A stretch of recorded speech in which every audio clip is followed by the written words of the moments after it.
Oh, whoa. Oh, whoa. Hello, chat. Hi, how is everyone? I've missed you. God, okay. Comparing this to like my 3D model, because last stream we did with the 3D model, I think I need y'all to understand the kind of activity y'all saw with my 3D model is just how I emote on stream. My fucking god. In any case, hi, hello folks, greetings from the archive. I'm your resident chaotic Enfield. I lived. Chat, I survived the illness.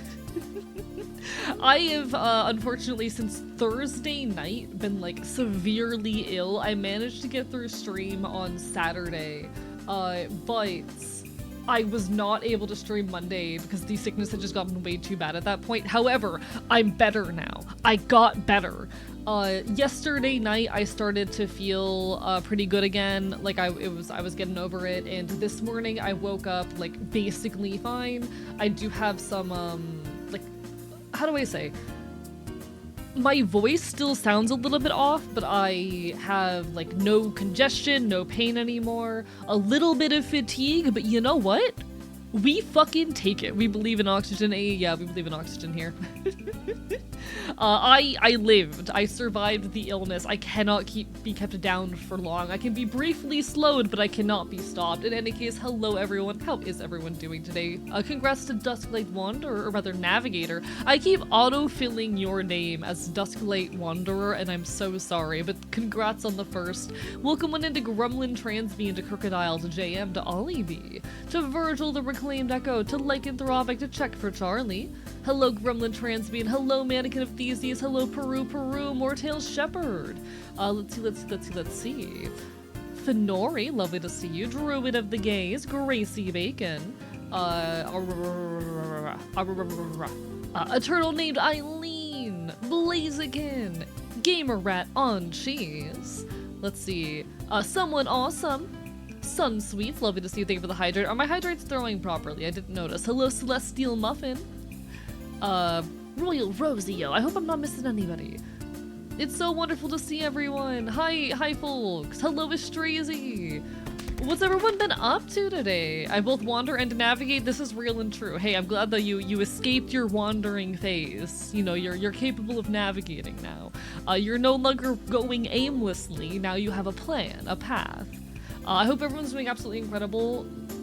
I'm so sorry for not being here Monday. I wanted to be here Monday. I was unfortunately an eepy-sneepy little ill guy, and it would not have been a good stream. Hello, Lucky, such my favorite punk trans mask freak. You know, that's an apt descriptor of my branding. That is a very apt descriptor of my branding. Just been a wrap up a very windy Wednesday walk. Hey, you survived the wind.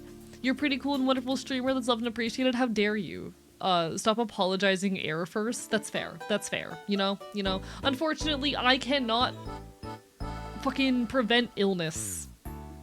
I cannot prevent the illness. I'm gonna be so dead ass with y'all. I interact with tourists a lot.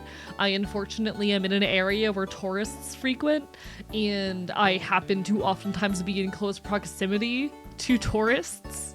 And there was a big event that rolled through my city, literally starting on Thursday, and I'm pretty sure said tourists got me sick. I was about to drive to you and throw Dayquil at you. Luckily, I did acquire Dayquil. I have Dayquil. Or rather, I have knockoff. I have like the knockoff Equate brand non-drowsy severe cold and flu reliever. Daytime version. That's what I have. Been raining a lot? Oh, I'm sorry. Get Dayquil, you fuck. Chronic illness also happens to make it easier to get sick. This is true. The good news is, though, I have been finding that, like, normally getting sick leaves me bedridden for days. I was never bedridden during my illness. Hello, Omega Scales, lovely to see you. I was not in a state to stream, less because I was bedridden and more so just because my voice was too fucked up and I didn't want to make it worse. But I was never like bedridden, which I think has to do with the fact that I'm finally getting accommodations and medication, which reminds me, chat, I get to take my vitamin D supplement today. Chat, I take a once weekly vitamin D supplement. This is a prescription strength 50,000 IU vitamin D2 supplement. But no, I've actually, like, genuinely, I was thinking about this the other day. I have been doing so much better the past, like, 2 or 3 weeks of my life because for the first time, I have, like, accommodations in my day-to-day life that are making it so much easier for me to, like, function. Who would have thought that getting accommodations would just genuinely improve your quality of life, you know? But for the first time in my life, I'm like getting home from my daily responsibilities and not immediately laying down. And that is a really incredible feeling that I am so grateful for. Hello, J Crispy, hi. Hello, Pyro, as well. Spent today recovering from a conversation with my dad yesterday. Long story short, he's basically a trans medicalist. I'm so sorry you have to deal with it. At least it could be worse, question mark?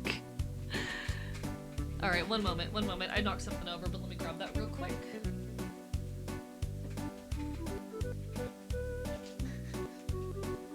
I'm also, like, really energized because I have some, like, secret art on the way that I can't show you guys yet. I'm not sure if I will be allowed to show you guys. I hope I'll be allowed to show you guys because, like, oh my god. It's so good. It's so good.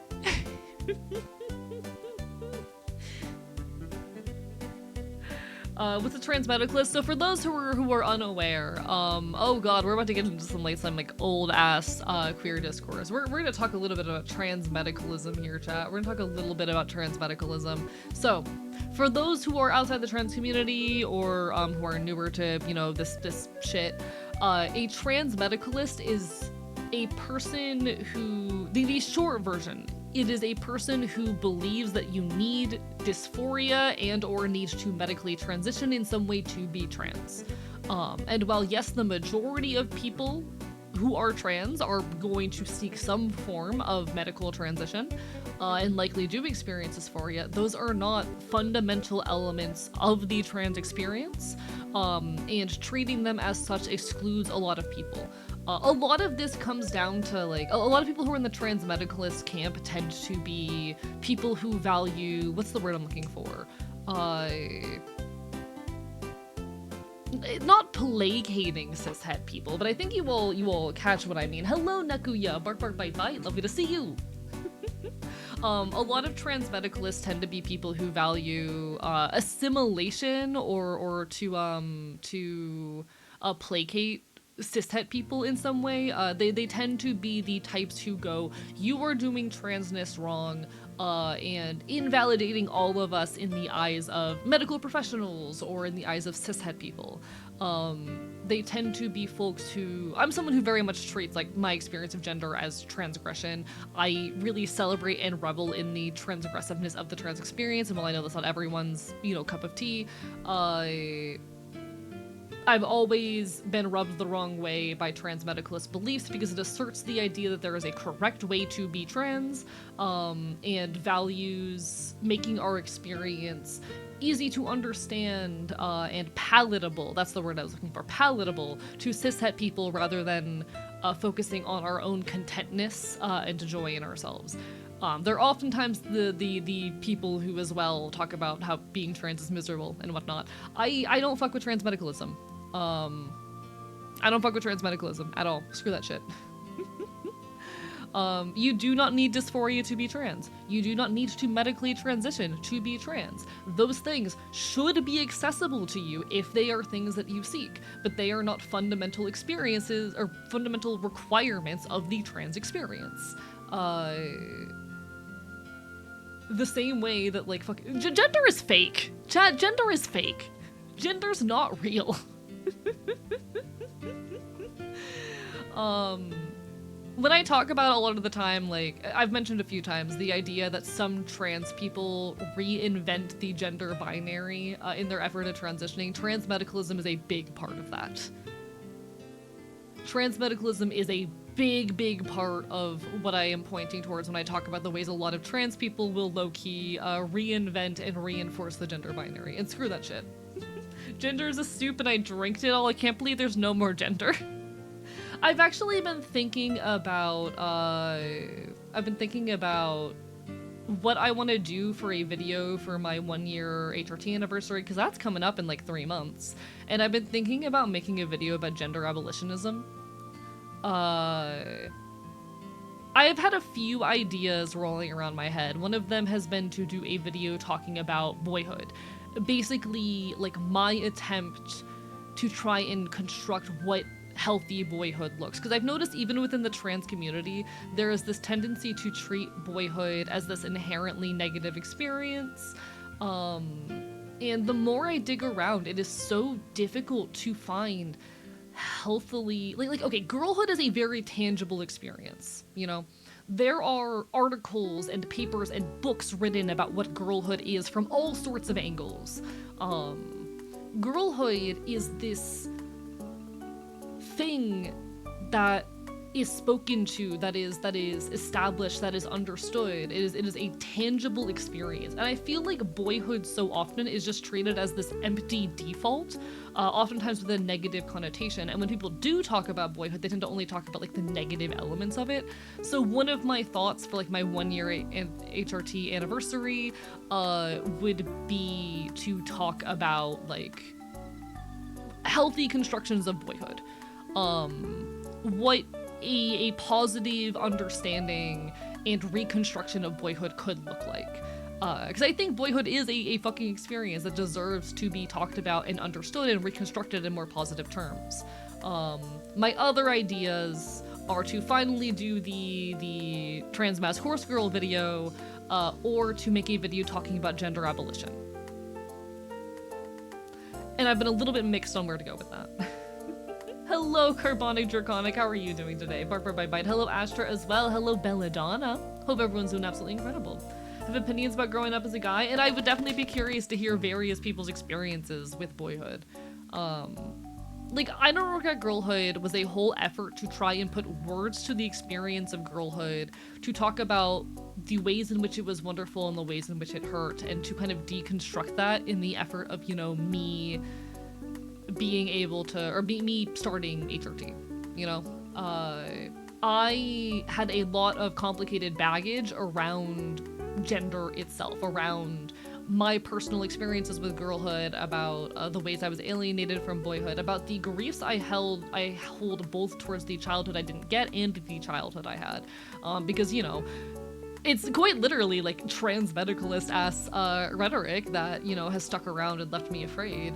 The notion that holding on to elements of femininity was a wrong thing of me, that invalidated me. I wanted to put all of that to words before starting HRT, and that's what I Don't Regret Girlhood was. It was this very long-winded effort to put words to a lifetime of gender fuckery before starting a new chapter of my life. Hello, Joe. Hope you're doing well. Bark, bark, bite, bite. But I think very often boyhood, whereas girlhood is this thing that we do, you know, write books about. It's this tangible experience that people talk about. Boyhood very often is treated as this like default state that is inherently negative, and I don't think that's fair on boyhood. Which is not to say that anyone who had a boyhood and hated it like should not is invalid in that experience. Absolutely, like people are fair in expressing that opinion and experience, but I think there is room to reconstruct a healthier notion of boyhood, what it can look like, and that's, you know, one of my little ideas I have rolling around. Because you know what, as a trans masc person, there's parts of boyhood I yearned for that I didn't get to have, and there's ways in which I am living out those elements of boyhood now, and I want to be able to talk about what a healthy boyhood could look like. Hello, Grey Rook. Hello, Mizutaku. Hello, Shy Lion. How's everyone doing? Welcome on in. Bark, bark, bite, bite. Did y'all know that you're all cool and loved and I care about you? Did hate my boyhood, just found it not perfect for me? Yeah, and that's real and valid. Like, the way I talk about girlhood and I Don't Regret Girlhood, girlhood sucked some of the time, but it was also a very beautiful experience that I do not regret. It was womanhood that was the problem for me, and not every trans person is going to relate to that sentiment. That's totally fair and okay. But it's so hard to even find descriptions of boyhood. It's so hard to find people putting boyhood into words beyond this just shitty experience, you know? Just working away, certainly appreciate and love you, non-parasocial as well. Hell fucking yeah. Hello, Brink _ hi. As a dude who used to flirt with the right side of politics, the idea that men are inherently negative, and again, I'm wrong and scared for being a dude, is a tendency to push you away from liberal thought and learning about gender. 100% agree, and this is something I actually do talk about pretty regularly. I hate a lot of the rhetoric that we find in like queer and feminist circles about, you know, oh, men suck. Men are inherently violent and shitty. Because yes, we should be able to critique, a lot of the patriarchal power structures that exist in the world, and we should be able to critique shitty behavior that many men may perpetuate, but we can do that without, like, just being shitty to men and putting down the entire experience that is masculinity. I want to see healthy reconstructions of what masculinity can be and what boyhood can be. I want to see us take the time and put the work into understanding boyhood in more positive terms and masculinity in more positive terms. We actually were having this conversation in the Discord earlier. Hello, Yui, Burper Bite Bite. About how one big tenet of TERF logic is that men are inherently shitty and violent and evil, you know? One of the big tenets of TERF logic is that men are inherently shitty, toxic, and crappy. And I really fucking hate that for a lot of reasons. It's something that I think harms, like, you know, trans people in both directions, because oftentimes under TERF logic, under the logic of TERFs, trans women are men, so therefore trans women are inherently violent and shitty, but also, like, even if we split it along gendered lines, Jesus Christ.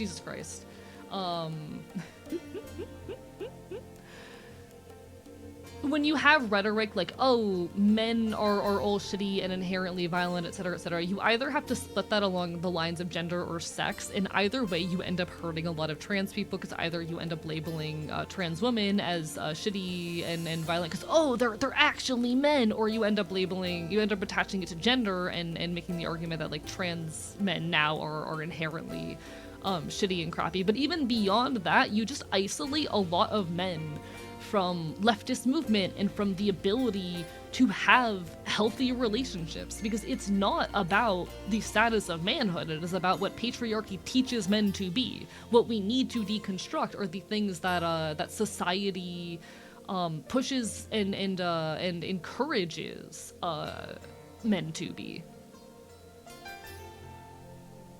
You know?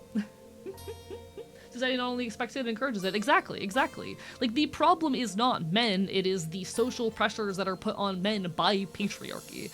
And I want to see us deconstruct this idea that it is a men problem or a masculinity problem, in the effort of creating healthier constructions of what boyhood and manhood can be.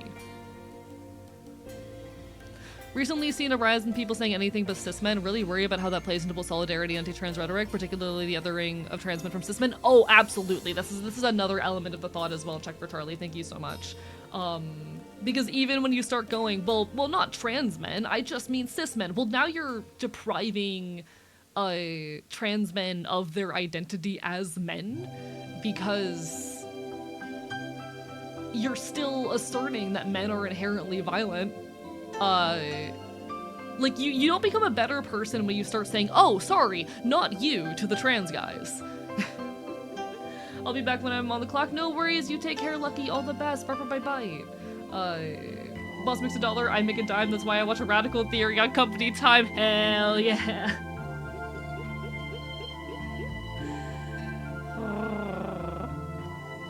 To me, one of the parts of being masculine that doesn't suck is being a person who does good for the world selflessly, trying to be a protector of others and a person who helps the world. Yeah, absolutely. I think that's real. We need to make it clear that it's not all men, just happens that men fill the category. It's a problem with patriarchy, you know? It's sexist and never put with any good evidence. Exactly.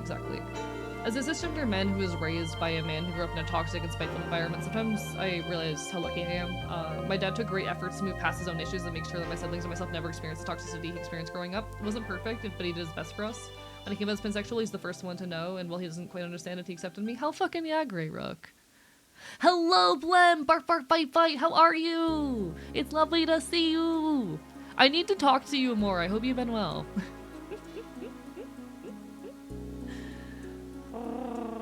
This makes me think of the I hate man, but you're a man scream.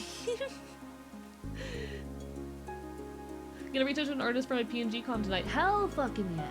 It's absurd to assume a person's traits just by what's in their pants. Good men are good people, good women are good people. It's a completely unrelated thing. Oh, absolutely. And that's, you know, again, this is a thing that I want to eventually make a video essay about, and I'm essentially debating if I am ready to do that for my 1 year, or if that's something I want to save for a little bit later.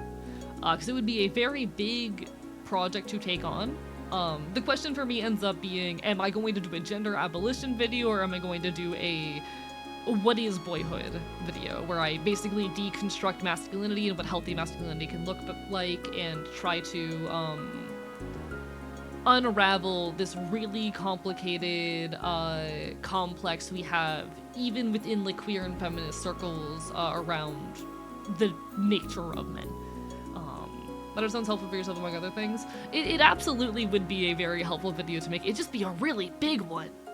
I was really hoping to have more video essays under my belt at this point, so I'd have more confidence in my ability to tackle this shit, because even as I'm working on the AI and necroviolence video, Jesus Christ, I don't feel ready to take on something that big. On a later note, you introduced someone to Apes of the State who I'm seeing in their UK tour, so I get to flex on you through Ferocious Dog and flex on her through Apes of the State. Can have so much fun. Hell yeah! Hell fucking yeah. I'm glad for it. Apes of the State is so good. Enjoy the UK tour. I believe in you, Pops. Thank you. I really need to sit down and buckle down on my next video. Hello, Pixel. I've been actually really okay the past couple weeks. I'll be so honest, this year in general had a very rocky start. And my stream anniversary, which was at the very beginning of this month, was kind of shit. It was bad, it was not good. I was not proud of it, but since then I've finally started getting like accommodations outside of here that are helping me live my life a little bit more. I'm getting back on top of the content grind. I have another event in a week from today on April 1st that I'm really excited for and that I've been putting a lot of work into while trying to make sure it doesn't balloon in scope too much. There's a lot of good things happening. Honestly, life is looking up and I'm really proud of the direction that I'm moving in. I'm starting to make things again. I'm very, very excited to put out more content, to do a better event, to fucking release my next video, which is currently about halfway done. There's a lot of work to happen. A lot of internal work I'm having to do with myself, but we're making progress. Oh, congrats on finally getting a job, Carbonic! Also, good luck with work, Grey Rook. You got this, you got this. On a extremely off-topic note, I made a rip-off cane sauce and it tastes nearly identical. It's so good. Hell yeah. April 1st, I wonder what that could be. I'm gonna spoil things a little bit. I'm gonna spoil things a little bit for the event.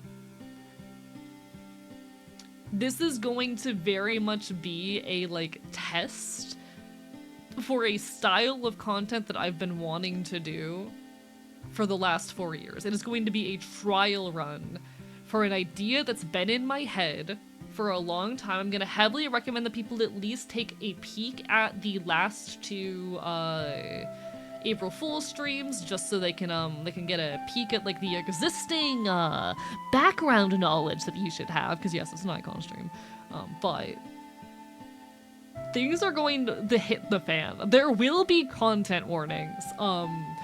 The content warnings for the April Fool's stream will be emotional abuse, financial abuse, and exploitation within the entertainment industry. Please keep yourselves safe. I'm very excited for this project. Hello, Road! Bark, bark, bite, bite! Lovely to see you! If you want even more spoilers, go listen to the song Spoken For. Bark, bark, bite, bite! How are you? I'm doing pretty well, Think I figured out the premise? Probably.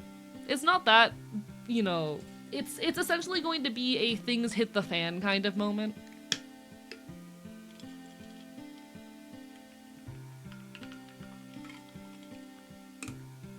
Yeah, Spoken For by Flavor Folly. Give me a second. I can play it.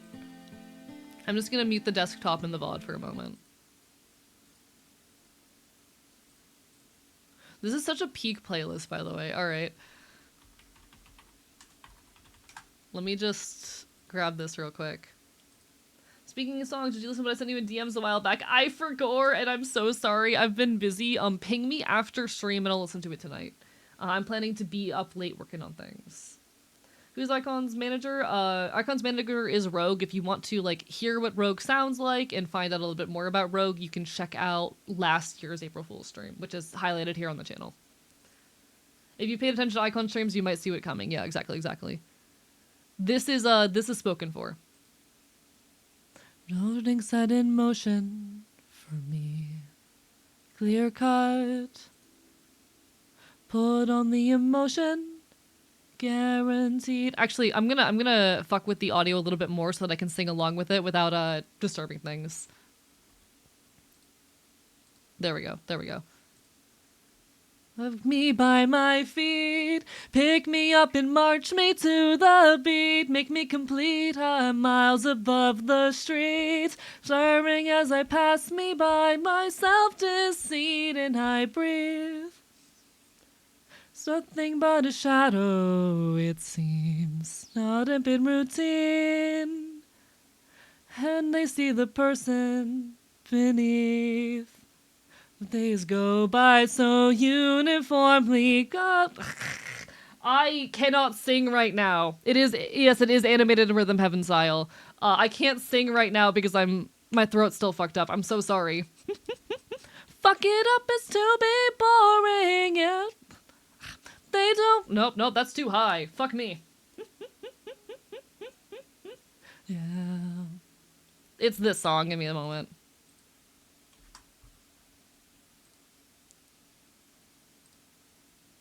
The afternoon is nauseous again. Get fucked. God, I'm so pathetic.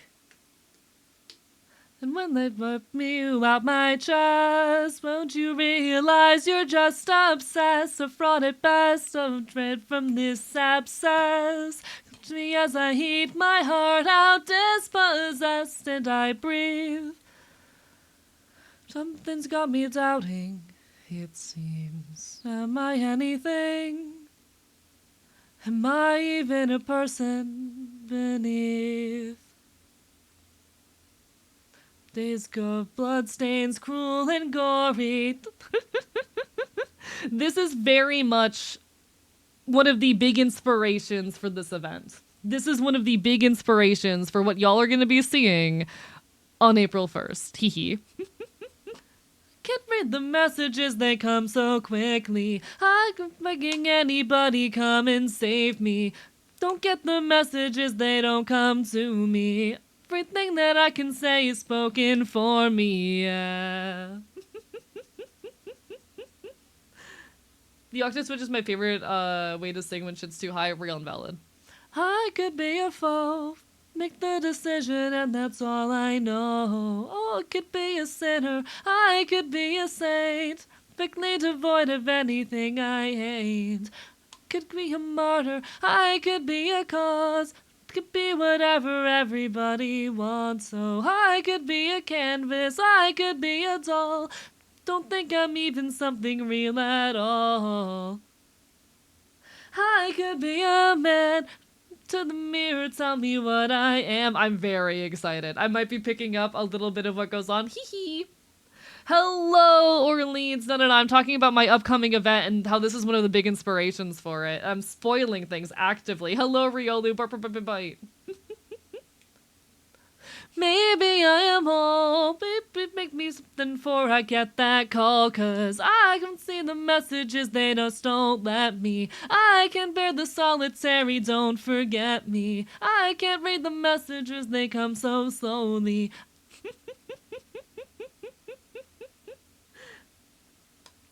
I am a classically trained singer, and I was a mezzo-soprano back in the day, but, oof. I'm still a little bit, fucked with my voice.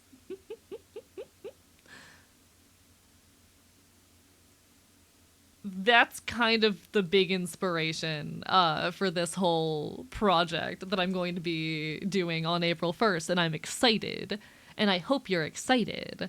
I can't sing like at all.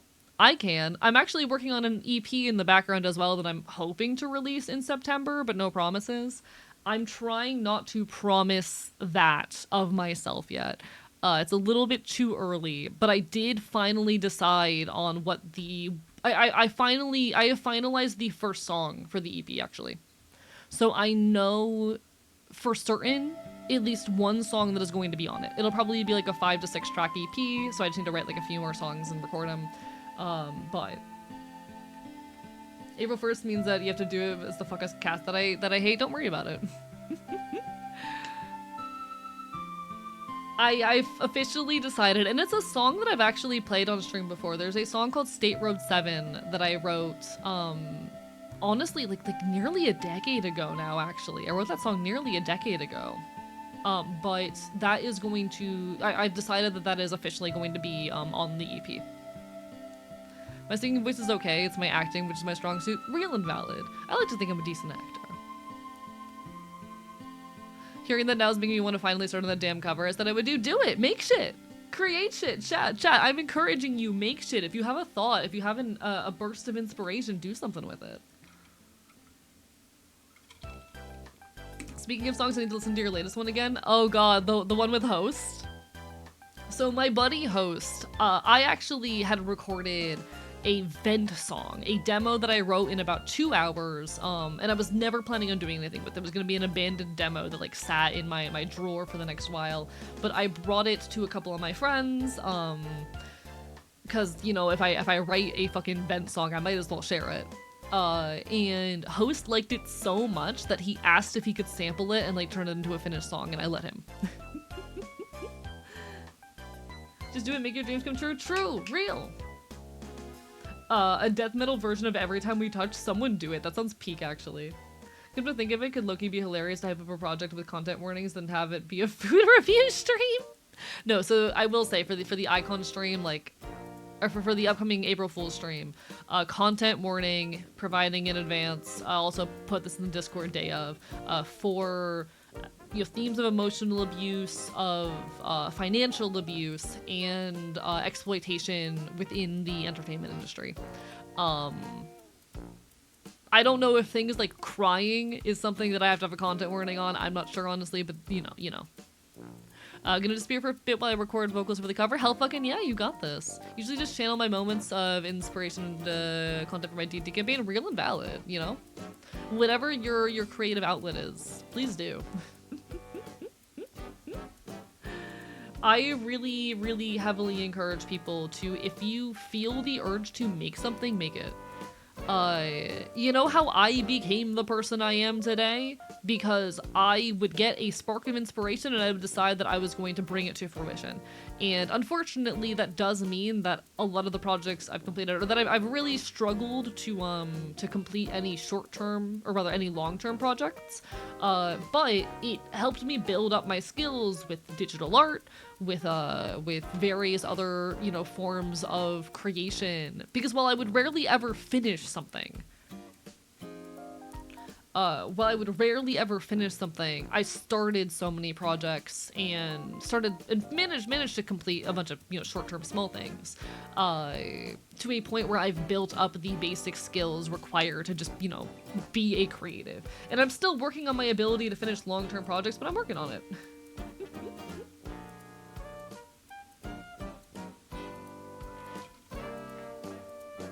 I'm personally a guitar and banjo player. Piano is wonderful, though. I do own a keyboard. The grind never ends, it never does. I am back working on my next video essay again. I wrote like, I think it was something like 500 words in one night the other day, which is not that much. It's still really slow, but you know what? I did that. I still did that. Those are words that did not exist anymore that I put on that fucking page, and we are making progress on the video essay. One thing I'm having to like repeat to myself and tell myself that it's okay if it's not perfect. Like, the more I've been watching other people's videos, I've been noticing moments where like, I would have phrased that differently. I think that delivery was sloppy. Oh, this is kind of poorly written, and noticing that people still like the content, and that's given me more confidence that, like, you know what, it's okay if I just make this and it's not exactly how I want it to be. I'm allowed to put down a version of the script that I think is not as well worked as it could be and come back to it later. I am allowed to develop this idea as it goes. I'm allowed to have moments of sloppy wording. I'll get better with time. I may idolize the Narcissist Cookbook, but you know what? I don't have to be as good as them right now. I'm new to this shit. They've been doing this stuff for a few years. I have a couple years to get that good. Right now, I just need to release some projects. As a lifelong creative, I cannot imagine life without making things. Like, I don't post things on social media or even get money out of it. Just can't understand how people live without creating stuff. If it's like if you told me you don't breathe. Oh, I'm the same way, Pixel.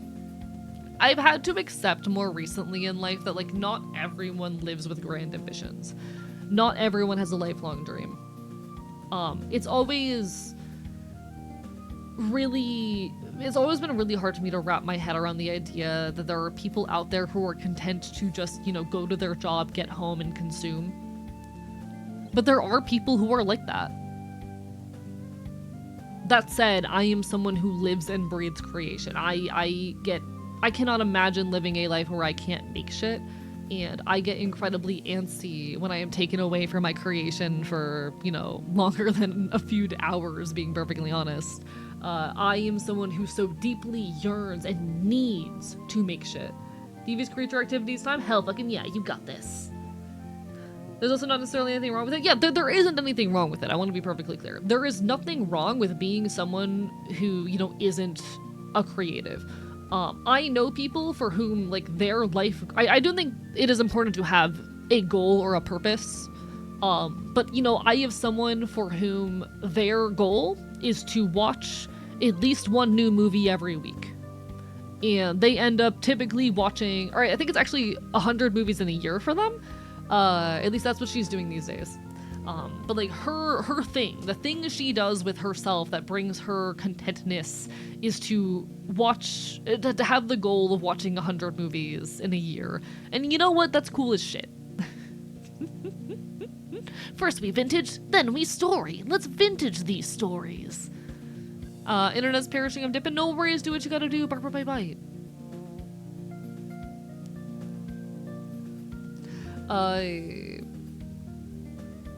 But the thing that I struggle to understand most, honestly, is people who have so little ambition in their life that their, you know, favorite thing they can imagine doing is, like, harassing strangers on the internet.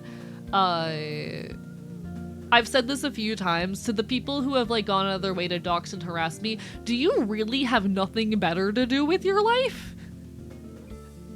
Is there not a game you want to speedrun, or a book you want to write, or, like, a fucking movie you want to watch? It's really hard for me to wrap my head around the idea that there are people who creation is not one of their primary drives. But those people do exist, and you know what? That's okay. I do think, however, having some kind of goal or ambition is important. You know?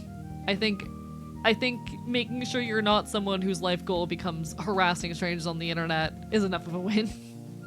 Or rather, not becoming that, you know, is enough of a win. I won't believe what I pulled off. Oh, Christopher, what would that be? Barbara, bye-bye. Sounds very healthy, actually. Just having mundane goals, good way of keeping yourself from going crazy. Absolutely, yeah. Enjoy your lurk, Carbonic. You got this, get that shit done. I'm proud of you. I very frequently will be at my desk, like, put on someone's stream and just work on scripts for a couple hours or whatnot. I kind of enjoy it. I love it. So one of Icon's music awards buried it somewhere. How the fuck did you get away with that? He's not from my universe or yours. Hello, Sky. Thank you for the resub. Bark, bark, bite, bite. 26 fucking months. I like my life to put some level of good in the world, even if it's just, hey, this person feels better about that day. Hell fucking yeah. Honestly. And that's enough, you know?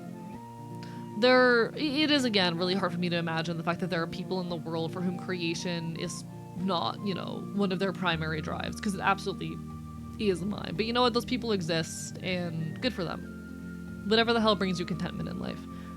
I am gonna be a little bit cringe and self-promo-y here. Hey guys, You see that number there? No, I'm putting my tail down. You see that number there right above my gun? How cool would it be if that number said 100? How cool would that be? I think it'd be pretty fucking cool. That is the plus points goal. As things stand, so this number basically gets me a higher cut of my Twitch revenue. We do still have that status, but we are required to like maintain it month to month, and well, I will be guaranteed a higher revenue cut until February of next year. Keeping that number high makes it a little bit easier. Oh shit. Thank you so much for the fucking Prime sub, Giant Phantom Jellyfish. I'm just saying. If you are already subbed and you've got the money, that's it. Put yourselves first and foremost, please. I beg you all, put yourselves first and foremost. I never like asking for money or resources, y'all know that. But we're doing our best out here. Insert Helldiver meme reel.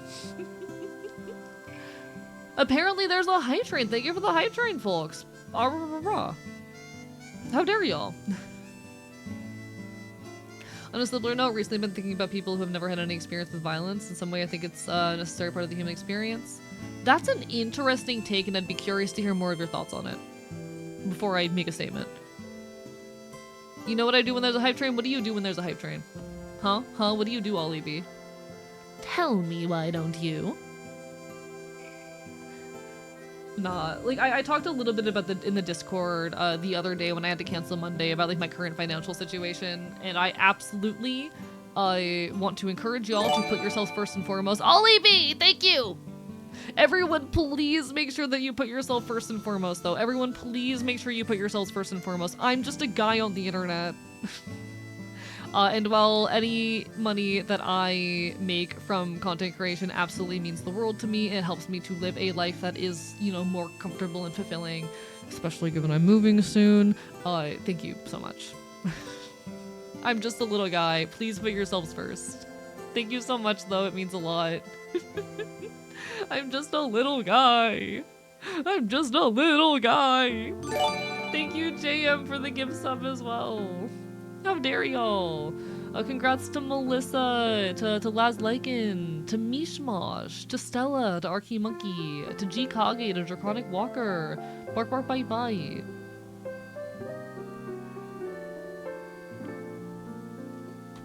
Let me catch up with chat real quick, I'm so sorry. Thank you, Omega. What the fuck? Omega Scales, what the fuck? That's so many. What are you guys doing? That's Tracy, what the fuck? Guys, what the hell? How do you guys have money? Why do you people have money? Hello, Monster Kicker. Thank you so much, guys. Please put yourselves first and foremost. Like I say, I appreciate everything that y'all offer me, but please make sure y'all are putting yourselves first. Fucking hell. Let me catch up with chat real quick. On a similar note, recently I've been thinking about people who have never had any experience with violence. Oh, I already read that. I wanted more context. Don't find it necessary. I'm definitely bring sort of ignorance to suffering of others. Hello, Banana Tiger, welcome back. Got like 9 pounds of rotisserie chicken for $8. Hell yeah, that is such a good deal, Christ. Get money, loser. Motherfucker. Don't worry, that was only slightly irresponsible. Please put yourselves first, I swear to God. If I ever find out any of you fucks are homeless, I'm like fucking retweeting your goddamn GoFundMe links, I swear to hell. Chat, I will, like, if one of my long-term community members ever becomes homeless, I will fucking retweet your GoFundMe link. I'll do it. Gun emoji. Anyways, going back to recording with my scuffed ass setup. You got this. Bite. Use my natives today, but freezing works wonders. Real and true. Hey, if it works for you, then hell fucking yeah. Win. Get more money. That's honestly incredible. Small contribution, have a bit. How dare you? Thank you. I appreciate it so much. I'm just a little guy. Hello, King Trillion. How are you doing today? Bark for bye bye. Lovely to see you. Thanks for the hype train, y'all. What the hell? kind of hard to wrap my head around it, but people who have never bled at least a little bit, or get that realization of how fragile life actually is, they live like bones can't break, but at the same time, it's not like I wish violence upon anyone. Those things are really painful and dangerous, but at the same time, you teach yourself about yourself.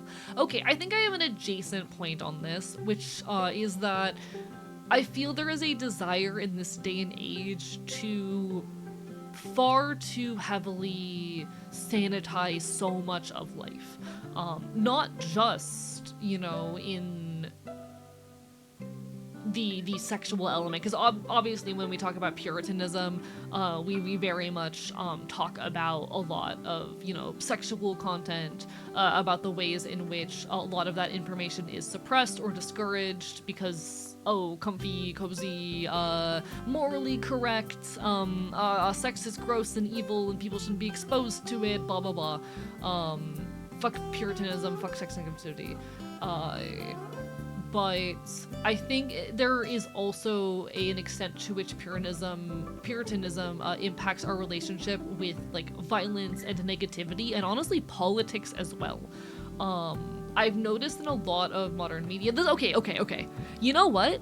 I see this a lot in particularly a lot of D&D games and settings and content, wherein people feel the need to make their media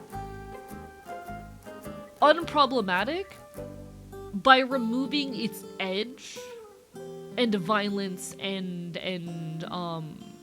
how do I say, problems, but to make their media unproblematic. And this is again not to think about exclusive to D&D, but I think it's something that I have very prominently seen, particularly in like, you know, D&D world building projects and things of that nature. This tendency to make your media safe and unproblematic by softening its edges, by removing things like violence or any sort of how do I say, marginalization from the setting, to just sanitize it, and I don't fuck with that.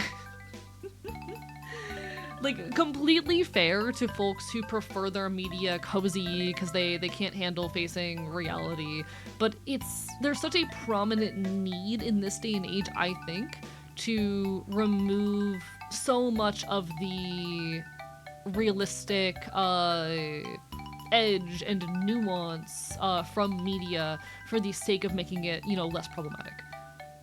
I don't fuck with it. Thank you so much for the hype train, guys. What the hell?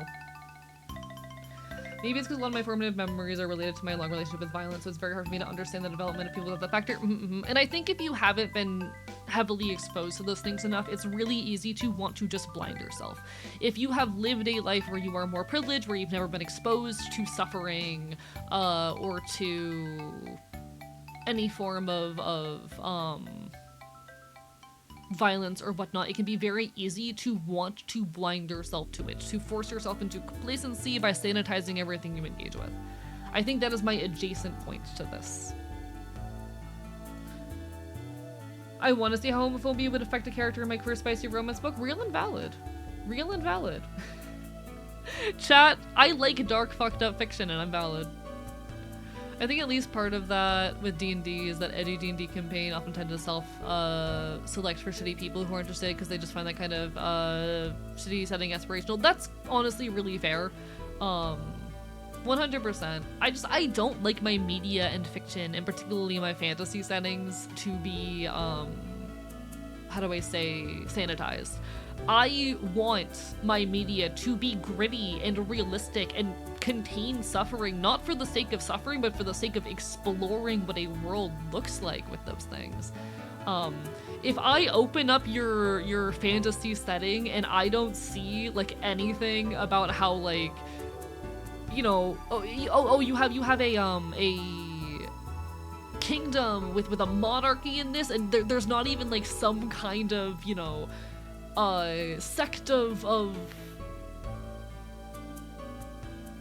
peasants in this society who are mad at the monarchy for how they use their tax money or some shit. Like, I don't fuck with it. I don't fuck with it. You gotta have like some kind of grit, I think, in your setting personally.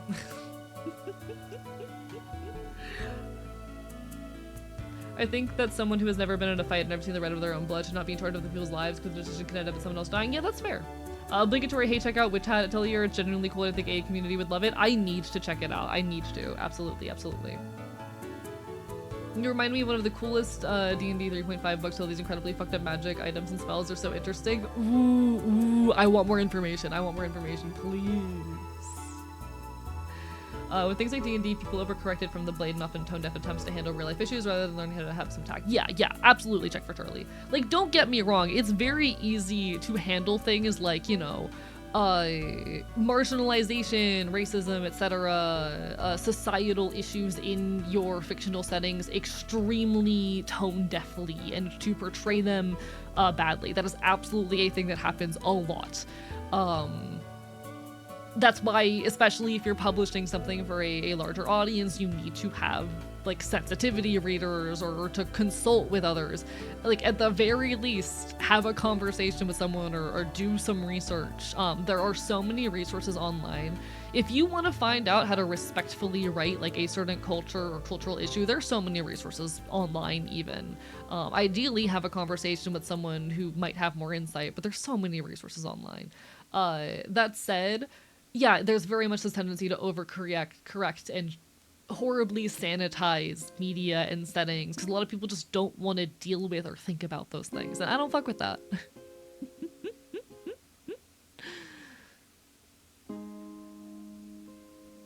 Like, on one hand, I love it when my fictional settings have, you know, really cool means of using magic to help trans people live their lives or whatnot, but also I want to explore how being trans has impacted this character on a societal level. What types of difficulty have they faced because of it?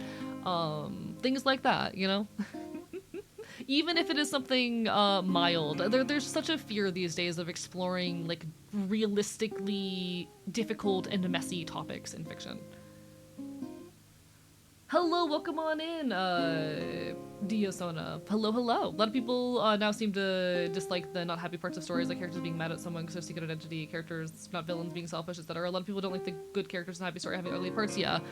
And I'm very much someone who, like, stands against the, how do I say, the sanitization of our fiction. You would love Witch Hat if that's what you're looking for. I need to check it out when I have some free time, absolutely. A lot of cultural bleed from Critical Role, which at the end of the day is a highly corporate product, means to appeal to advertisers. Can I admit to something? Can I admit to something here? I never checked out Critical Role. I have never watched or listened to Critical Role. Also, hello, Good Humor Gaming. I too like a grimdark book. Hell fucking yeah. I do enjoy myself. Like, I'll admit I'm also a big fan of like dark, edgy media just in general. I'll be perfectly honest about that. I like my fiction to be dark and messy and a little bit questionable. But there's such a tendency to over-sanitize things, even for folks who are not looking for those darker experiences. The fact that Tom Nook, one second. My thing scrolled. The fact that Tom Nook is literally the eternal bake loner is really what sells Animal Crossing for me.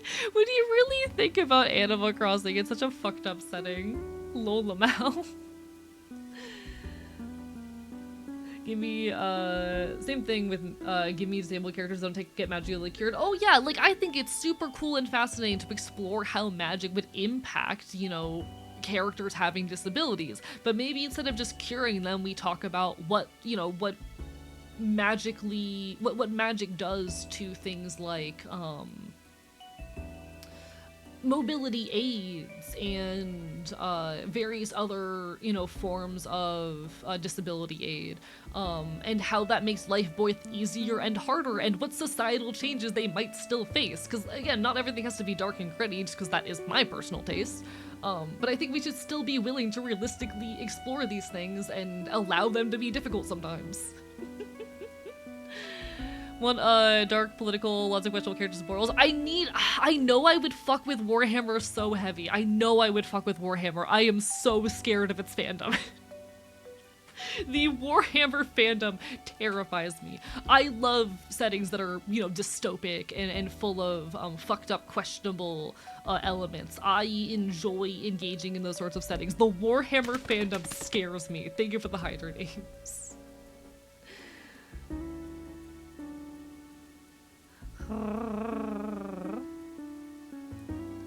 It's funny and good in the way that professional actors with experience in improv naturally should be good at D&D. Not really my thing. There's a reason it's popular. Yeah, real and valid. I've talked a lot about why I'm not super big on like live play or like real play D&D content, mostly because like in order to pull it off, I do think you have to be skilled at improv and you have to know how to perform for an audience. I don't think most live play D&D content works because it requires a lot of improv and acting skill. It requires having the ability to, like I say so often, perform in a way that does not isolate the audience. I'm sure Critical Role, like part of why Critical Role works 100% is the fact that these are skilled improv actors who know their way around a performance. I've never watched it just because I have trouble getting into things that are long. Once something gets over like 20 episodes, I start checking out. I don't have the time or energy or brain power to like pay attention to something that long.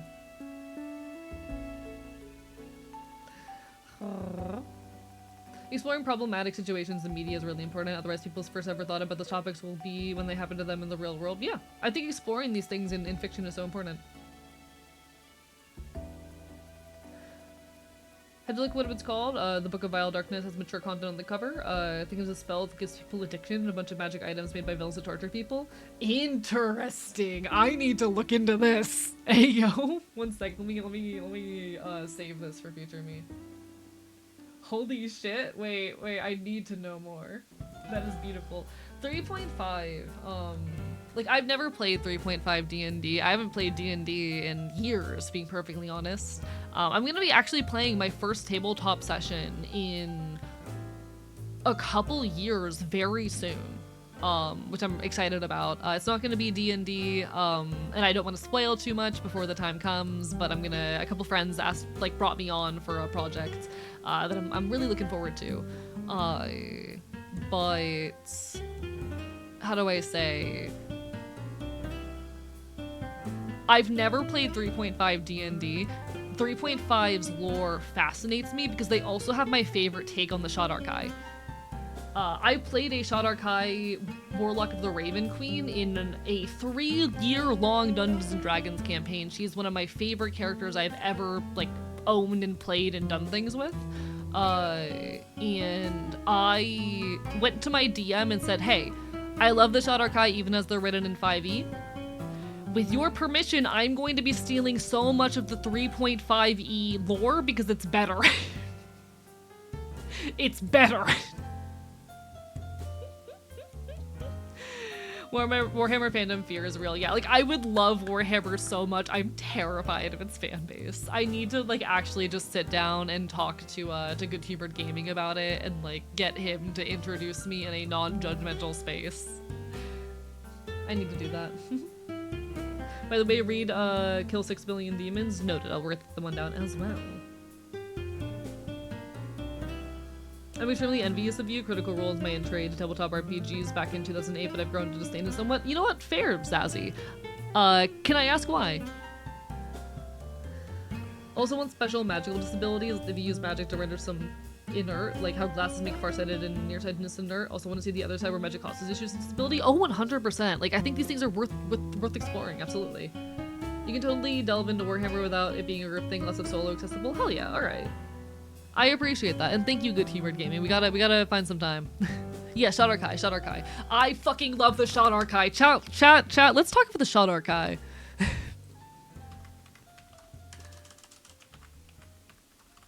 Yeah, they're elves from the Shadowfell, and they are very heavily tied as well to the Raven Queen as well. So making a Shadarkai Warlock of the Raven Queen, everything was Raven Queen coded.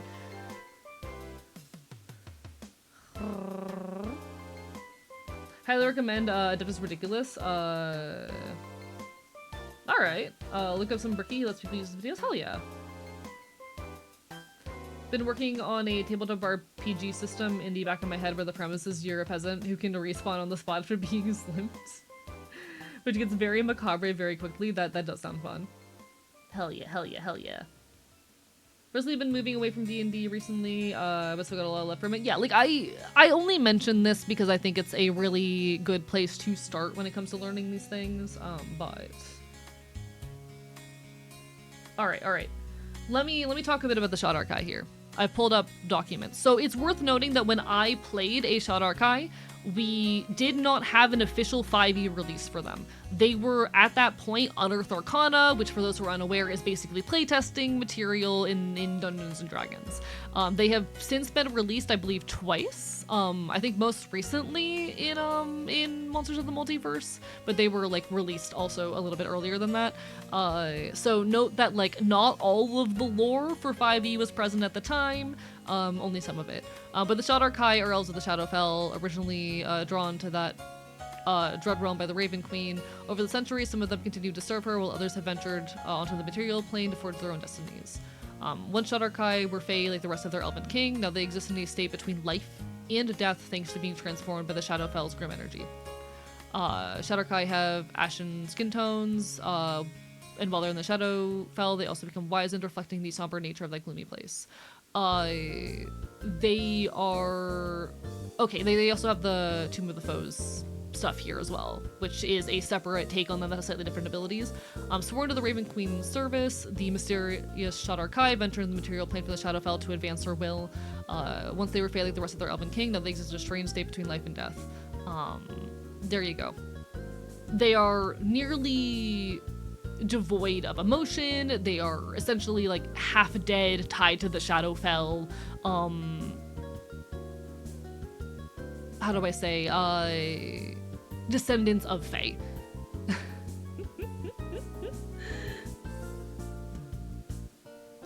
Basically, emo Hot Topic. Okay. They're like literally these like emotionally stunted Fae who, you know, are touched by the Shadowfell and all that. Give me a second. Now, not all of that info was out when I was when I was doing this campaign, because again, I was playing during the... I was playing while it was still Unearthed Arcana material, but we did have like some brief bits and pieces of lore. So I borrowed a shit ton from 3.5. This, what I'm currently looking at, is the description of the Shadar Kai from 3.5.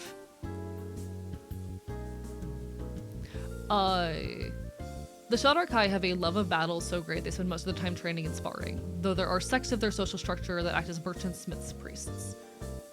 In point of fact, there are two types of Shadar Kai: those who grew up in the city or came to leave their original home, and those that live and stay in one of the shattered enclaves on the waste of their native plane, the Shadowfell. Those that remain in the enclave are wild and more dependent on violence and pain to anchor themselves to their bodies so they do not fade. So, the Shadar Kai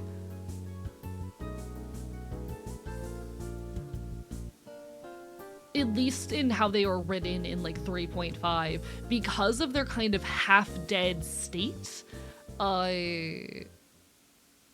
needed to anchor themselves, particularly like when in the material plane, using like the heights of pain and pleasure. So canonically, they would like chase the heights of pain and pleasure in order to anchor themselves in the material plane and make sure they would not fade away in their like half-dead state, which, you know, is quite a darker take on the lore of the Shadar Kai than is presented in 5e, but we didn't have all of the 5e lore when I made my Warlock of the Raven Queen, and I also just thought this was really fucking cool. So when I wrote my Shadar Kai Warlock of the Raven Queen, I wrote her with a lot of this in mind. That she is this kind of husk of a person who, in this kind of half-dead state, in her service to the Raven Queen, like she has basically no desire unto her own, almost no, how do I say, self-preservation instinct beyond what drives her to, you know, serve the god that she worships. And alongside that, given she doesn't feel much, given her emotions are numb as fuck, she has this heavy tendency to seek out whatever allows her to feel. She is covered in tattoos and piercings. She is a known alcoholic, despite not being able to hold her fucking drinks. In fact, one of the only times you will see her fucking, like, actually actively express emotion is when she's drunk as fuck. She was this very difficult husk of a character who eventually along the way finds hints of a past before she was what she is now, before she was in the Raven Queen service, that has her second guess herself. Which has her start to develop a will to live. For the first time in her life, she finds something, a reason to want to fight for her own life. She was a very fun character, but I borrowed a lot, again, from the 3.5 lore. I grabbed a lot of that, you know, tendency to chase violence and pain for the sake of anchoring themselves and preventing themselves from fading away in their half-dead state, etc., etc. I find them so fascinating. I love the Shadow guy. They're so fucked up. they're so not normal. Just regular tattoos. From Zazzy regarding Critical Role, good to disdain it because of how it affected the tabletop RPG scene as a whole. Set a lot of unrealistic expectations for newer players, injected a mantra of sanitization into new gen designers. There's more, full explanation would make an hour-long video essay, honestly. No direct fault of Critical Role, just knock effects of being number one on the scene. You know what? Real and fair. Real and fucking fair. It's not something I've personally messed with, but I can definitely see in my limited experiences. Because, like, I played D&D for a few years. I was very active into it. And then, during the Homelessness Saga, I just haven't had the ability to play since. But as someone who never got into Critical Role, I can absolutely see, having played at a lot of tables from people who got into D&D from different sources. The folks who got into it, you know, from the podcasts and live play shit, they tend to be the folks who are a bit more prone to sanitizing their games, so I can see where you're coming from, absolutely. Hello, Queen Mods! Bark, bark, bite, bite. Thank you for the hydrate. I say this, chat, I say this as someone who got into D&D from the Adventure Zone. Everyone wants to be Matt Mercer now, yeah. Which I can't blame them, he's cool as shit and extremely talented vocally, but like, we don't need our media sanitized. I say this though as someone who got into D&D because of the Adventure Zone.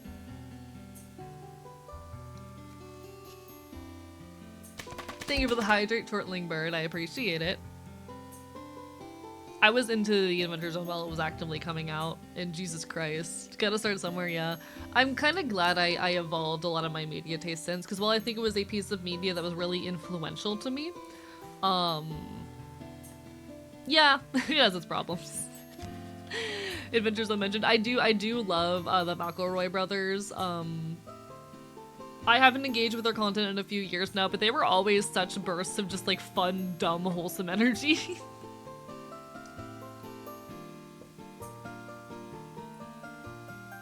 Got into D&D because of a friend, never heard a Critical Role at that point, real and valid. Got into D&D because of a live play. I've tempered into vibes and setting the scene. If it's cool, I'll at my table, real and valid, intrepid nobody. Lovely to see ya. I am honestly really excited to play a tabletop RPG for the first time in a long time soon, but y'all probably won't see it for a few weeks to a month.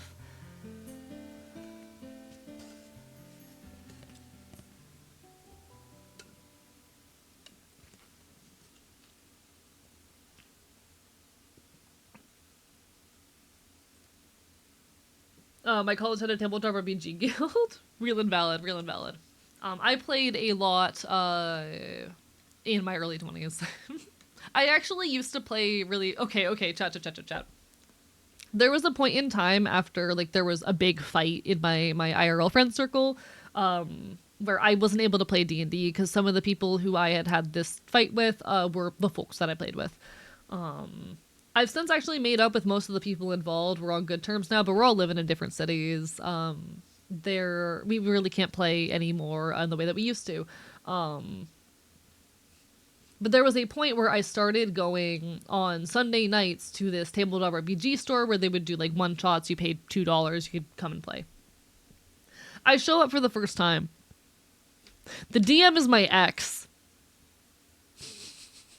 I show up at this game store, hoping to play D&D for the first time in like a year. The DM is my ex. Now my ex and I,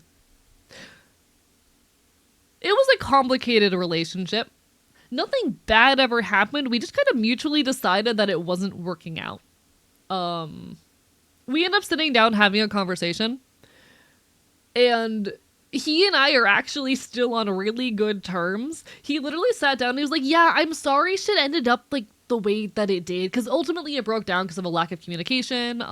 He and I both had our own brands of mental illness, and he kind of just like stopped talking to me and was taking like days to respond to my messages at one point there before we kind of mutually decided, hey, this isn't working. He ended up like literally saying to me like, hey, I'm sorry I didn't fight harder to keep you in my life. So while like we were only friends, like we're still fucking friends to this day. But I played at his table for a while before the homelessness saga. I miss him. It was a good time.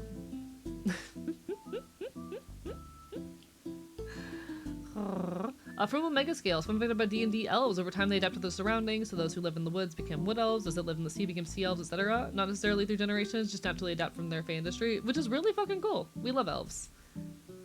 We love elves. I'm on good terms with most of my exes, by the way. I'm a bit of a weird case in this. I'm an aromantic freak show, but I'm on good terms with most of my exes.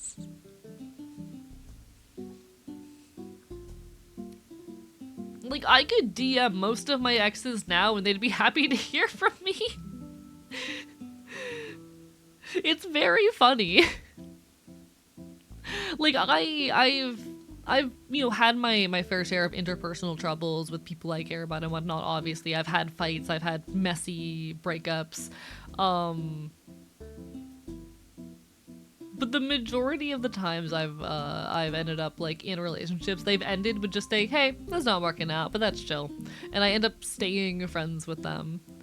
I never got the societal trope of hating your ex. Yeah, I agree. I don't get it, and I admit a lot of that's probably just because I'm aromantic.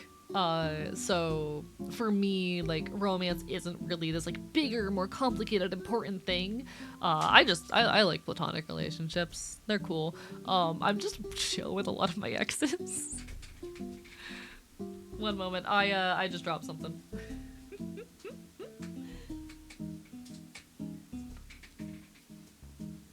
Not gonna lie, my ex is completely hard to understand. Can't tell if they want to be friends or want to never hear from me again. Yeah, and it's definitely complicated. Like, ultimately, I am not someone to go to for relationship advice. One, I'm a VTuber who does not personally know you and your situation, and two, I'm aromantic. I don't know how the fuck this shit works. Don't ask me how, like, romance works. I'm just a little guy. No,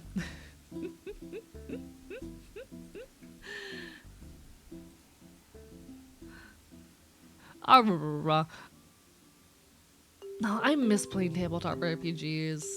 I think what I miss more so, being perfectly honest though, is like collaborative storytelling and creating characters. I've always been a great fan of the act and art of making characters and getting to kind of live vicariously through them to some extent. Question for you: what's your second favorite of D&D race beyond the Shadow Guy? Elves. Oh, fuck. The thing is, I'm not even sure if they're my favorite. That was just my favorite character that I personally played. I'm gonna be so honest, I am someone who, like, half the characters I played were elves. You could pull my fucking twinks away from my cold dead hands. I played so many elves. I'm trying to think, like, what other races I've played. I played a half-orc one time. He was a sweetheart. He was canonically transmask.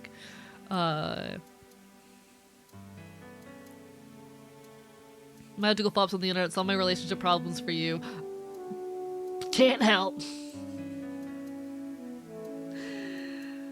I'm yet to meet a tiefling player that was straight. Have I ever actually... I'm trying to think if I've ever actually played a tiefling for more than like 1 or 2 sessions. Have I ever actually played a tiefling?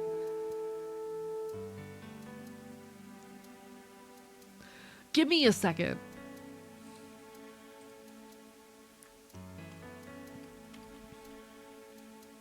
Chat, I don't know if I've ever played a tiefling. Have I never played a tiefling? Huh? Chat, how have I never played a tiefling?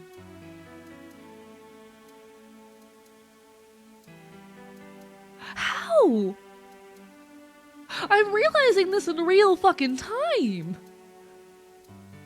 Played a good bit of homebrew races, Siren, Half Dragon races all around the board. For me, real and valid. I was a little bit stuck in my ways, and how do I say this? I've always been a little bit bad at making OCs, if I can be perfectly honest. I like my OCs, I build them out very well, but I'm very bad at like making new characters from scratch and like having them click. But damn. Fairly certain as soon as you make a character a tiefling always makes you gay. It's typical equivalent of having a pride flag. Yeah, real and valid. Real and valid. Never flinged your tie. Apparently.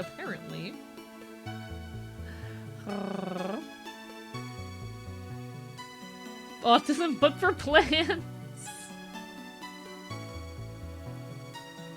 You get literal garbage elves that live in dumps. City elves that have adapted to cities. Dungeon dragon elves. Yeah, real and valid. Real and valid. I love that.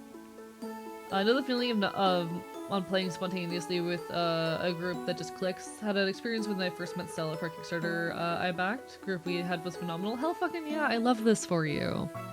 I really miss like playing D&D a lot.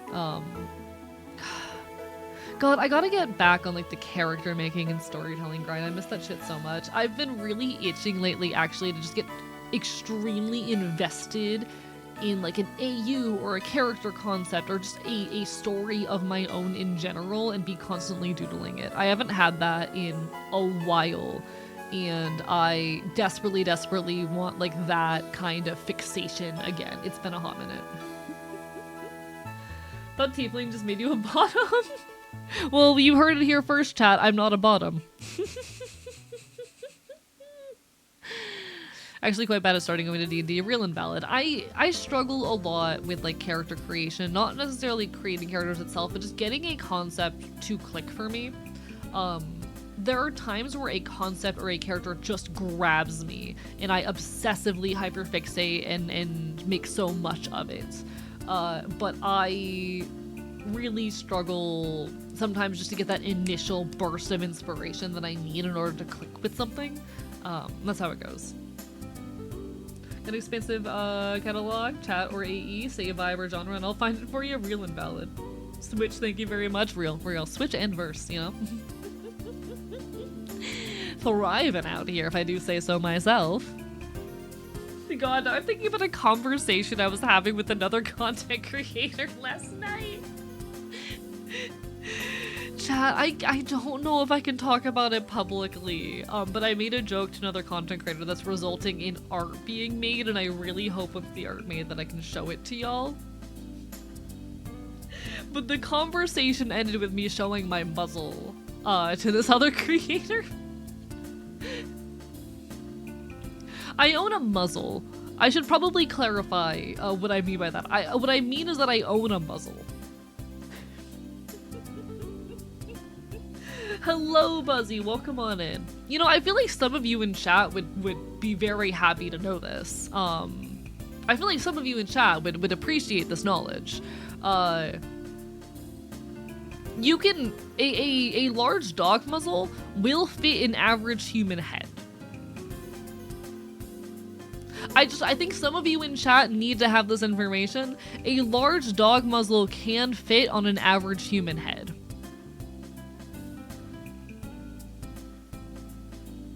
I've taught many furries this.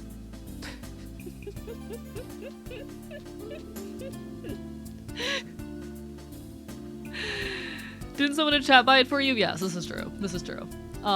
She is no longer in the community, and I'm very sad about it. I miss her. I hope she's doing well. But back from the bathroom, just really needed to wash my face and have a look in the mirror. Real and valid. I feel like some of the furries and therians in chat would be very happy to know that in a typical large dog muzzle will fit an average human head.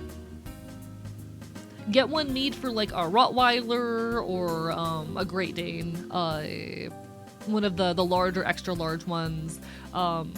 They will fit an average human head. Yes, it was Pyro. I miss her. I hope she's doing all right. I have learned much today. I'm both delighted to learn this and have no idea what to do with this. Realized I had Twitch and checked all the people I followed. So hi, lovely to see you, Buzzy. Welcome on in. Bark bite bite. What did I join to? Nothing in particular. Me when I barked too close to the sun. Did you see there's a run of Mass Effect themed leashes and collars being produced? I did not see this. Hello, Jester. Welcome on in. Bark bite bite. Hello, Flynn as well. Hoping that's for a dog. I'm just making sure that chat's aware that you can fit a large dog muzzle over an average human head. I also discovered something very, very funny last night. I ended up looking up cat muzzle just out of curiosity for the funny. And chat, I'm losing my shit. I lost my everything. Hi, Stacksmith. Bark bite bite. I lost my fucking everything when I saw this. Chat. Bitey cats get the orb. Bitey cats get the orb. Enjoy the lurk, have an aloe drinker. Hello, Wookiees. Astronaut suit. Cat muzzle is space helmet. This is beautiful. You need to put your cat in the ball device. They use this when grooming cats. Sometimes I did not know this. I'm so glad that naughty cats get the orb. It's so fucking good. It's so good. No muzzle, you get orbed. It's so good. Cats are aliens. They sometimes just trying to explain these pictures. It's so fucking funny. Do you think they make human-sized orbs? Probably. But no, just for anyone in chat who was wondering. Lol Lamau. Hey, cats in chat, get orbed. Get orbed. Get fucking orbed. Shouldn't be hard to DIY an orb. It's probably doable. If the A is too bitey, we have permission to use the orb on them. Hey, I'm not a cat. Besides, y'all like it when I bite. Heard the wildest thing today. Apparently Hillary Clinton is so pro-American military intervention that Bill Clinton was sending troops to the Yugoslav... Huh? Huh? I don't understand half the words in that sentence. I'm gonna be dead ass. Is the cowboy equivalent of the jar getting orbed? I think so. You're a furry? I am a furry. Yes, this is true. I am a furry. And also a therian. Whatever the fuck words you want to use. I am animal. I am critter. Chat. I am critter. Like, I am your resident fae beast. While humanity is a thing that I perform, I do not think myself or navigate my own existence and relationship with my body as human, if that makes sense. I am animal, and that's okay.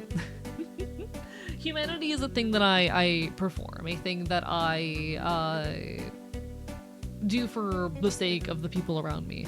But I am animal, and that is okay. I am content with the life I lead as is. Can I explain what I was saying in the Discord? Feel free. I can't process it right now. Looking it up, there are dog orbs. One second.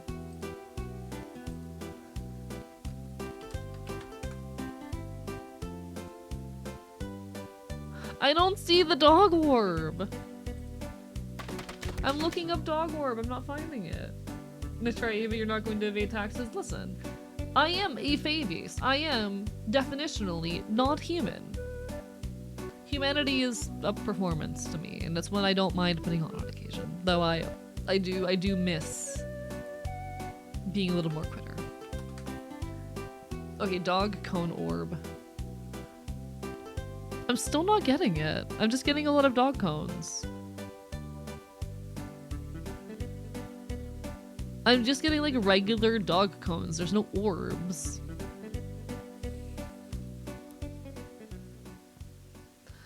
Oh, slept all day. Got no work done. Haven't started the VA work I need to do. Hey, you got this. You got this. There's still time left in the day. Barper bye bite.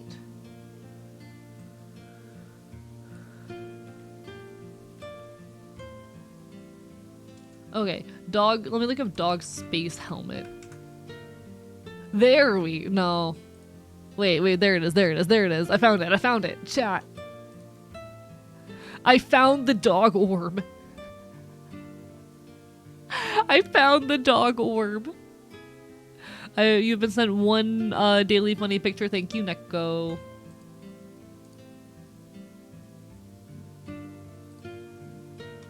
Greetings. May I perhaps interest you in possum orb? I have someone I need to send this to, actually. Give me a second. Give me a second. Do I have this person on Discord?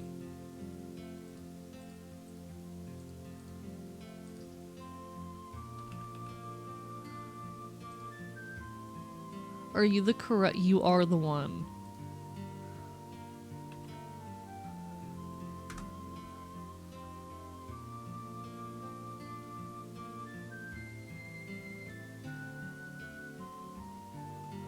There we go. I sent that to someone who needs to see it. Hello, Sailor Shy. Wish you thought of me when you saw Possum Orb. Oh, hi, Shy. I'm so sorry. Hello, Wonder. Bark for Bite Bite. Lovely to see you as well. Only problem with the dwarves would be highly ineffective in space. This is true. This is true. Hello, Parshi. I just think it's really funny that sometimes as an alternative to muzzles, they use orbs. I love the cat orb so much. Oh shit. Hello, Pandy VT. Thank you for the follow. Hope you're having a wonderful evening. Listen. I'm just saying for anyone who needs it. A standard large dog muzzle will fit most human heads. Smiles. Everyone on my end, make sure you go give Wonder some love. She is a wonderful friend of the archive, one of my honestly closest buddies in the content scene, and someone whose work I genuinely aspire towards. She does some really amazing things. Make sure you check out her Twitch and her YouTube. And everyone also say hello to Shy, who's a really talented artist.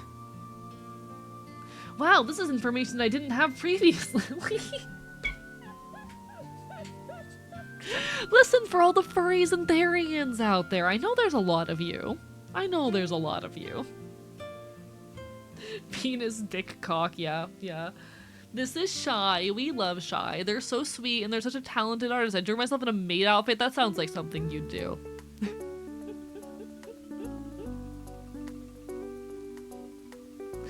Thank you, Wonder, for confirming with muzzles. Hello, Jordan, by the way. Bark, bark, bite, bite. Lovely to see you. Yeah, we're gonna vintage some stories tonight. We will be soon. I'm just doing my obligatory just chatting segment because you can't shut me the fuck up. I refuse. I will not be silenced. I need to save money and yet the muzzle calls for me. Do it. It's like the Green Goblin mask. Hello, Jordan. How are you doing today? One sec, y'all just reminded me that I do need to. I was forced, I had no choice. Nah, you seem like someone who would put a maid dress on. Smiles. I just remembered I need to set my alarms for tomorrow. One sec, chat.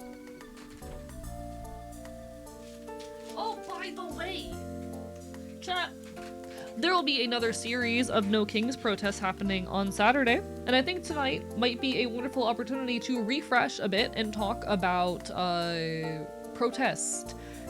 Like tips and advice for safe and effective protests for anyone who may be attending a No Kings protest. I do encourage you to get out there and create some change if you are able to do so safely, but I do also want to stress the safe part there. It is very important that when we engage in protest, that we engage in protest with the information required to keep ourselves and our fellow activists safe. It is also very important as well that we treat these as opportunities to network. Don't just go to a protest and then go home and change nothing in your life. These are opportunities to network with local leftist organizations that are making change in your community. I will talk more about that right after I set my alarms. Thank you for the shout out to Shy. We love Shy. I need to set my alarms for tomorrow. I have to be awake at noon tomorrow, which means I get to stay up late because I'm gonna be video editing. I can't wait to video edit. There we go. AE is so nice, he's very sweet. AE is so talented and awesome and amazing. I know. I'm pretty cool. Chat, I think I'm really fucking cool, actually. Alright, alright, alright.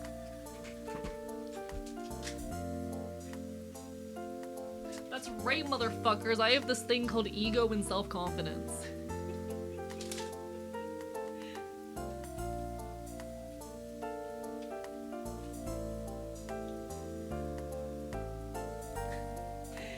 Alright. So, let me pull up actually the official No Kings resources on this.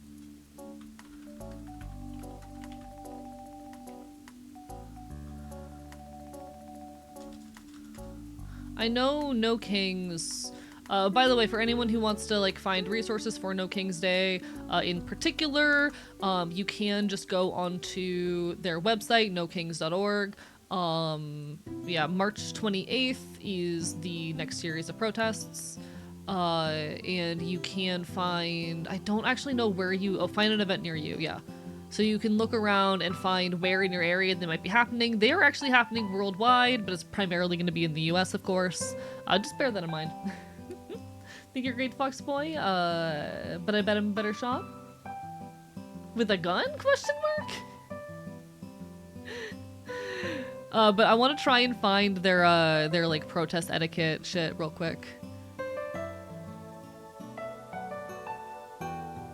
Because they actually do like training stuff online, and you can watch the recordings of their various training sessions.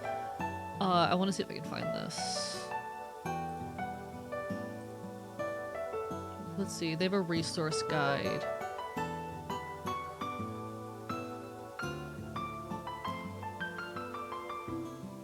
They had a really good graphic that I found a while ago that I really enjoyed. And I want to see if I can find it again. I am also going over this information as well because I've actually changed my stance on a couple things based off what I've said in the past. None of those. Okay. Can I find this graphic? If I can't find it soon, I will simply just start yapping. But I want to see if I can find this.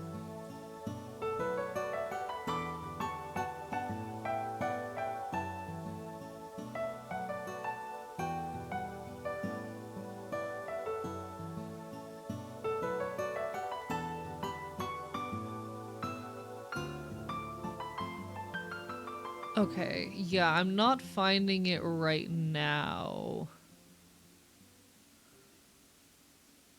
But they do have this page.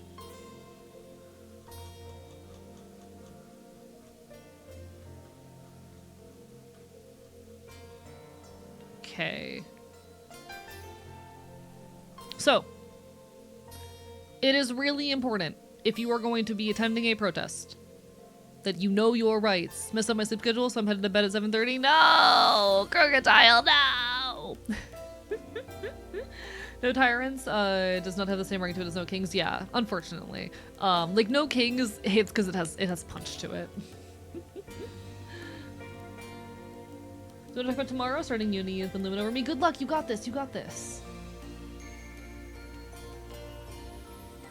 No Kings Protest officially calls it No Tyrants for their anti-Trump protests in Canada since we have a monarchy. Go to Canada spot on the map and you'll see that is kind of really funny. It just doesn't have the same like ring to it, you know?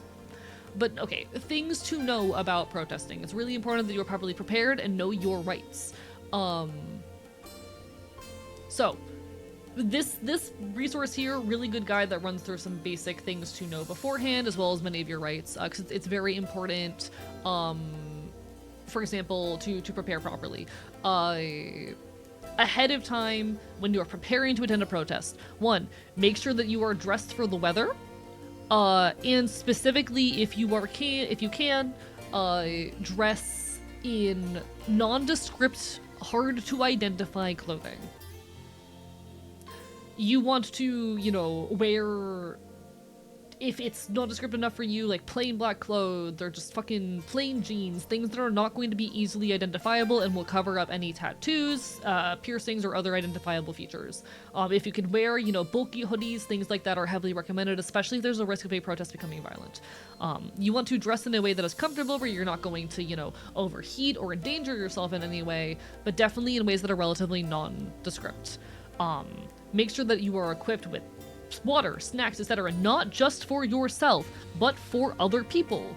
Oftentimes, you know, people at these events, there will be folks there who have excess resources in case anyone's having a medical emergency. Typically, most protests are going to feature people who are trained in first aid, in safety, in de-escalation, etc. But it is, you know, fucking know yourself, have things for yourself and for the people around you, because you never know who's going to need those resources when. Also, this makes a good point. This is something that I always forget to mention. Bring any medications that you're going to need within the next couple days. There is always a risk when you attend a protest that you are going to get detained. No matter how low that risk is, no matter how unlikely there is to be violence in a particular instance, no matter how much you plan on keeping yourself safe, bring the medication you're going to need for the next while. Now, one point where I'm a little more on the fence these days is phones at protests. I've talked very much in the past about the importance of not bringing your phone to a protest, of carpooling if when possible, of parking far away from the event, and trying to make yourself, you know, less trackable, because the police are known in this day and age to use what are called stingrays. These are devices which are going to pretend to be a cell tower, ping your phone, and thereby make you trackable. I personally advise against bringing your phone if you have another means of doing things like recording video or whatnot. At the very least, turn it off for the moment. However, one state that I have, or one situation, one particular issue that I've changed my mind on in the past 6 months is actually the issue of recording and posting video from protests. In the past, I've taken the hardline stance that you should not record and post videos and photos taken at protests, because it could potentially lead to others getting caught, arrested, detained, that it ultimately can endanger people engaging in protests, especially protests which may be more violent in nature. I have had my mind changed on this issue, actually. Largely thanks to a video by Squid Tips. I'm going to go ahead and pull up that link. We're not going to watch the video together right now because it is a pretty long resource, but just for anyone who wants to go find it later to, you know, kind of understand, especially if you've heard my arguments in the past, why my stance has changed. Really, really good video by Squid Tips by the title of How to Film Protests Safely and Why It's More Dangerous Than You Think. It talks through why recording at protests is a difficult and dangerous activity, that you need to do so with intentionality and knowledge, but also why it is important. Squid Tips makes the really, really good point that video is an immensely powerful tool in defending our communities, in making our cause accessible, and in informing others of the, you know, issues ongoing. If you plan to film at protests, I heavily recommend you watch this video. If you have access to things like a Faraday cage bag, yes, or a analog camera or a digital camera, something that is not your cell phone to record video and photo, heavily recommend you use those if you are planning to. And if things start getting violent, I do actually encourage you, if you are in a position to do so, to record. That is how we document these things. Situations like, you know, what happened to Renee Good and Alex Preddy, many acts of police brutality and violence at protests.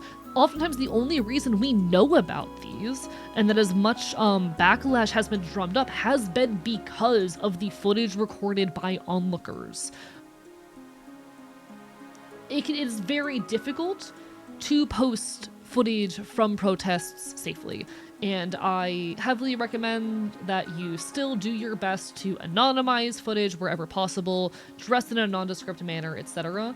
But it is a very useful point has been made to me about like the value of protest footage. I am no longer against blanketly the recording of protests. Do know that you have at least one person who knows your location and status. I, in the past, have always made sure that I, before going to a protest, told a friend where I was going to be before I, turn off my phone and disconnect it, and to have a handful of phone numbers memorized. What I would actually do is I would tell people, hey, I'm going to this event. If you do not hear back from me by X time, assume that something is wrong. And I will make sure to get back to those people, before that time. They know to worry about me if they have not heard from me by like an hour after the protest ended or whatnot. Know your emergency contact numbers by heart as well. So have emergency contacts and know what their numbers are if your phone gets taken or stolen or whatnot. Yes, also very important regarding phones, if you are going to have your phone at a protest, do make sure you turn off any biometric. That includes things like face scans or fingerprints. Fun fact, the police can force you to unlock your phone if it uses biometric data. Things like fingerprints, things like, scans of your face. They cannot force you to enter a passcode.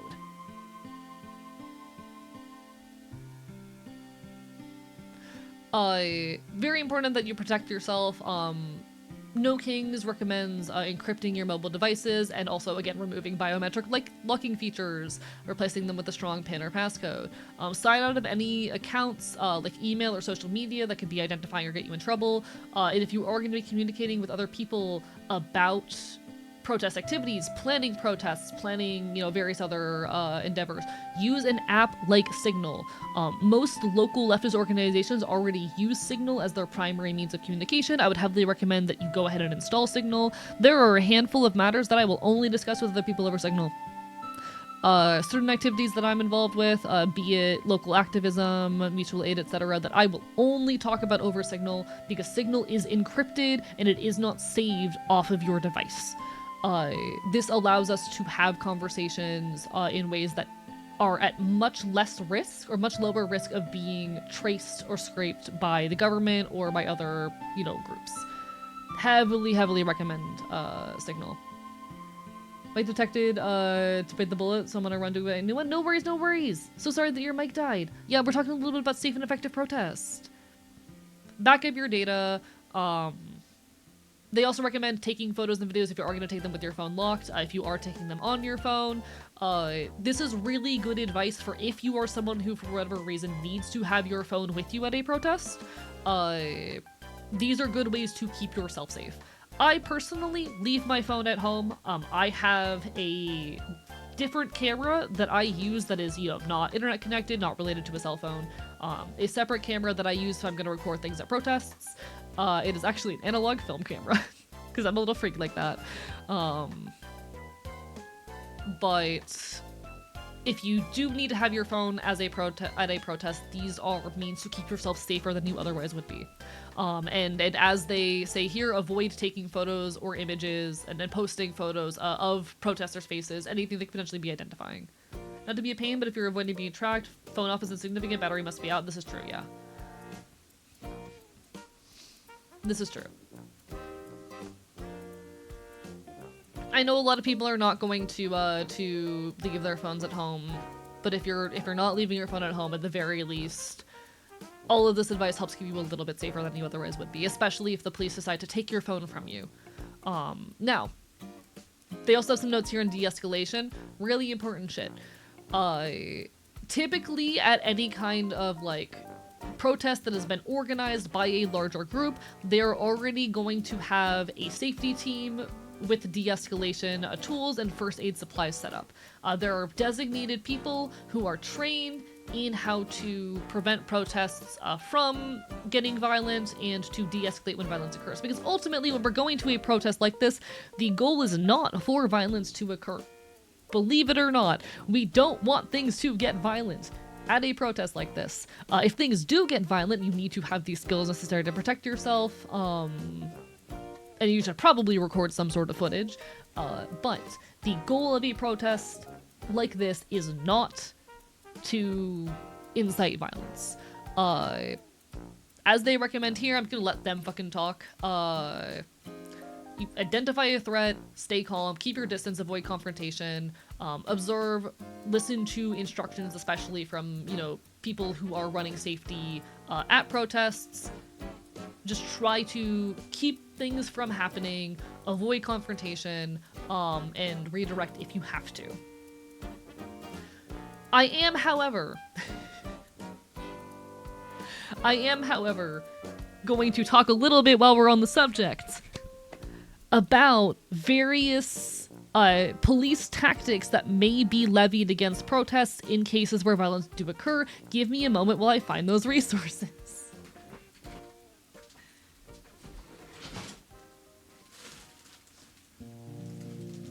Where the fuck did I put it?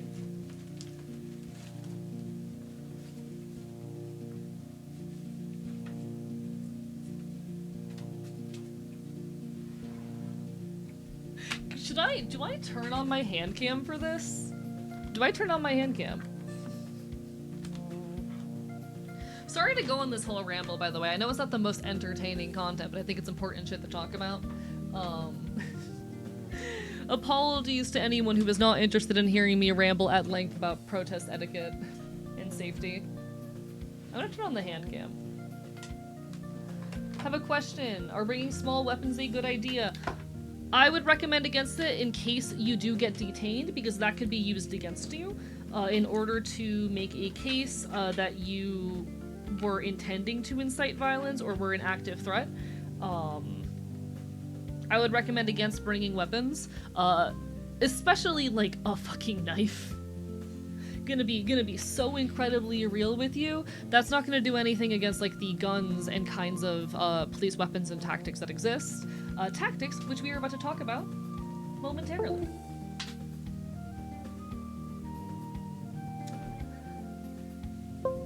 Soup for my family vibes, real. Real? Okay, wait, is this gonna work?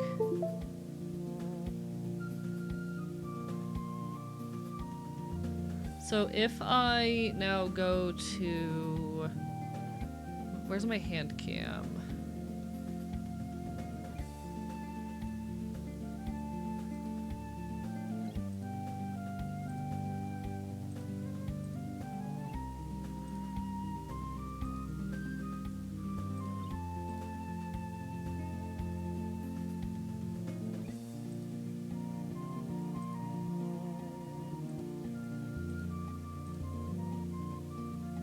Why are you not working?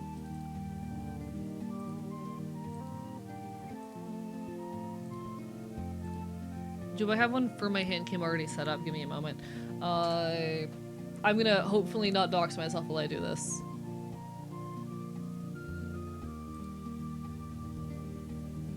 Huh.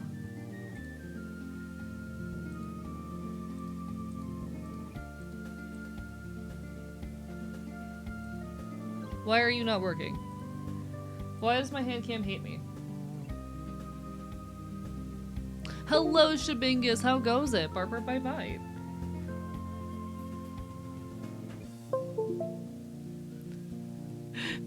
Please work with me.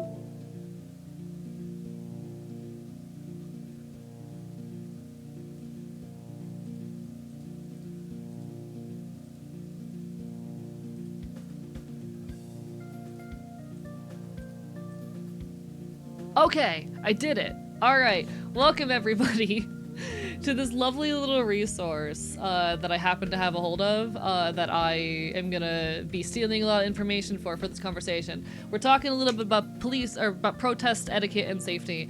This is a practical anti-fascist field guide to police tactics and weapons for safer protest and effective action, 2025 edition, by the Green M&M. Y'all get talent cam. All right.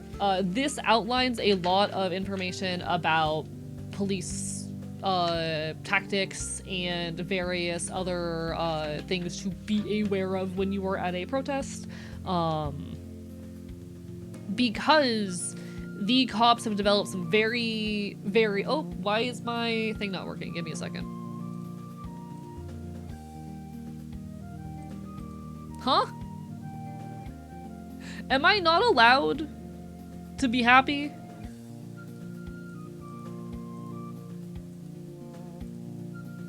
Huh?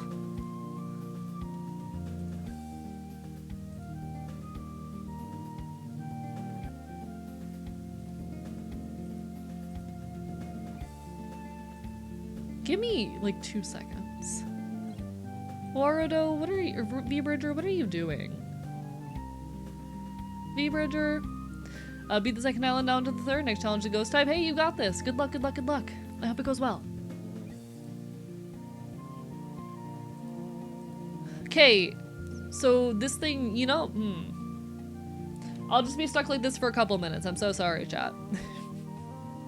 I'm just gonna be stuck like this for a couple minutes. The police is very effective means of surveillance. Be very, like, do not post on your personal social media accounts about protests you're attending. Do not post pictures and videos of other protests. People are routinely arrested weeks after a protest because their face showed up in someone's social media feed about a protest. The police have very effective means of surveillance, and the internet is one of the most consistent means by which your personal data is harvested both by companies and by the government. Please keep yourself safe. A lot of protests will utilize facial recognition or other similar, you know, technologies in order to identify people as well. There are generative AI companies, which, like, one of the things that they are focusing on is building technology that it can be used to recognize people's faces, even through things like masks. I heavily recommend you wear a mask. Not just because it makes it harder for the police to figure out who you are, but also because COVID is still a thing. People get sick. Even a common cold can be debilitating for some folks. Fucking take care of your community. Wear a goddamn mask. Make sure you cover any tattoos or other forms of identifiable clothing. Also, if you were, you know, driving to a protest yourself, please be safe. Park at least a few blocks away. Walk the rest of the distance. Your license plate number can easily be tied to your identity. If you are able to, use public transport, walk, bike, carpool, etc. We have the point here about stingrays, which will connect to your phone by pretending to be a cell tower. Please, be careful. If you are going to bring a phone to your protest, do everything you can to protect yourself. Make sure you disable any biometric data, shit like that. But if you can avoid bringing your phone in the first place, do so. If you have, like, a camera that is not related to your phone, fucking bring it. But try to avoid bringing your phone if you can. There will sometimes be bad actors embedded in protests to start fights. Do not engage. Call out their presence. Don't talk to them. Here is a list of things to look for if you think you might be dealing with a provocateur. Now, also good to be aware of kettling, which is a tactic that police will use to surround a group of protesters and arrest everyone inside, and also kill the momentum of a protest. They will surround you on all sides, and they will basically force you out through a single exit point. This can get you stuck for hours. Potentially also leads to you getting detained. Just be aware of the actions of police around you. Call out what you see. Also worth noting that there are actively developing technologies that allow for things like gait analysis, AI models that can identify who you are based on how you walk. Also, recall Palantir. Talked about Palantir before. We fucking hate Palantir around here. They are creating a database of every single person in the US by exploiting government data, as well as social media data, which can be used to target people who may be quote-unquote criminals. It is fucking dangerous. Fuck Palantir. Please be safe about your online information. As far as like actual police tactics and weapons, there are quote-unquote fake non-lethal bullets. They're known under a lot of names. You might have heard of like rubber bullets, shit like that. There are a lot of different forms of this and a lot of different names that can be used for it. Hi, Xterra. They are quote-unquote less lethal, but have been known to kill a lot of people. Oftentimes because they're not even shot properly. You are supposed to, or rather, I'm pretty sure you're not supposed to shoot people directly with plastic bullets. They can cause severe physical trauma and even death. They are not safe. They are not safe. If you see this happening, get the fuck away. Be aware of ricochet. Use whatever physical barriers you can. If they start shooting fake bullets at protests, get the fuck out of there. Never meant to. They are meant to be balanced. Never are. Yes, yes, yes. Hydro cannons. These are water cannons that shoot massive amounts of water at extremely quickly over a large range. Originally developed for firefighting, they have been used as crowd control weapons. They can also be used to deliver chemical weapons over large ranges, which is extremely dangerous. They can knock people over, tear clothing, permanently blind folks. And additives added to them, including colored dyes or pepper spray, can cause a lot of damage. Be aware of what they look like. If you see one of these, keep your distance, use physical shields. Probably a good idea to also get out of there. On the subject of chemical weapons, we have things like tear gas, pepper sprays, etc. These are agents that are going to cause respiratory distress, skin irritation, chemical burns, and can kill. The countermeasures are going to depend a lot on the specific type of chemical weapons being used. Ultimately, you want to leave the area, get to higher ground. Do not rub your eyes, touch your face, etc. Half-face respirators can be useful for tear gases specifically. Another reason why you should be wearing a mask at a protest. And if you are going to be wearing a mask at a protest, you are going to have to shave any facial hair to ensure that you can get a proper seal. All of this, there's some useful advice here, but a lot of it's going to depend on specifically what form of chemical agent is being used. There are also long-range acoustic devices. If I recall, these have not yet been used in the US, but there's fear of them eventually being used. They can produce sounds 100 times louder than a jet engine, which can cause pain, nausea, disorientation, vomiting, and hearing loss. And if I recall correctly, they are like more painful and more audible to younger people. This is a very targeted effort that's mostly going to impact younger protesters. Being directly within their range is extremely dangerous and can cause permanent hearing damage. If you encounter, pay attention to what they look at like, if you encounter one of these, move off to the side, duck into side streets, try to, get outside of the, range in where they are pointing to keep yourself safe. Hello, Corin, we're talking about protest etiquette. How are you doing today? Earplugs can be useful, but these things can cause such severe hearing damage. It is really important that you just fucking get out of the way. Do not be directly in their, line of sight. And then there are heat rays, which the government has used, or rather have not widespread used, but have used here in the US. There have been discussions about them being used more widespread in protests, but the main reason they haven't been used is because they just don't have them yet. These use high-frequency radio waves, which can penetrate the top layers of skin, which only cause like superficial burns and damage, but also severe pain. They can pass through regular clothing. It's important in these situations to be wearing thick clothing if you are able to. And also just get out of the way. A lot of this stuff is get out of the way. Oh, LRADs have been used in the US, my bad, I was incorrect. To be fair, this booklet here is like a year out of date. So anything that's happened in the last year is going to be probably not included within this. My bad. Thank you for filling me in on that, Zazzy, I appreciate it.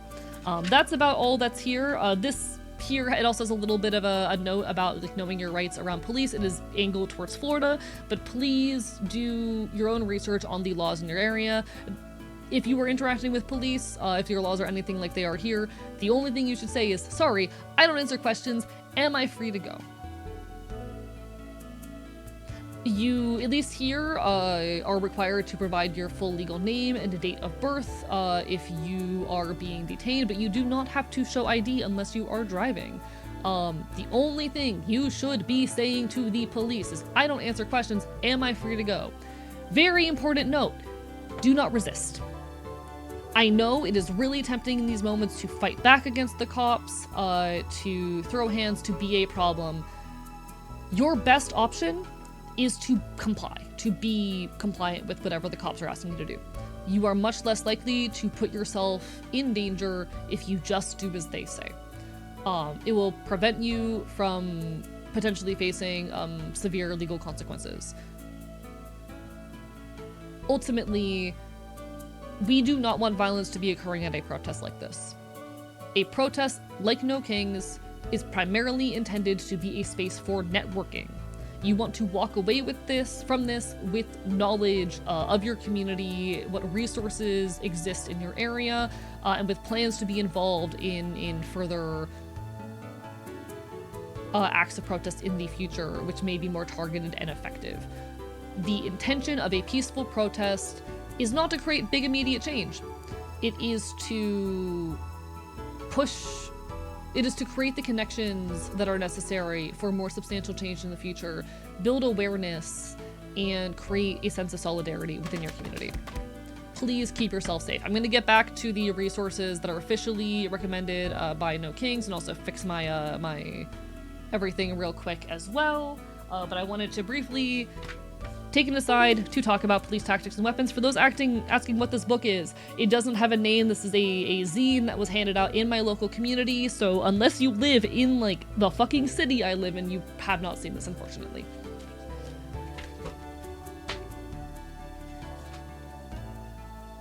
This is a resource created and distributed within my like, fucking city. Alright, give me a moment.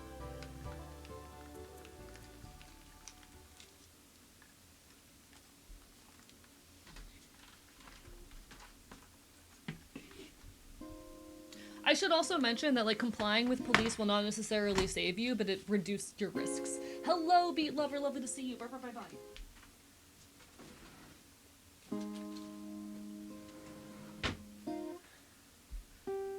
Okay.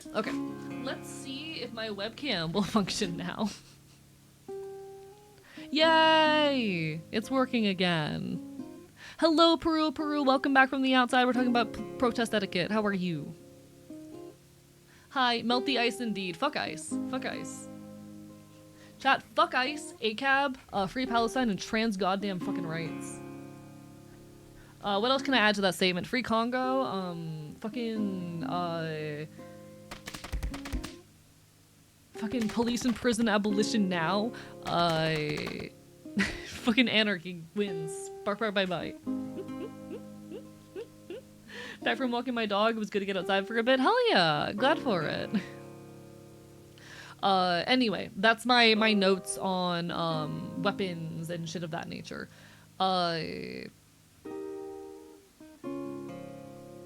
Oh, this is actually a really good inclusion. Thank you, No Kings, for including this. So No Kings actually has a whole segment here on reducing your risks as a non-citizen specifically. If you are an adult immigrant with a lawful status that requires you to carry proof of that status at all times, bring that documentation with you. I know generally speaking, when it comes to protests, we don't want to be giving more information than we have to for the police, but if you are a non-citizen who wants to engage in a protest, that is something you're going to have to do. Have a contingency plan that includes a contact person who knows your location, your status, and how to reach you for legal support. Yeah, this is really important information if you are a non-citizen. Welcome back from the ads, everybody. Bark, bark, bite, bite. Now, on to the next section of what we have from No Kings, knowing your rights. The First Amendment of the U.S. Constitution guarantees rights to peaceful protest. You have the right to protest on certain public property subject to certain localized restrictions. You have the right to protest on private property if you have the consent of the property owner.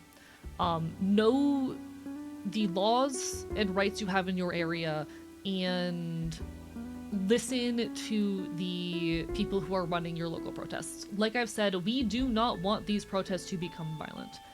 Peaceful protests are not going to create the widespread change we want to see in the world, but it is very important for the purpose of protests like this because their intention is not to create substantial change. Their intention is to raise attention and alarm and to build the networks that are necessary to create change. We don't want these protests to become violent. Some of them will, inevitably. And if they do, you want to be in the right. You want to protect yourself from legal threat. So it's very important to be aware of this shit. The government is actively cracking down on your right to protest. They are finding any and all excuse to label your actions as violent. And to be honest, we're getting to a point where even standing on the street for too long is becoming a problem. They're implementing curfew laws. They're finding reason upon reason to make normal protest efforts a disruption of the peace. Very important to stay aware of that shit, because nothing ultimately you do will save you forever. But for the purpose of a protest like this, know your rights and try to stay within them.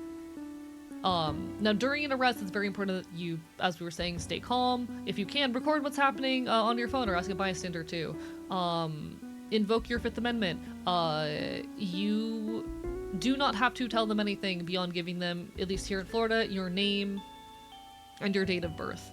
They can look up your information from there. You don't have to fucking give them your ID.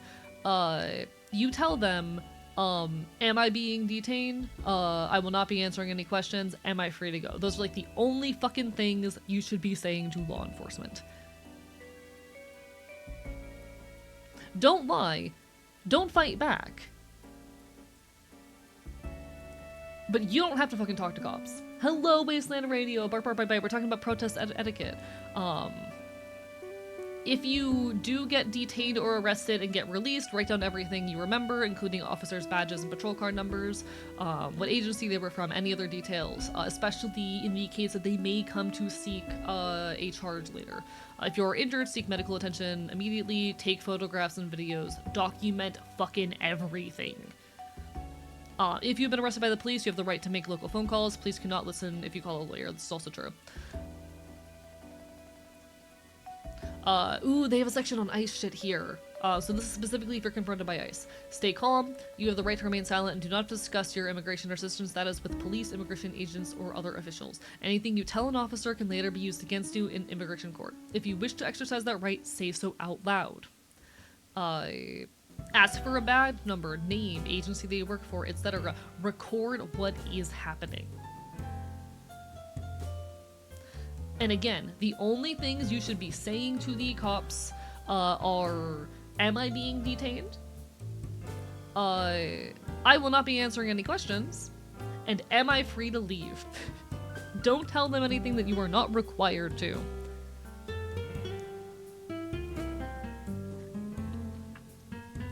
Now, community organizing a community response. Now, here's the thing. Protests like these function primarily as a tool for networking within our communities. When you go to a protest like this, the intention is not to create immediate change, it is to find like-minded people in your community, drum up support, and create lasting connections. You want to find out who in your community is running this protest and where they meet up. In my city, every Thursday night, most of the organizations most of the leftist groups in my city all get up together to talk about the activist measures, events, and activities happening in our area. This is something that we do every Thursday night, and if you live in an area that, you know, is big enough to have local leftist organizations, chances are they have something similar. Get in contact with the people who are making change in your community, find out how you can help, how you can participate. Even if you are someone who cannot regularly leave the house, they have a need for you. These are great opportunities to get involved. Really, really important shit. They have a ton of advice on here about specifically like how to prepare and organize different types of like community responses and protests and whatnot against ICE, against occupations, against various forms of profession, and how to like defend your right to protest. But it's, I think, the most meaningful thing I can say for most of the people here. When you go to a protest, you want to leave knowing your next steps, knowing the groups in your area that are creating change, and with a path forward for further organization. Leftist efforts, in order to create substantial change, need your help beyond the moment of a protest. We are not going to create substantial change if we, you know, just go to a protest and then walk away the next day. So please, if you have the ability to do so, take this as an opportunity to learn more about the activist efforts in your community and to get involved. And I think that's about all I have. If anyone has additional notes on protest safety and etiquette, please do share. I would be happy to hear them. But I think that's what I've got. Why is my keyboard not working? Huh? Keyboard. Also, thank you, Lore Keeper, for the lurk. Bark Rabbit Bite.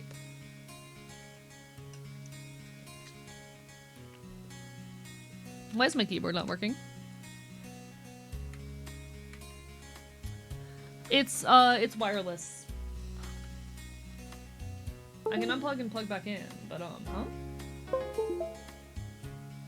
Wait, is this the end? This was not the end of stream, but it's the end of my little segment talking about, oh, there it goes. Alright, unplugging and replugging did it, apparently.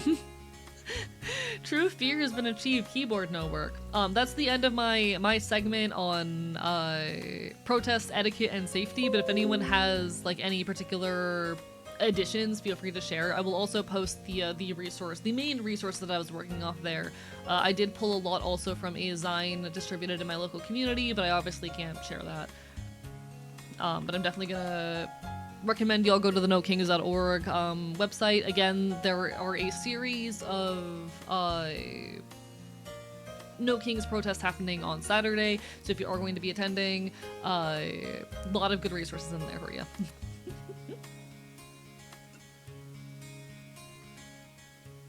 It's not working because it hates fun. True, it's so mad that I spent like an hour talking about politics. Hello, hopefully free. Lovely to see you. I love talking about politics, though. It's genuinely one of my greatest passions in the world. It is genuinely one of my greatest passions in the world, talking about like protest and activism, and the work that goes into creating change. I love this shit very, very dearly.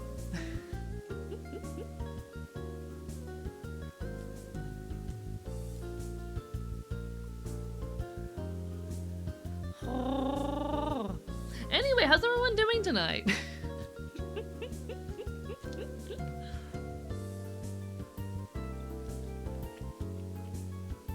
Damn, I can't believe Parchi took the keys. Doing very good, hell yeah. I'm really excited to hop back onto Vintage Story tonight. I've been working in the background a little bit on a lore document. I haven't had a whole lot of time to work on it lately, but I'm excited to have a little lore doc. Hee hee. Made homemade ramen? Hell yeah. That sounds delicious. Drawing and taking mental notes about protesting? Hell yeah. Finishing the hell out of my story at the moment? Fuck yeah. Oh, I want ramen now. Low key though, I used some of the money that was donated the other day to get myself some eggs and sauces and like fixins, because I have a shit ton of rice right now, and I basically just bought a bunch of stuff to use to like add on to a bowl of rice. So I've got, you know, a bunch of toppings for my rice bowls in order to give them like proteins and veggies. So I got like some frozen vegetables, some canned tuna, some eggs, etc. And I've just been producing various varieties of rice bowl. It's been very tasty. My character's notes are mostly completed for the Vintage Story server? Hell yeah! We did make some tiny changes to it. We actually extended the length of in-game months. Hello, Lucky! Barbara bye-bye! Mike's was also a dirty rice enthusiast. It's really good for when, like, you're kind of poor and need food. Today, I took, one egg, scrambled an egg, which egg prices are down in my area, thank god. I was able to get a dozen eggs for like $2, which is wonderful. Hello, Jason, bark bye bye. Half a can of tuna, and some frozen vegetables to make a rice bowl, and it was delicious. And then I put like some soy sauce and mayonnaise in there. That's a meal right there. Yeah, I got a dozen eggs for $2. I need y'all to understand that a couple months ago, it was like $7 at the same fucking store. Like, at some point apparently recently, like in the past couple weeks, the price of eggs plummeted and I was shocked to see it. Nature chat, maybe the economy is good /J. Maybe Trump really did fix the economy /J, massive /J, massive /J. Massive /J. What kind of time vortex did you walk through today? It was very wonderful. And I got myself a treat today, chat. So I went out, I shipped some packages, I got myself some groceries, and then I went to my favorite coffee shop with my friend, and I got myself a coffee for $6, because I really like this local coffee place.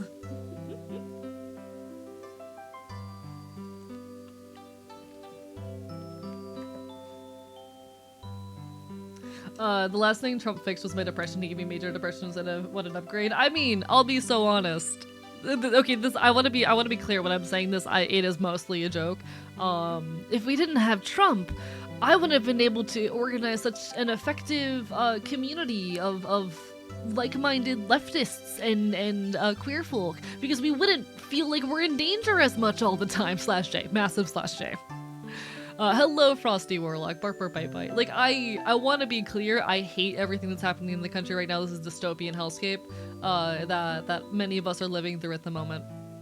But I do love talking about politics, and it's given me a lot to talk about. Obviously, not worth it, but at the very least, the one benefit of there being like a new major news story event every goddamn week is that I constantly have things to make content about. You know? If I can take comfort in one thing, the silver lining of living in such an interesting era is that I always have content.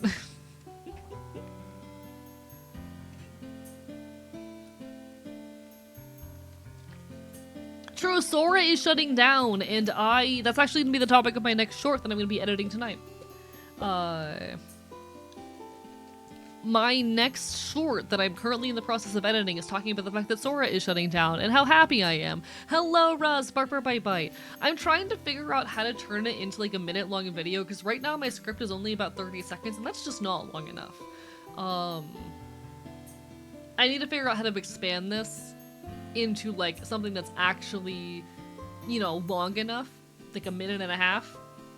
But that is going to be the topic of my next short. They had to remove all the winter additives plus ore, so gas price is going up for real. Oh, terrifying. Disney canceled $1 billion AI investment. When indeed. Hello, thank you for the hydrate, cat and bows. I think one thing that is very worth being aware of when it comes to this situation with Sora shutdown, the main reason that OpenAI is shutting down Sora is because they are in the process of going public, and they want to make sure that they look good to investors when they do so. But what this does also mean is that these companies are starting to realize that a lot of their silly little Gen AI tools that are ruining the modern internet are bad for business. They are not profitable under the current models they're using.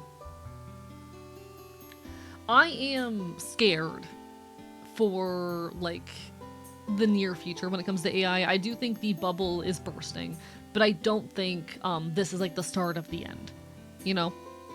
The bubble will eventually burst. I don't think this is the start of the end. The reason OpenAI is shutting down Sora is because they're trying to appeal to investors, and they've realized it is not profitable enough. What they're probably gonna do, they're gonna pull away from videos because it's just far too expensive for them to upkeep, but focus on, like, other forms of generative AI for the time being. That said, while I don't believe this is the start of the end, it certainly is a sign of progress. They are realizing that these technologies are not fucking profitable. At the very least, we are losing one source of rampant misinformation and fucking rather of plagiarist fucking slop, you know? When the bubble does pop, I don't think it's popping yet. It will cause a major crash. I do agree with that. Like, the day the AI bubble pops, the economy is probably going to crash. It's going to be a really rough couple of years. But I don't think this, I don't think we're seeing, like, the dying gasp of the AI industry quite yet, but we are seeing one of the big companies pull away from one of their most successful projects because it's just not profitable enough. And they can't monetize it well enough. I think the biggest flaw of Gen AI is I don't think people are going to be willing to pay for it. I don't think people are going to be willing to pay for it, and they're realizing that. They're realizing they can't get enough everyday consumers to pay in order to use their fucking AI slop tools. And that's a win. They're also a gigantic publicity issue, since the only people who actually have positive opinions of AIs are stockholders in NVIDIA and higher tier software companies. Yeah, this is also true. Like, they're realizing that they're not going to get the general public to pay for their slot machines. But hi, Cat! Barbara Bye Bye! By the way, I did request that day off for the thing. I need to look at the book. Soon.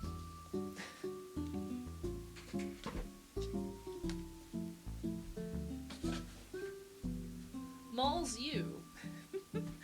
Apologies, I had to throw something out real quick. Little lurk, hello Emmy Berry, lovely to see you.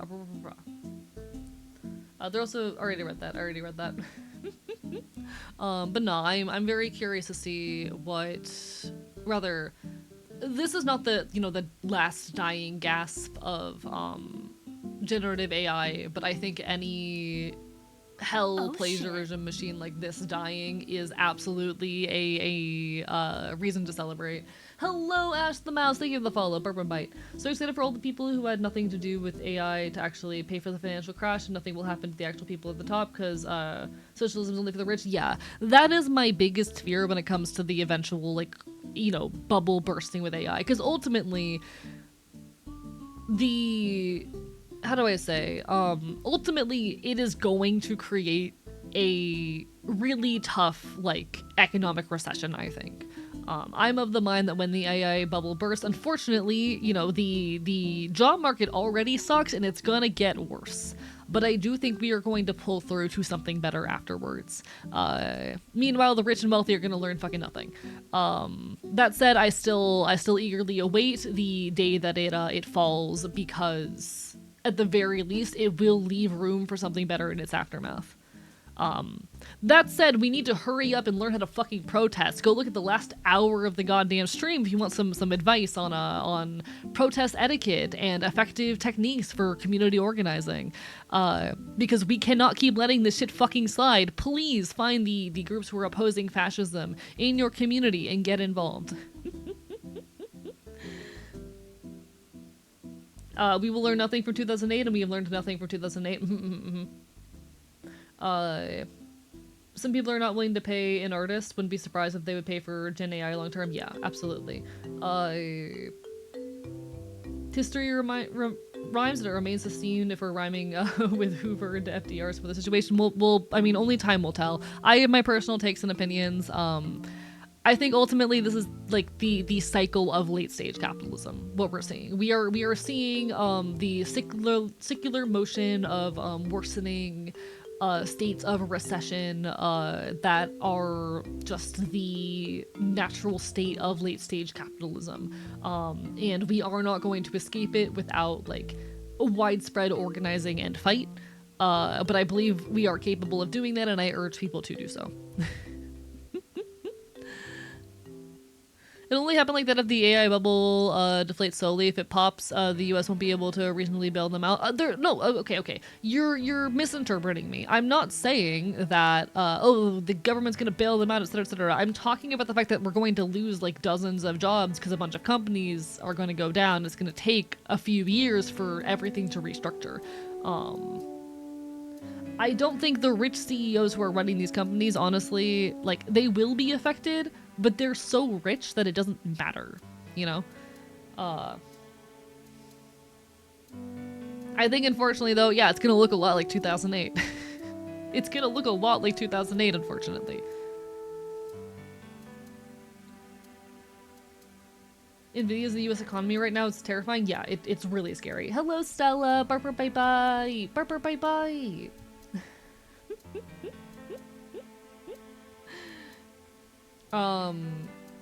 That said, yeah, there is no bailing these companies out. It's not gonna happen, but I think we're gonna see 2008 again.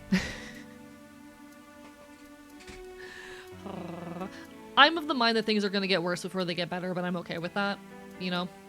I shouldn't have to be okay with that, but I think that's how it's going to be, you know?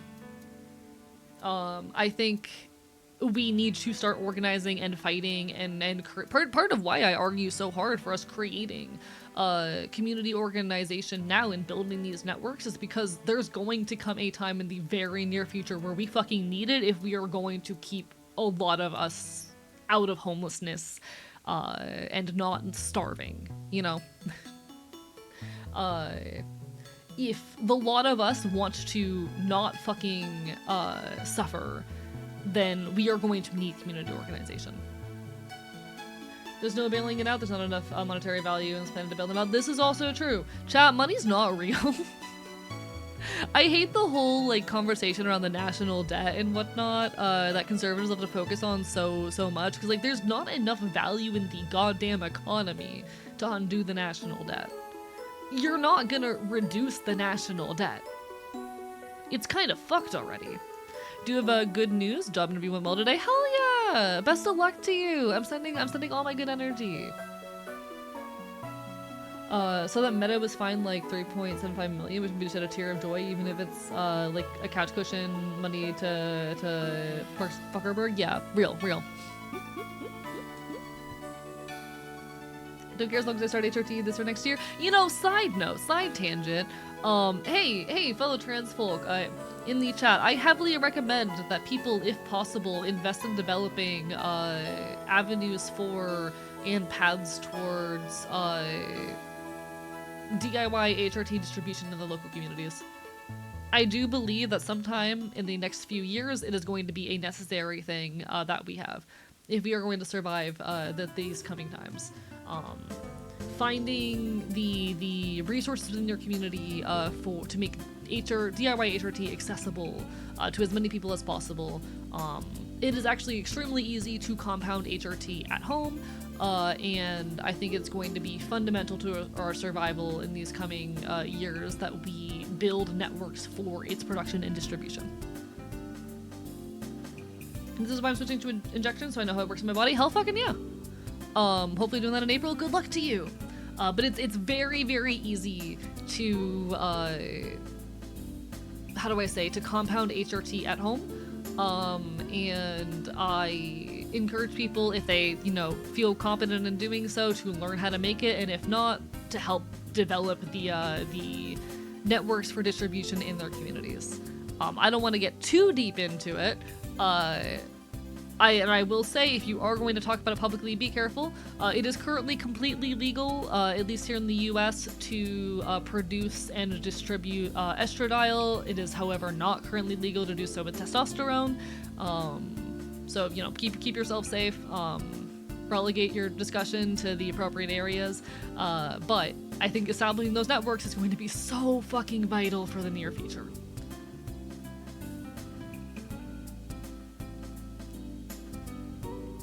It makes me mad that people live and die based on social contract money instead of just helping each other live decent lives. Real, fuck capitalism. My doctor is the chillest and best gender doctor can ever, so there will be no issue. Hell yeah. Oh no worries, Azzy. Enjoy your unasanas. All the best, all the best. Bye-bye.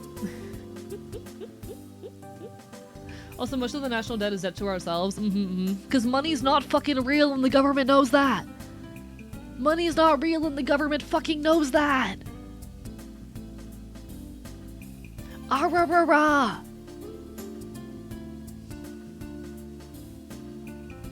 I'm very lucky to live in a city that has a very well-established like DIY HRT network, and I encourage more people to establish those in their area.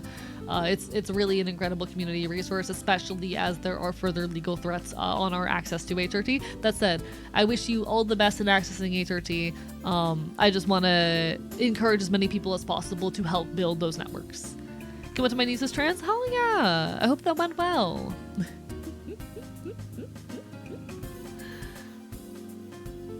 Did I do my injection on Sunday? Hey Lycan, did we HRT we boy juiced on Sunday, right? We did that, right?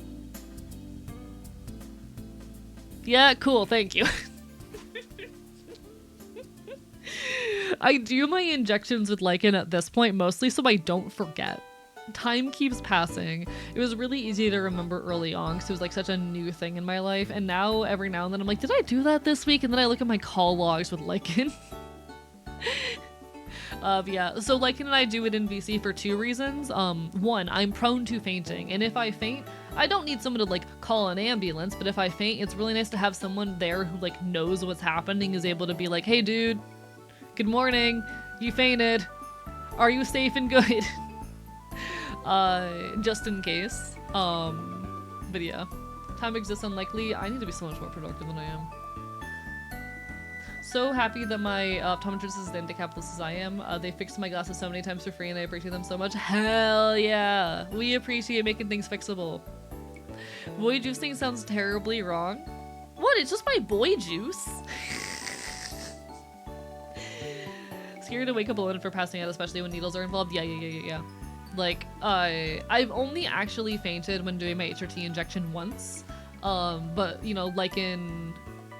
I woke up to Lycan, like, Lycan's voice, and he helped me get to a point where I'm like, you know, okay, make sure the needle is out of your body and away from you in a way where you're not gonna, like, roll on top of it and hurt yourself, etc., etc. It's really appreciated. Going to Universal Studios in 2 days, which one?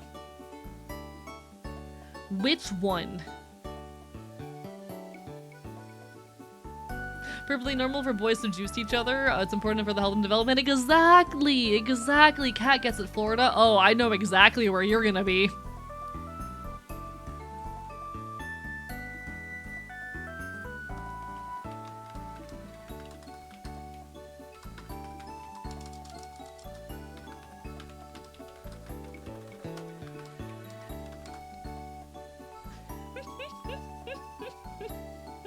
Sorry, I had to DM my mods real quick.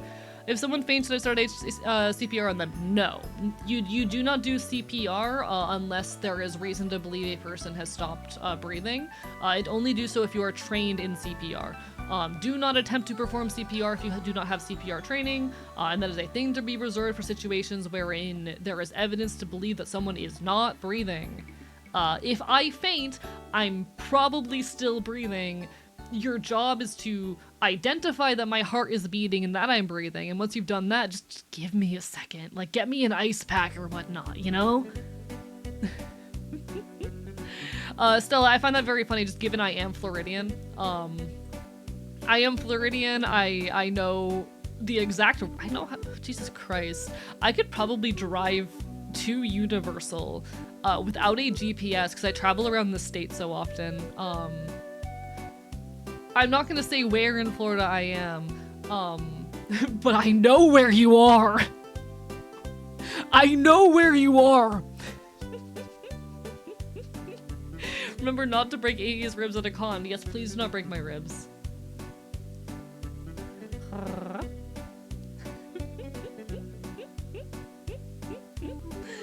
Get a Mr. box of juice. Yeah. If I faint, like, get me an ice pack and some water or some shit, you know?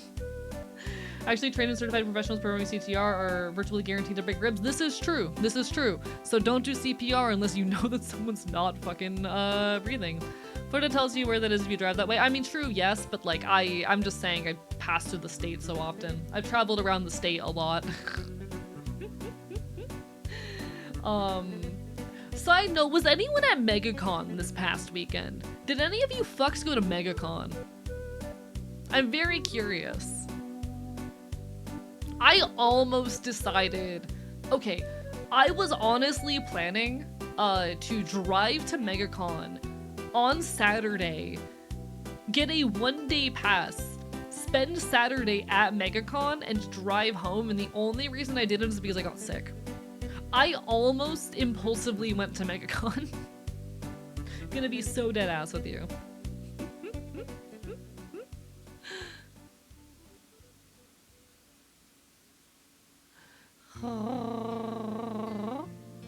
I'm very curious if anyone went to MegaCon.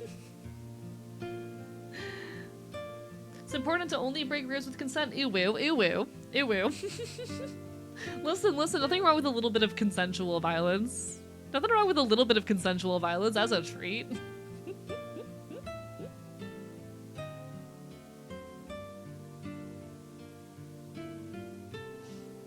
Lola Mao. Hey, can you please break my ribs? Thank you.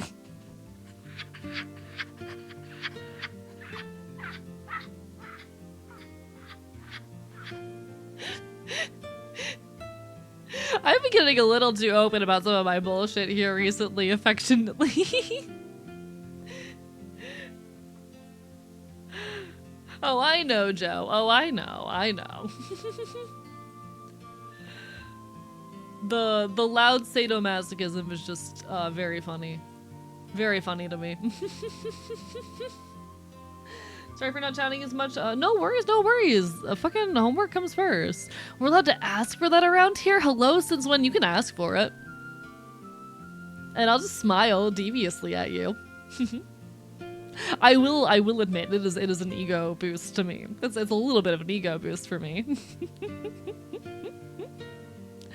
I've talked a few too many times about my love of pathetic men and how much I want to see them cry. But you know what? No regrets. I do love that the two recordings we did are very soft Yuri and violent fuck fight on the yaoi side. Nah, real though. Chat, I love me some toxic yaoi. The art I was talking about earlier that I'm not sure if I'm gonna be allowed to show y'all, I need to get the permission of the other people involved, is toxic yaoi fan art involving me. And I'm so excited. I'm so hyped. It's gonna be so... Speak of the devil.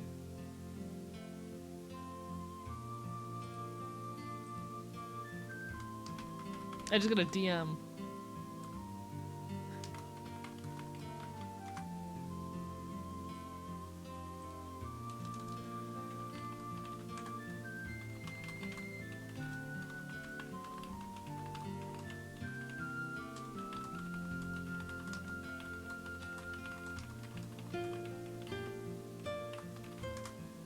Alright. Thank you for the hydrate, an awesomely epic guy. Bark, bite, bite. I love Toxic Yaoi. Had a Danny DeVito moment with Toxic Yaoi a bit back, and well, it's still not my favorite. Like, I get it. Yeah, listen. I'm an enjoyer of some Toxic Yaoi. I love me some Toxic Yaoi. Cannot go into detail, but like Toxic Yaoi good actually. Big enjoyer of Toxic Yaoi. Have you seen the art from my Vampire Smutty scenes? I don't think I have. I think I might have seen one of them, but I'm not sure about the other one. Also, hello, Trans Knight. Lovely to see you. Bark, bark, bite, bite. How are you today? How are you, my friend? Guys, Trans Knight is an excellent content creator. You should absolutely give some love and attention to. Bark, bark, bite, bite. I need to talk to you again soon. I've been, I'm now officially like 2 weeks into having accommodations in my day-to-day work that has really allowed me to like have a lot more capacity and energy in my life, and I've started being more social as of literally like 3 days ago. I'm actually DMing people and reaching out and bridging connections, which has been really, really nice.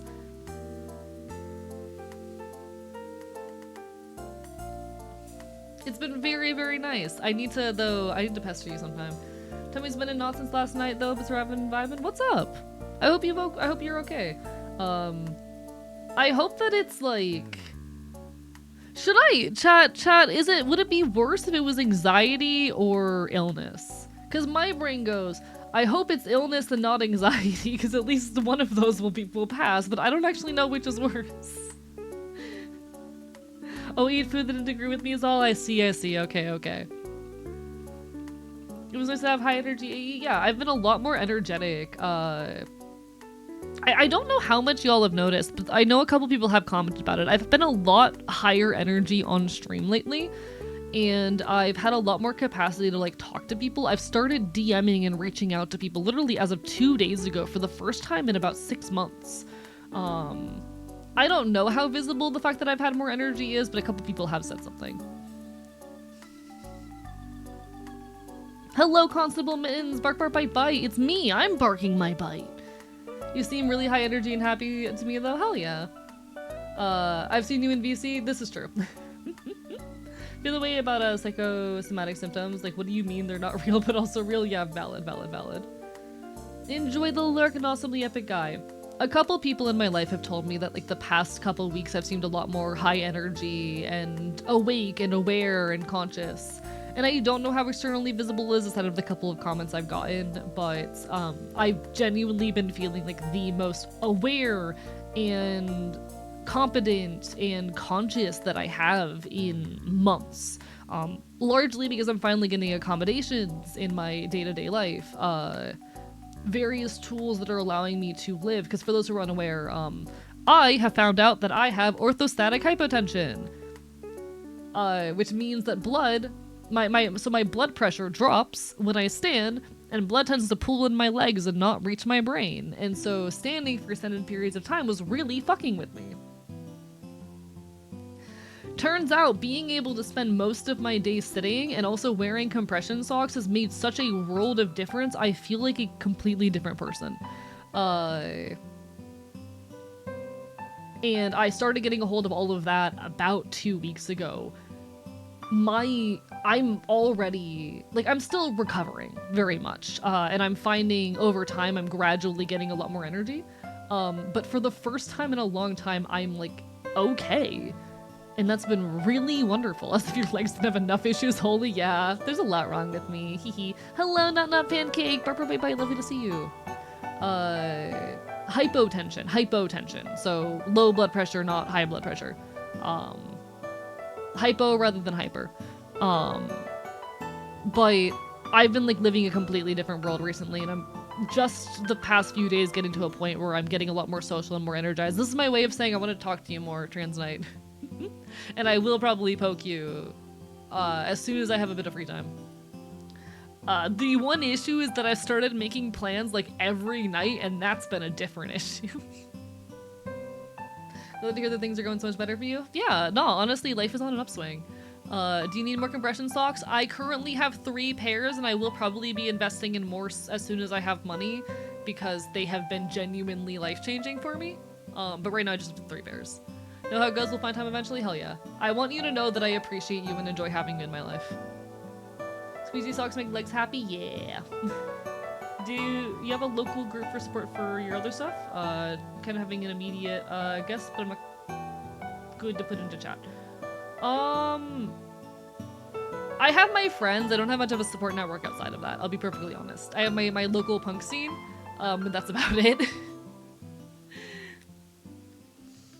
As an athlete, I also fuck with compression socks. Yeah, compression socks are really fucking peak. I love compression socks so much.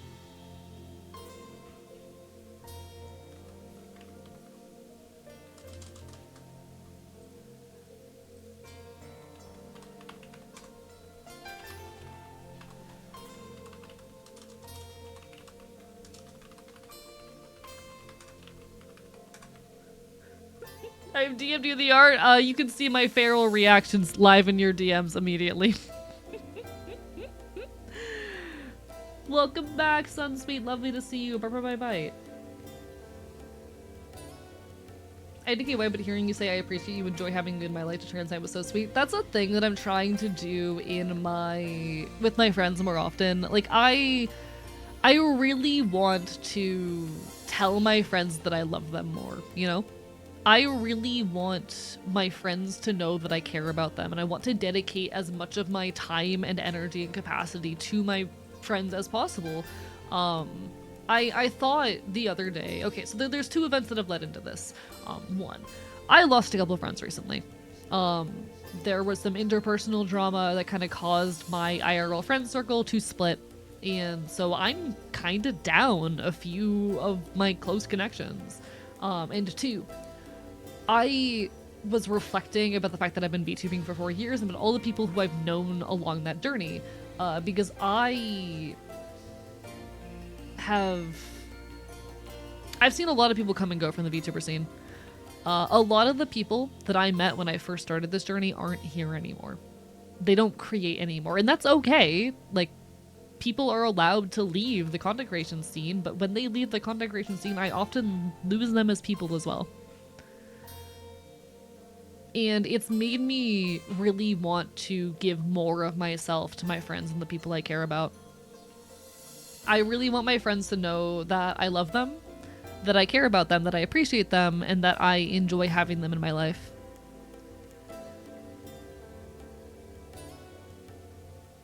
It's a hobby that might pay for itself for 95% of VTubers, I think. No, for the majority of people, VTubing is not profitable. I'm one of the rare cases where VTubing is able to be profitable, and I'll be so honest, the money I make allows me to live a life, you know? But no, I want to give more of myself to my friends. Daylight saving hits this Sunday. I'm mad about it. AE streams have been starting an hour earlier for me for a few weeks. I'm so mad it's ending. I'm so sorry, Farsi. I have considered streaming an hour earlier. It's just not very possible in the way I currently live my life. I'm glad you're around too. No, we don't get to hang out all too much, but just knowing I got you in my corner means a lot to me. Hey, I'm glad to be in your corner.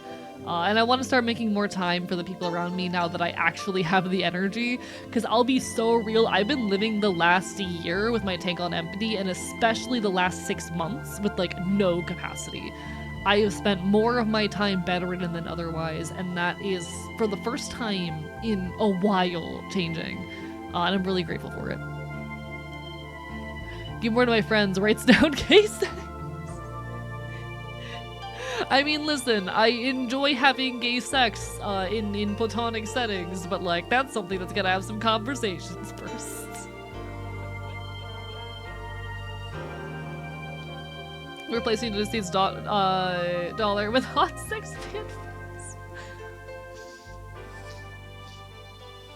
Okay, one moment. I'm getting I'm still at the tail end of sickness, and I am getting a touch of congestion. Give me a moment. I'm gonna blow my nose, and I want to subject chat to the gross noises. One sec.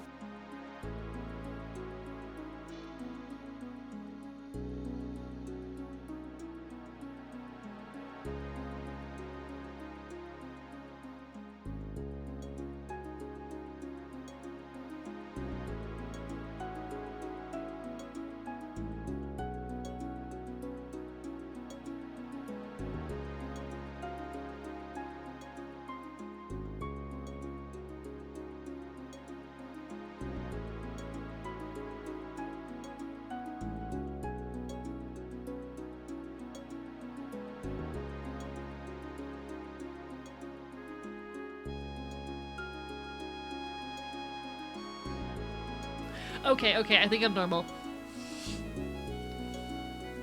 Hello, Strap! Reminder to all of you that you matter, you're loved. You're valid, loved, worthy of love, important, allowed to have emotions and bad days. Don't have to be strong and perfect all the time. You're not broken. I'm so proud of you all for existing. And I'm so thankful you're around. Stay safe. Same to you, Strap. Always. Think you're normal, unlikely. Hey, I'm so normal. I'm the most normal VTuber in existence. I am the most normal VTuber. Oh, fuck. Is Scuffed broken? Give me a moment. Give me a moment. No wonder. Wait, huh? Huh?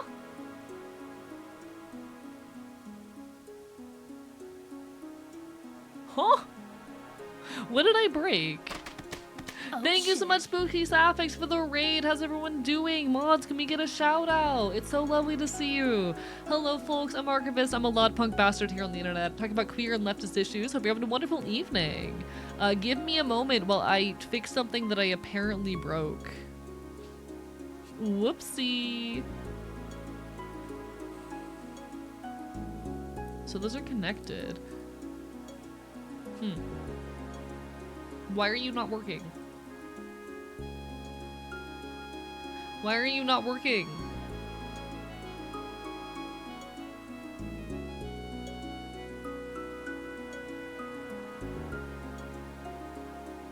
Huh?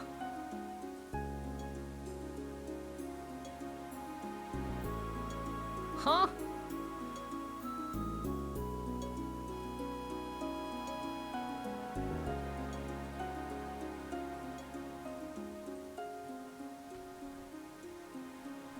Why are you broken?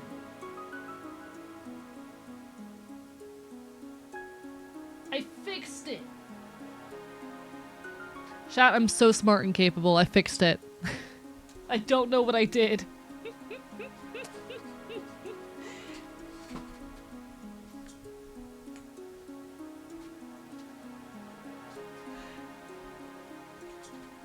And they scuffed me. Hi! Welcome on in though, Sapphics. What were y'all up to tonight? I'm so smart. How was your stream? Hope you had a wonderful evening. It's so wonderful to see you. Now I'm imagining the smooth, polished version of AE model, like that one SpongeBob episode. Be so normal. I'm so normal, chat. We might have turned it off during the 3D stream. You're correct. That might have happened. Oh, I know what might have happened. Someone might have redeemed Scuffed while I was using the 3D model, and it got stuck because it couldn't complete the action. Yep. You totally fixed it. I didn't unpause the redemptions. Nope, it was all... Lycan!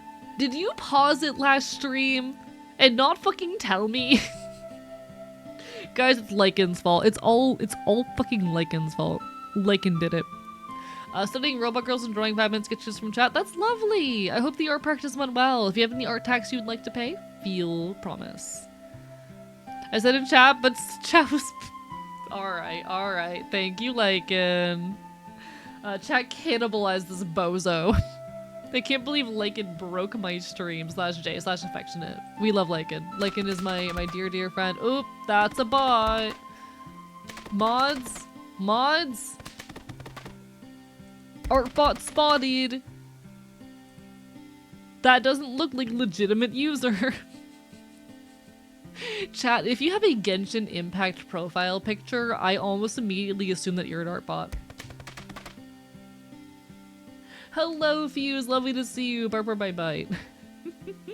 If you join my server and you have like a Genshin Impact profile picture and like no information in your bio or whatnot, I assume that you are an art scam bot.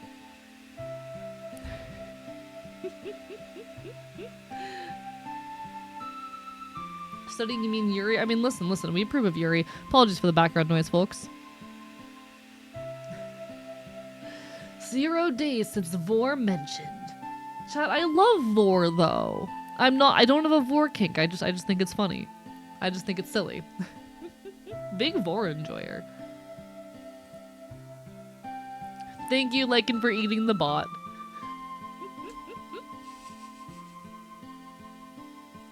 But hello, Fuse. How are you doing today? Lovely to see you. The fourth rule of robotics is all the bots must be gay and trans.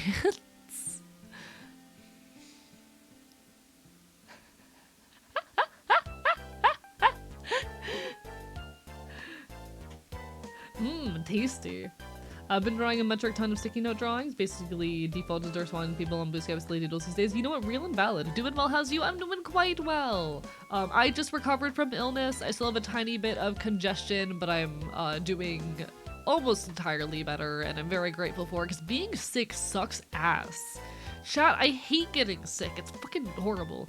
But I am recovering. Things are going absolutely wonderful.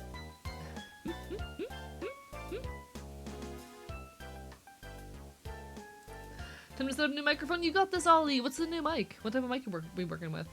Hopefully the rest of it's gone soon. Thank you. I appreciate it. I was able to go out and mail a couple packages today, which is really cool. I like mailing packages. So a couple new people have merch orders on the way. I holed up in the paper cafe for a bit, did a bit of writing. I have a new YouTube short that's hopefully gonna be coming out in the morning if I can finish it overnight. Life is good. Life is good. I am feeling the most energetic I have in a while now that I finally have like accommodations in my life. Things are chill. Things are chill. We talked a little bit about like protest etiquette. We're vibing. We're vibing. We're probably going to be hopping into Vintage Story relatively soon as well. I'm very excited to vintage some stories on the community server with y'all. Got a bit of Vor as a treat in my HGDG fic I was reading last night. Ayo. I like leaving it really dubious whether or not I'm actually into Vor. I think it's really funny. I think half of chat thinks it's a joke and half are convinced it's true. And I really love just leaving the uncertainty there.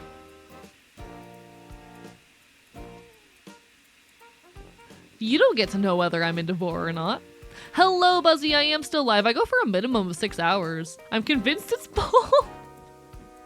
Listen, Cat and Bose, I do trust you enough to tell you. I do trust you enough to tell you. You are someone I trust enough to give a straight answer to. My headcanon is that you think you're joking but haven't realized you're actually into it. The uncertainty is entirely not concerning me until you focused on it. I keep your secrets, don't worry.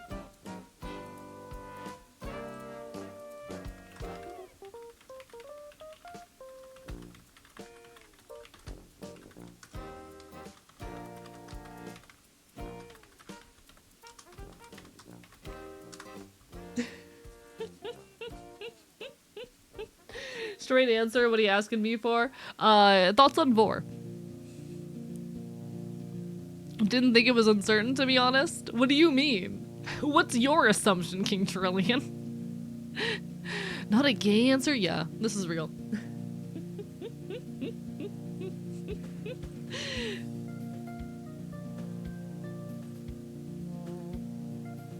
Not Cat with the writes down notes for campaign. Not Cat with the writes down notes for campaign. Chat, I'm in danger. I think it derives from you all forgetting to eat on a regular basis. That's fair. You know what? You know what? Fair take, honestly. I appreciate the handful of freaky content creators that I have been over with my my interest in. I like to keep it in a space of plausible deniability with my community. I make jokes about certain things. Most of my stuff I keep to myself. I think the most extreme stuff I've talked about is just how much I want to see a pathetic man cry. And you know what? It's probably gonna stay that way, but it's fun. There's a lot of things I've implied. I don't want to create too much power dynamic, but I think it's fun teasing here and there. If the Foff hinges their jaw too wide when biting, assume the answer to the Vor question is yes and run. You should make a kern on today's vintage story, so you can crush a point to find us. Hey yo! Hey yo! If you say what you've implied, you're no longer implying it. Yeah, this is true. This is true. I'd like to note if I did like Vor, would have to do with me being touch starved. Yeah, that's fair. That's fair. Crush a point to find us. Call that an exterminate how do I fucking pronounce this? Extinction event. Extinction event. Something like that. Is vampires Vor? I think it's Vor adjacent. I think it's like, it's more akin to a blood kink, but it's adjacent. There's a tiny bit of vor there. I think I could get someone who's into vampires to be into vor if I phrased it right, you know?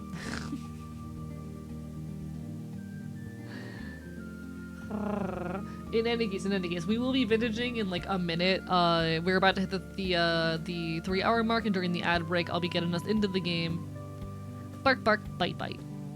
Could get someone who's into vampires to be into vor is an incredible statement. I think I could do it. I think if I phrased it correctly, I think if I focused on like prey and the how do I say, the mechanics of it, if I phrase it in perhaps even a more like dignified manner, I feel like I could make it happen. They're into vampires because they the blood, or because biting and being bitten is awesome. It could be both. It could be both. And I feel like I could very easily find a way to convince someone who's into vampires to be into vor. Chad, you are always one piece of well-written fan fiction from discovering a new kink. Just throwing that out there. Hi, Lady Danger. Hi. We're about to hop on the server. How are you doing today? In any other social channel on the internet, I would not stick around for these conversations. I like it because I kind of stick to joking and suggestive territory and don't get too into personal interests. That's kind of just where I stick. Y'all know me. Same soup, just reheated. Exactly. Lovely to see you. Ad will be hitting any second now. I'm gonna be hopping on the Vintage Story server. Mods, when the ad is running, please pin the IP if you do not mind. It is play.archivist.com. We're gonna have a good time. This is why I read so much fanfiction. I need to expand my weird fetishes. This is how we fight fascism. I mean, this is true, chat. You can fight fascism by being a freak. One of the techniques that fascism uses to keep people down and controlled is the reliance on notions of purity, and by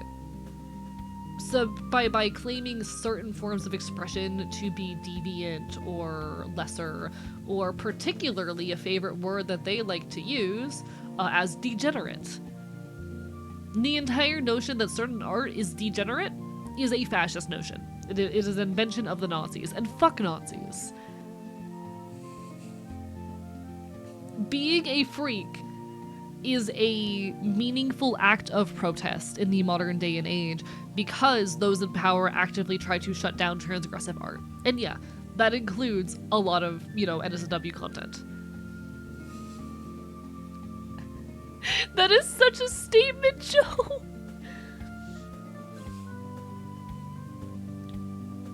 Alright, give me a moment to update our shit.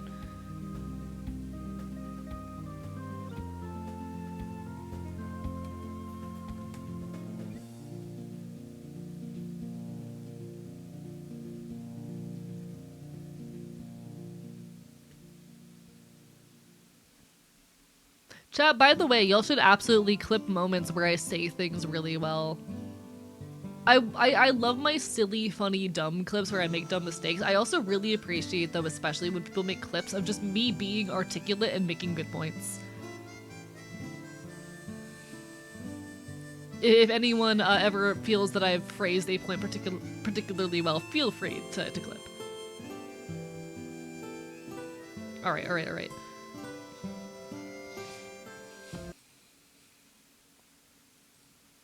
Let me get things up and running.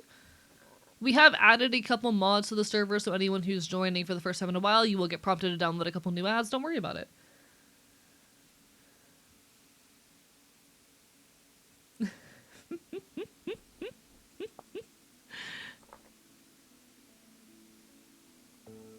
Mods. We had a couple new mods, rather. Apologies. Stone Quarry is on the server.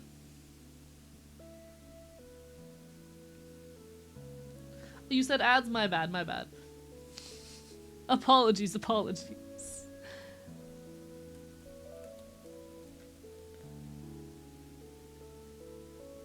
Egg. Alright.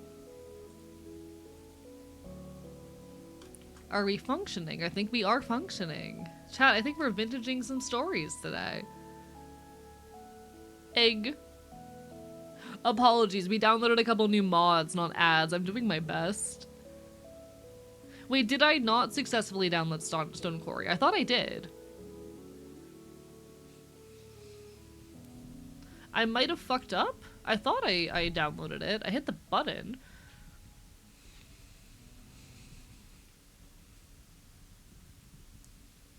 Oh, no, I think you are also correct, Joe. I think you are also correct.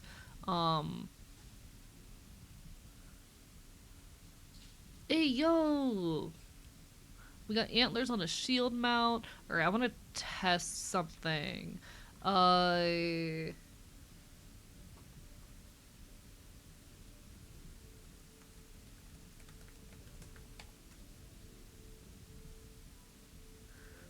I want to check something. Debug rooms high. Oh! Chat! Chat! My house is valid!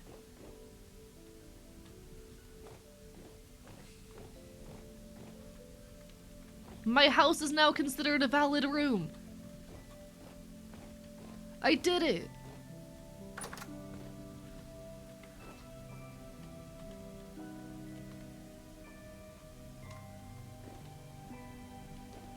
My house is considered a valid room!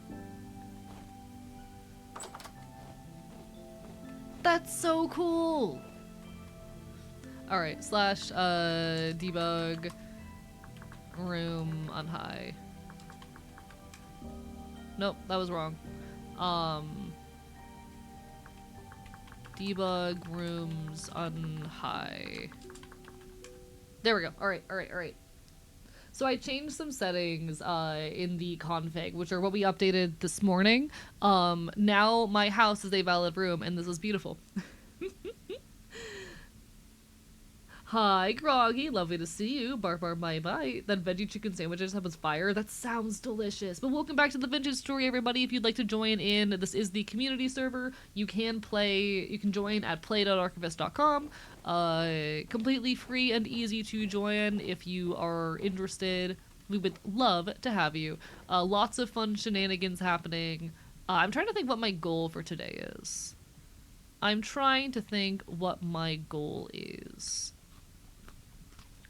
I do need to work on getting better butchering hooks.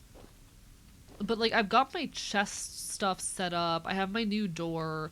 Today might be a quest to getting cloth, honestly. Today might be a quest towards getting everything that we need set up for cloth. I have my my foraging set up as well. But yeah, we got some. Oh, I think I also need to start gathering animals. We need to get a farm with some animals together as well. Those are my goals today. But Yuri intensifies.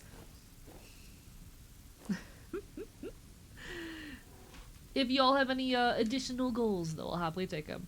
Of course, your house is valid. Thank you, Lady Danger. What about Butch Yuri? Listen. We appreciate the Bush lesbians. I'll be so real. I do regularly get like gender envy from Butch lesbians. Some Butch lesbians are genuinely like very hot and very gender.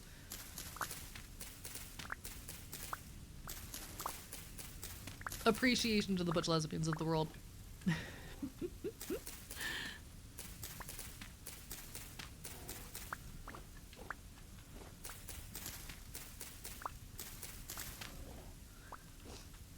Ginger's the fuck non-binary vibes real.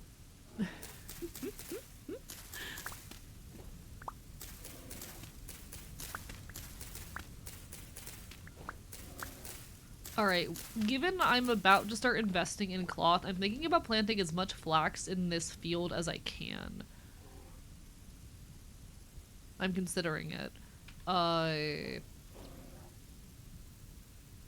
What is flax? Flax is a potassium crop, so I could just try to plant it like everywhere I possibly can. But I only have 8 seeds right now. Do I have any more? Do I have more flax? I do not have more flax. Unfortunate. So I will just have to plant other things as well right now. Cabbage is going to be nitrogen. So where do we have good soil for nitrogen? You're bad for everything. You're good for nitrogen. Alright. Yeah, because you're where our carrots were, and then we'll just plant the carrots to the side. Or the onions. We're fine. We're chilling. And then I'll come through and I'll water everything. There is some low fertility farmland in the back that I should eventually replace, but we'll get there. I've been forced to put my keys in carabiner so I don't lose the damn thing is real and valid. I have always found that quite aesthetic, I'll be honest. Like, I've been tempted to do it myself, even though it's not my scene, because I do think it is, like, really aesthetic. Alright. Ooh, I also want to get bookshelves set up. That's another thing.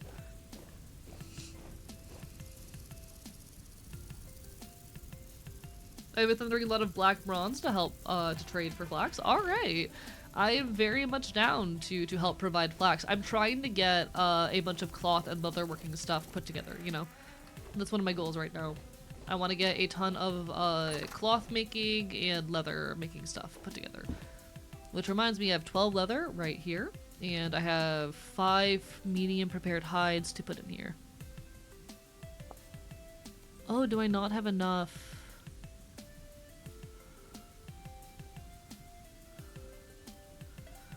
I am just shy on tannins. I'm gonna go ahead and process the 4 just because it's gonna take a long time to prepare more tannin. I will come back to do the other hide later.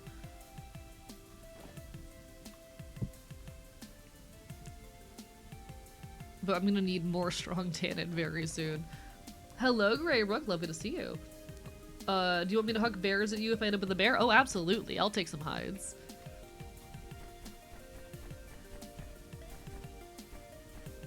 Alright. I have nearly 30 leather here.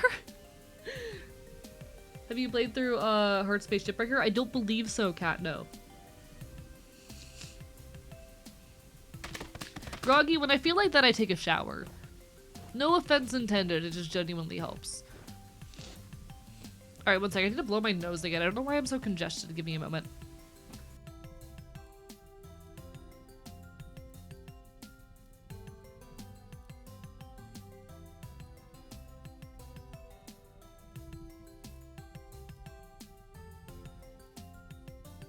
Why do you people want to hear?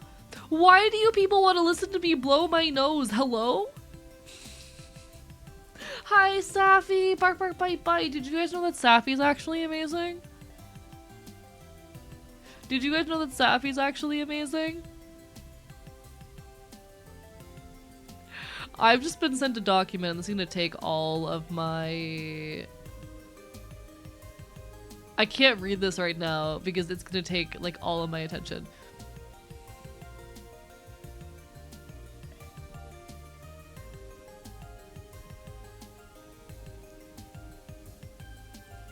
Okay. I need to not read that right now, but ayo, I just got DM some good shit. Thank you, Safi. What if you're both breathtaking? This is true. Guys, Safi is wonderful, and on Safi's channel, I usually once a week or so play Silent Hill with the Prince, and it's a lot of fun. I enjoy it quite a bit. Alright, you know what? Fuck it. If you want to listen to me blow my nose so badly...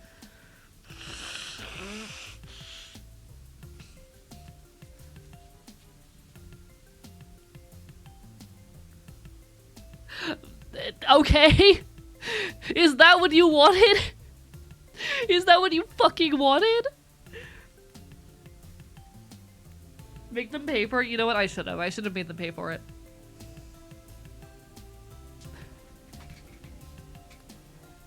I don't know, give me like 500 bits or some shit. Tissue or toilet paper? Fucking tissues! I'm poor, but I'm not that poor. Do I send any of the new art or make him wonder? Please send it to me. Is it an update on the art you sent me last night? And if so, can I share it with the class?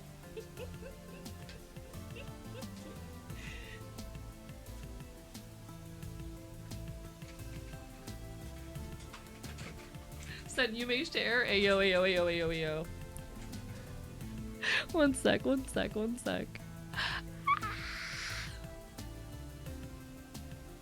So you know how I was talking earlier about how there's really good toxic yaoi art that I'm not sure if I can share. Apparently I can share it. It's a whip. But smiles.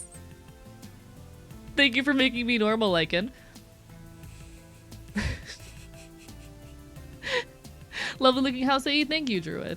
So this is toxic yaoi.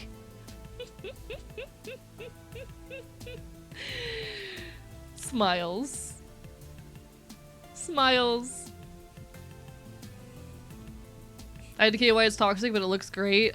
So over to the side, that is the prince, who you can see me occasionally play Silent Hill 2 with over on Safi Adkins' channel. Who is, you know, royalty.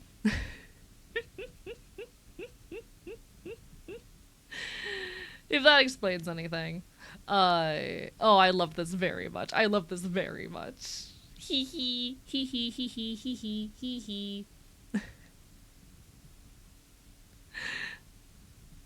Alright. Sorry, I needed to share with the class. Gonna be frank, explain to nothing. You think I would fucking, be down with that? If so, your impression of me may be incorrect. Never, Safi. Heart emoji. Never. In your dreams.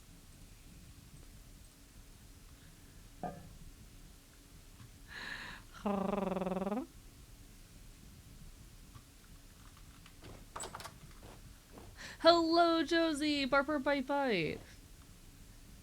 No, Druid. No. It's really good though. I adore it. All right, what resources do I need right now? I think I need more resin, so I can make better hooks for my butchering setup. Where the fuck do I get resin? How do I acquire resin? Like the way in horror, I expect to realize I was wrong. Listen, I would give warning if it was something like that. If there was actual like eye horror and whatnot, I would give warning. I usually give warning even when like how do I say, like take my eye patch off. Okay. So I know we have these that have like fresh resin in them and whatnot. I don't know how to get it out. I don't know how to acquire the fresh resin. If anyone knows how to acquire the fresh resin. Find a tree that's leaking resin in the wild, tap a pipe tree with a spile. Pine trees produce resin between November and August. Let the resin turn into hardened resin and then dump the bucket out. Okay. That's fresh resin. How long does it take to turn into hard resin? Oh, did we have a different quarry mod? My bad.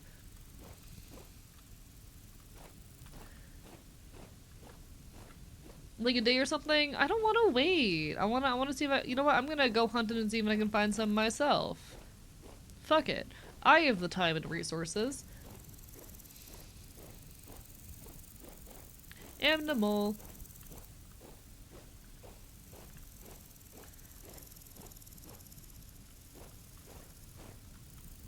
Nothing in here right now. Alright.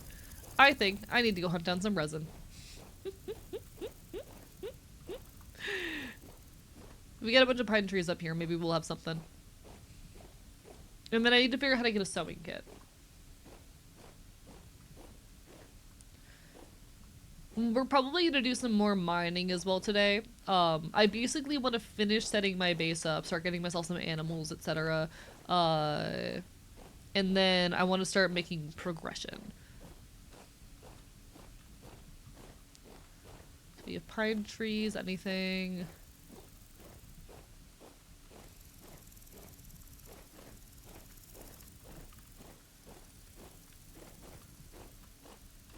Not seeing anything on these trees. We can explore a little bit though. We have a full stack of resin and one outdoor chest, but I want to see how I get it myself at the very least. I want to know what the process is like for getting it myself.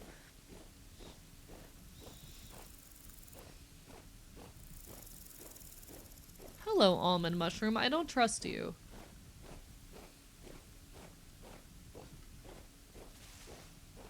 You have moss on you. The attention to detail this requires is wild. I don't trust the almond mushrooms. I'm gonna guess that they contain poison.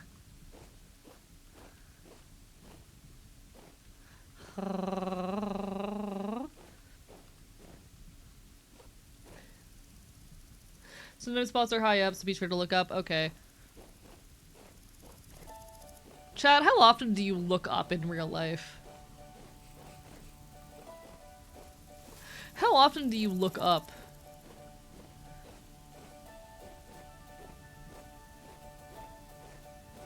Always, I'm short. You know what? Fair point. Well, that's lovely. I am saying this is a 5'10" person. I am saying this is someone who is 5'10". So maybe I should count my blessings in that regard. And note that I am not the best person to ask the question.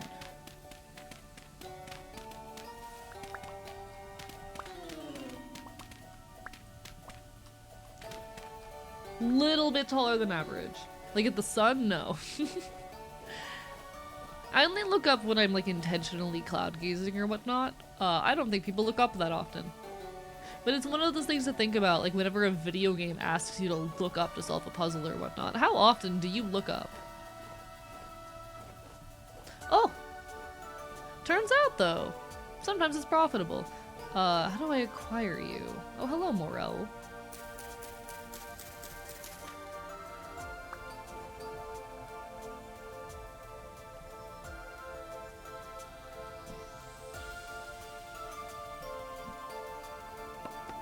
If I just break it, will I get it?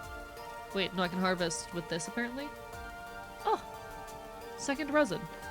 I need a little bit more than that, but now we know. I know how to acquire it now. And that's really what I wanted.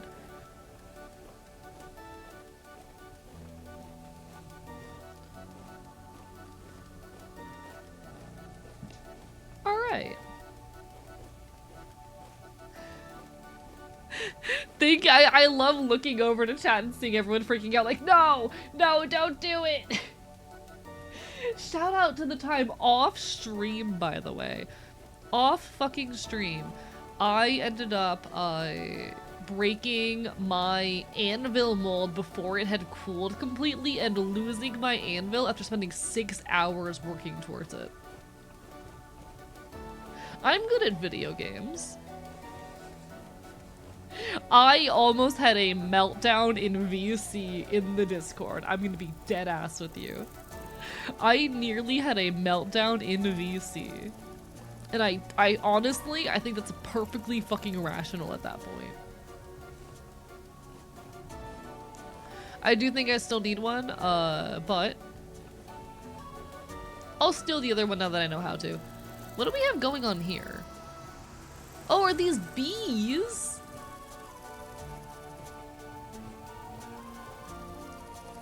We have bees now. Here's the high blood pressure vintage story. This is the high blood pressure, it just evens out how I function. Thank you. Alright, is that enough for me to make my advanced skinning hooks?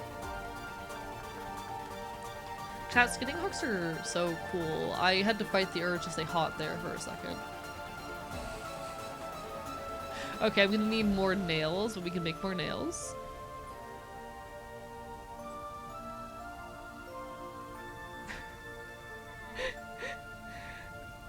You make ceramic hives? So we have a mod. I installed a beekeeping mod because someone recommended it.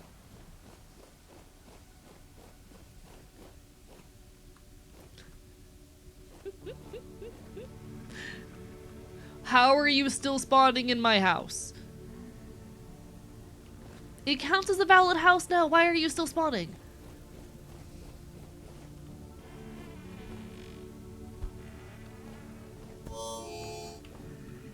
fucking bastard. Perish.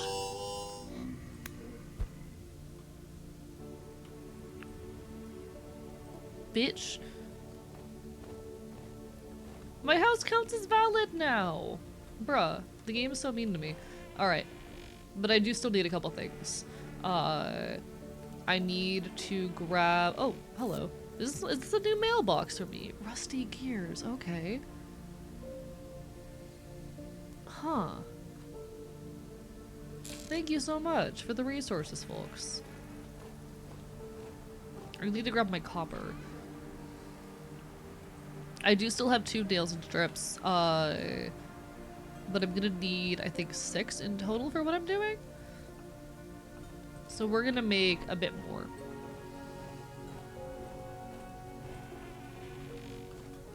I'm gonna need to steal some charcoal as well. We stayed a petulant twig, indeed. Hello, Blem. Bark, bark, bite, bite. Your house is too nice, they want in. Yeah, it might be too dark, unfortunately, but like, I'm lazy. Alright, so I'm gonna grab some charcoal, and I'm going to... I think I need 80 for what I want to do. Yeah, there we go, alright. I'm gonna go steal some charcoal. Hello, Napalm Iguana. Bark, bark, bye, bye.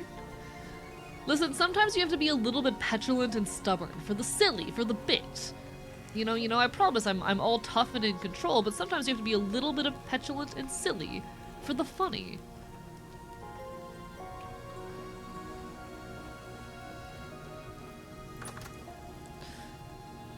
Oh yeah, we need more charcoal. Chat, this might be a good opportunity to exercise my skills and make a charcoal pit. Which is something I have done before but don't remember how to do. I like how someone created a 3-high door here just for me. So chat, I think we're gonna go gather some wood and we're gonna help the community build a new charcoal pit.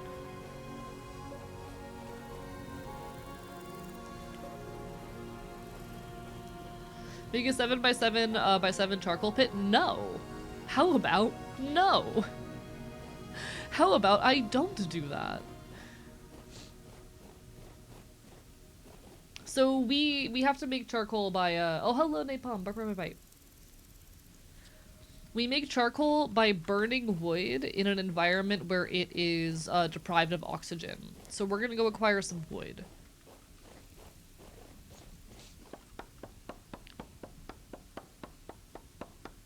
Lead Danger's a 5x5x5, it's huge. Christ. Anyone near Lake Town who is helping us with a charcoal pit, let me know.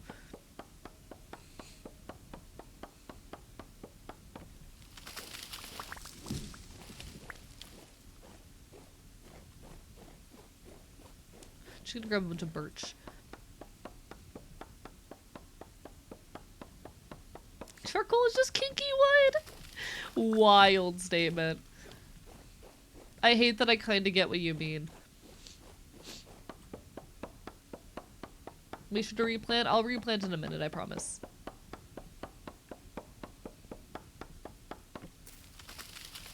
I only got 1 birch seed, wild. Oh, I got 2. Alright.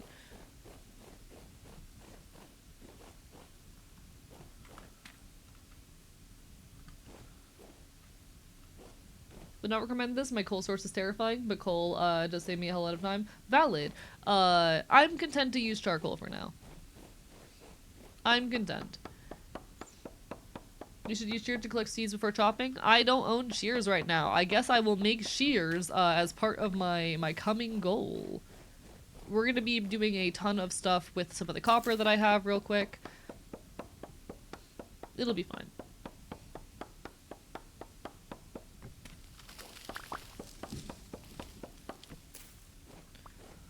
Alright. Is anyone else near the river town currently interested in building a charcoal pit? Because I have 32 birch now.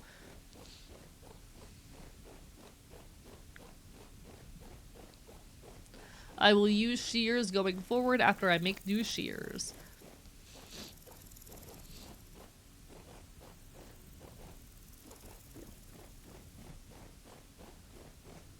We got this.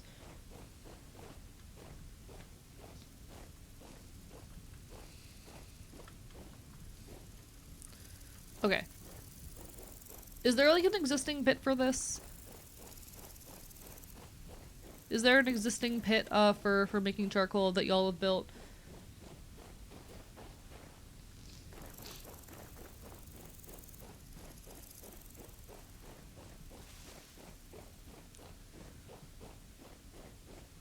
Bark, bark, bite, bite.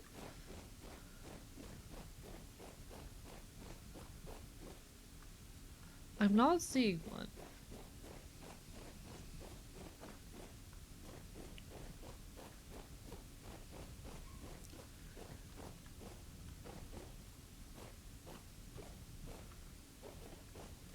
Use my old house as a pit. Real and valid. It's fine. We will simply build a hole and I can like relocate and make a better one later.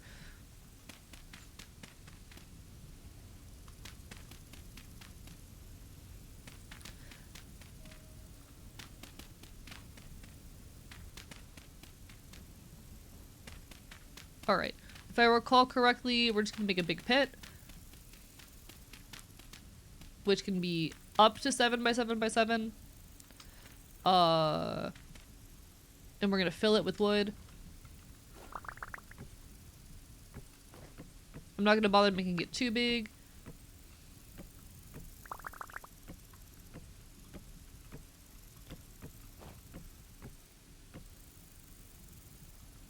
I'll make it a bit bigger than this.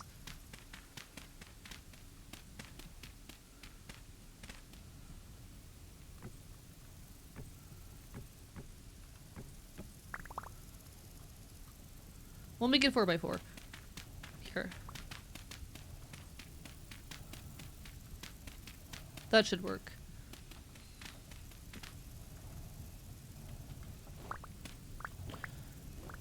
Alright.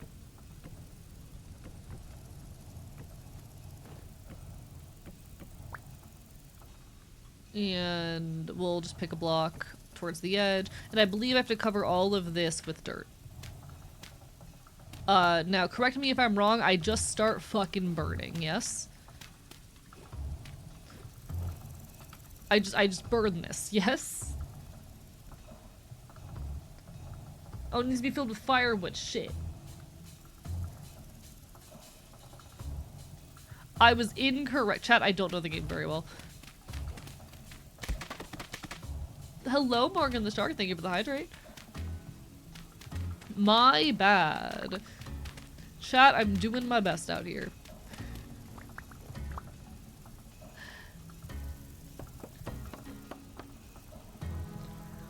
Right.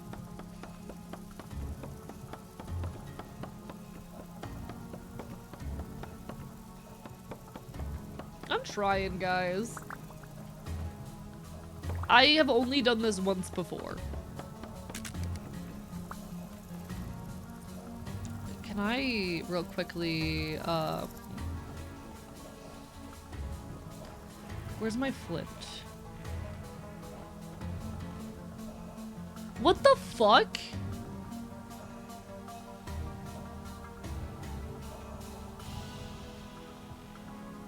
Why are there... That's so many! How are they getting in here?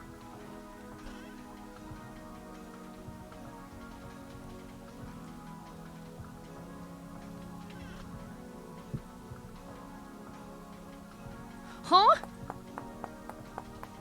Who's thinking Benson's gonna almost burn the house down? Very likely, knowing me.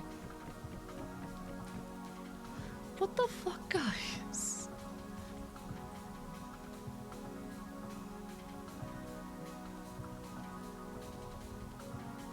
Why is my house spawning so many monsters? That feels wrong.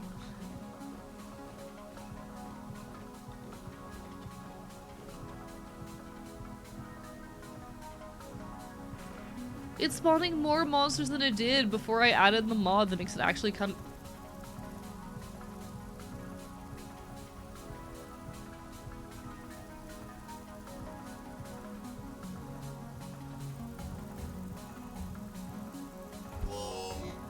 What the fuck?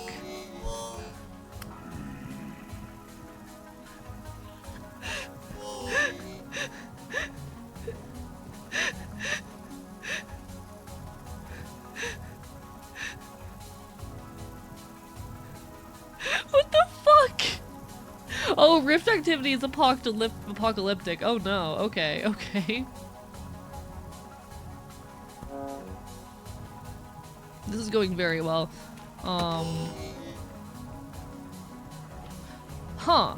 I'm trying to figure what the move is here, because yeah, there's a lot of monsters spawning right now. Okay. Being outside is a bad idea currently. Unfortunately, things are also going to spawn inside, but like less. Shit. Me and the homies were left unsupervised, big mistake. Someone clip that shit. I remember taking an edible. I don't remember taking an edible, but it feels like I took an edible. That's how I also feel right now.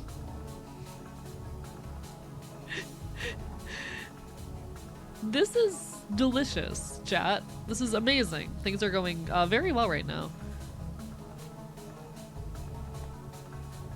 I trust everything that is currently happening.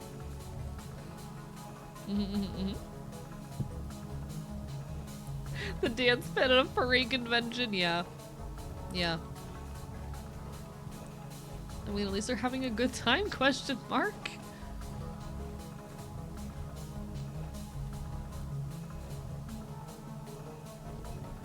This is a bad time to join the server? Indeed. Very bad time.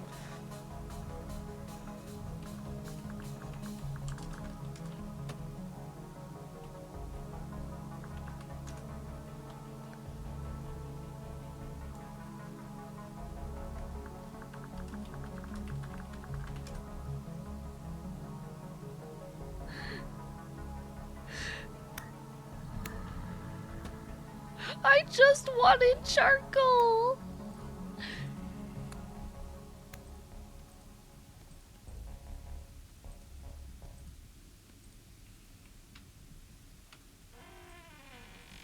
Hello. Welcome to my humble abode.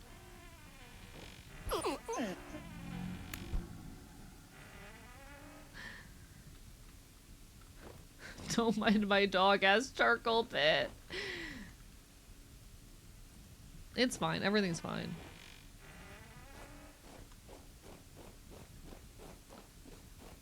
How badly do you want charcoal? I'll be fine.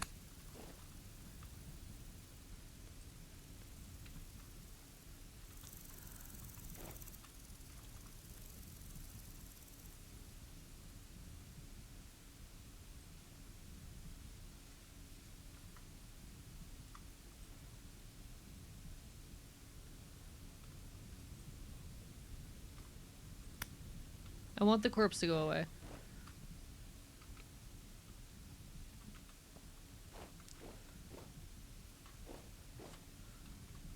It's fine.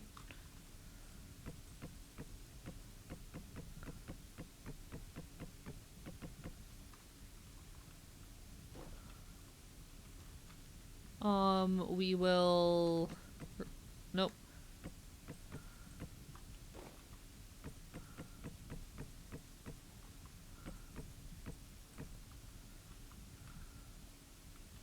Damn, that's so little firewood, actually.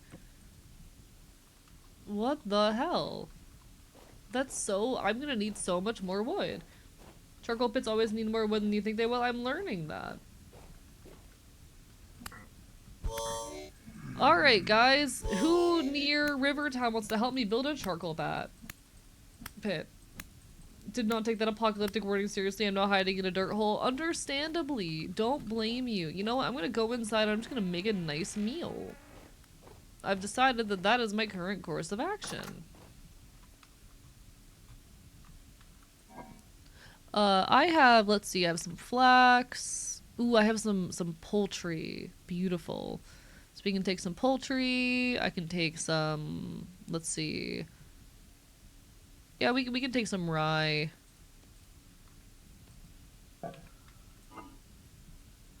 Maybe mix that with some cabbage. See what we can throw together. Oh, the rifts have calmed. Beautiful, beautiful. Alright. I'm just gonna make some food real quick. Dinner time. But yeah, I think chat, we need to commit some deforestation together.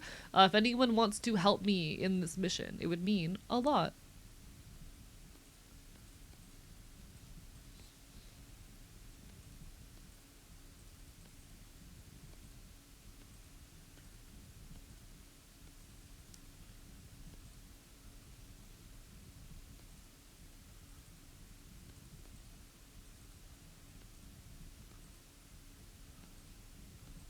We're gonna make some poultry cabbage stew.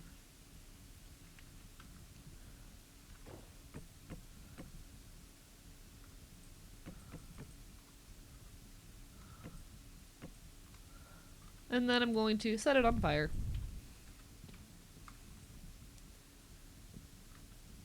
Whoa, A is feeding himself? Yeah, I don't do that very often, I know. It's pretty amazing. Self-care at its finest.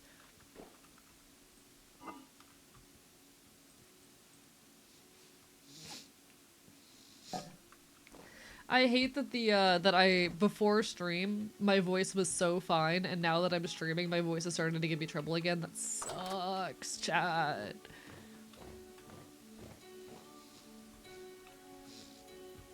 All right.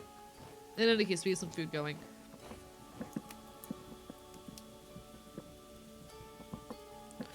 Hopefully that fire will be long enough to keep our food going.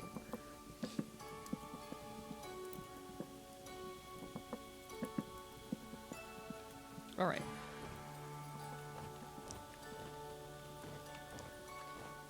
Feel that when my throat declares war on me. How's the cooking mod stuff going, by the way? I like it quite a bit. Ooh, pelts. All right, all right. I can get some of these started. Let's see. What do I have space for right now? We got 2 large hide and 2 small ones, or whatnot. We will go ahead and seal these in with the lime water. These we're gonna store over here for now. Yeah, they should last a while in here, long enough for me to get to them. This as well. Alright, alright. While I let my lime water go. Beautiful, beautiful.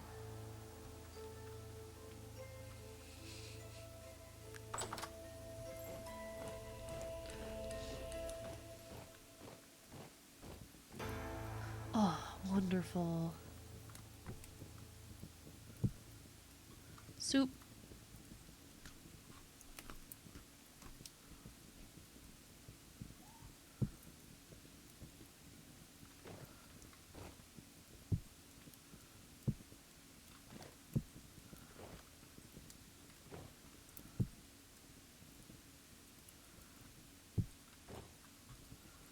Beautiful.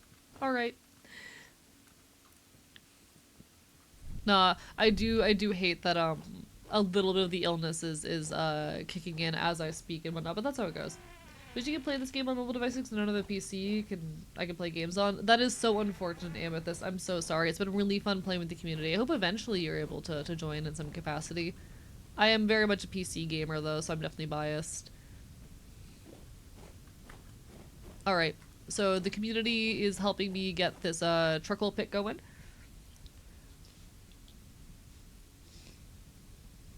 No, Napalm, no, I'm so sorry.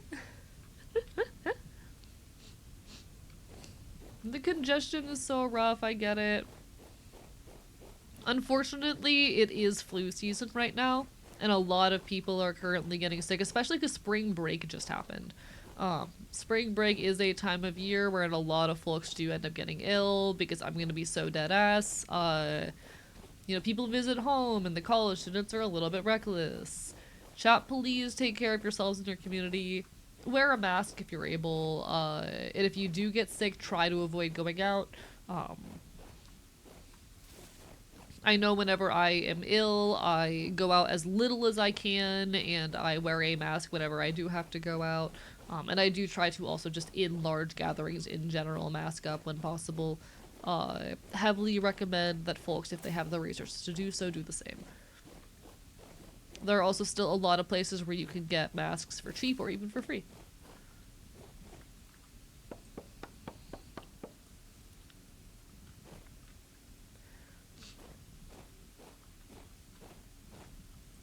Heavily encourage masking.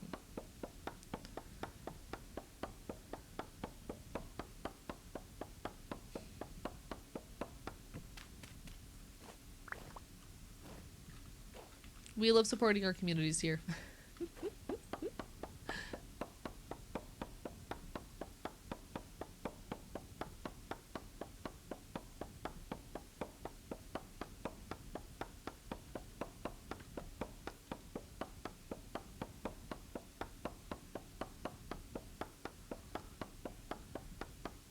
Putting mask on my face, nods, writes down Yuri 6! Ayo!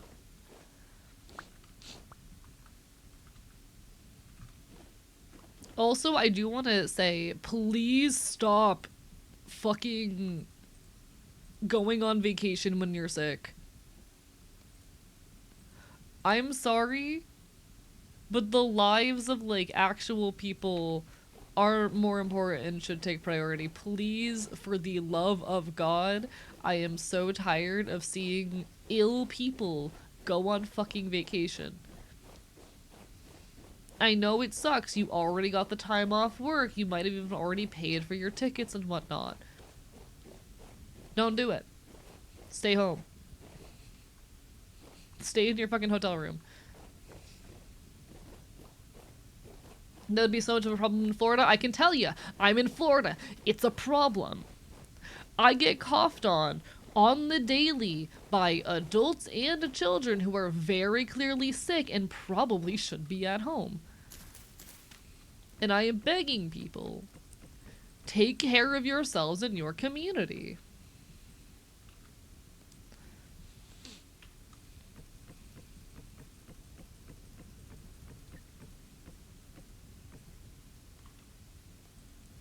Alright.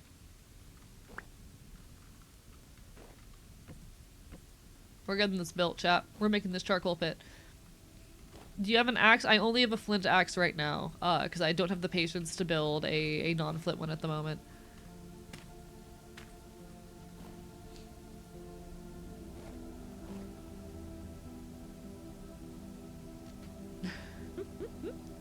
Stay home, nothing short of common sense. You would think so. Oh, thank you. I do appreciate it, but, you know, we're working together. We're making things happen. I'll get some ingots going.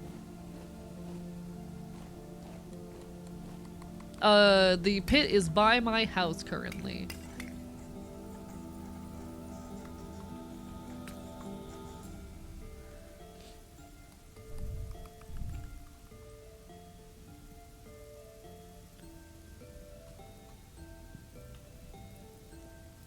Do you want people who are in-game talking? If people are trying to address me, I would prefer they talk in Twitch chat. It's really hard for me to read the in-game chat because it's behind my webcam. So if people are trying to get my attention, I would recommend or prefer they talk in Twitch chat if possible. I am not going to, or I'm gonna have a much easier time reading the out-of-game chat than the in-game chat.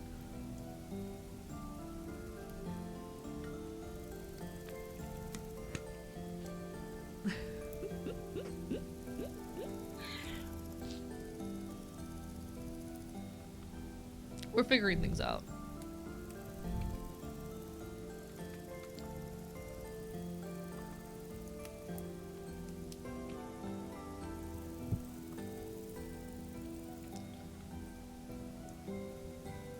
We're getting there. Alright, alright. We've got 4 ingots worth, so we can make a few things off of that. No worries, King Trillion. It's just really hard for me to read both at the same time, and I apologize. I especially particularly cannot read both in-game chat and Twitch chat, like, simultaneously.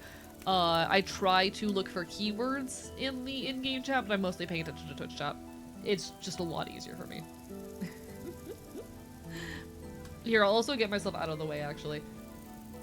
But especially also for like viewers who might be coming in, a lot easier for them to pay attention to Twitch chat than in-game chat as well. The pit is full? Oh fuck yeah! Do we want to make it larger? Because we could make it larger.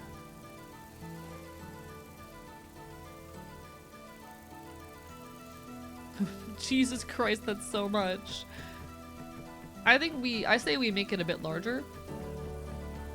And then someone help me set it off properly. Because I don't know what I'm doing.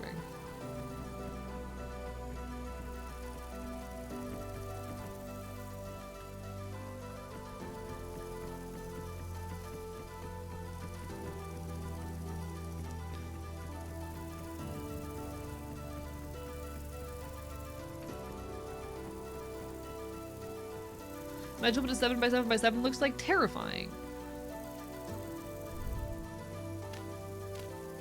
But I'm gonna say we go ahead and start expanding this a tiny bit, just for the sake of having more resources to work with.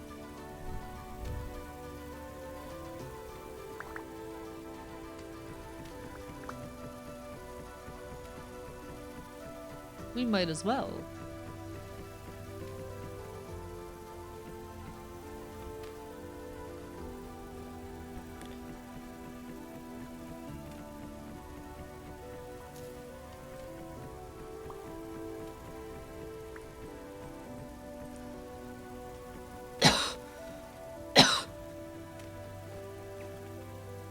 Wait one second, I gotta check on my my ingots real quick. Beautiful. All right, let me pour everything from my crucible into my molds.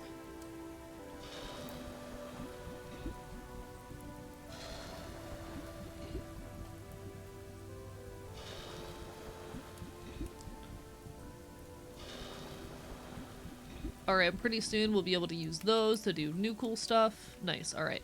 And then we continue the charcoal bit, because everyone in town apparently needs more charcoal.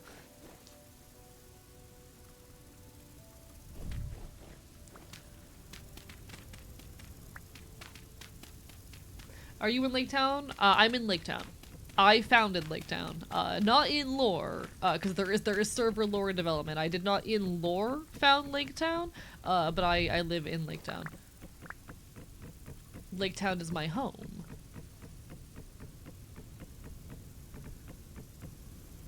We are doing some like light lore and potential RP shenanigans, by the way. Nothing too serious, nothing that people are obligated to engage in, but for those who are potentially interested, there is some light RP stuff that we are currently writing and working on. We'll probably build it out a little bit more substantially if we ever restart the server, but I don't plan on making it obligatory. It'll always be like optional.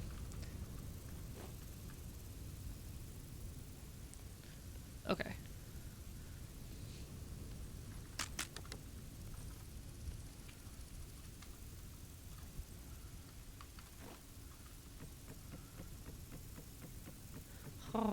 Left a meat pie for you in your smithy area? Oh, thank you. I appreciate it. I do enjoy pie.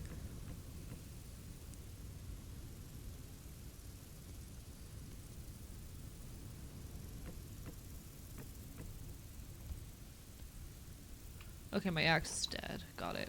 Alright, we're really close to filling the pit, though.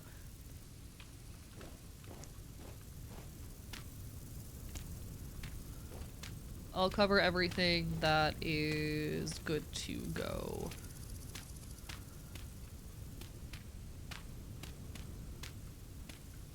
And we probably want to, like, set it off in the center here. Alright, just a little bit more that needs to be filled. My axe is dead. If we ever restart the server, I shall no longer have an OSHA fall risk as a base. Think of enjoying Mal's in Monster. How many times I've fallen to my death from my base? Yeah, to be fair, that's kind of a problem you made yourself. No offense, you did kind of create that problem. You did this to yourself.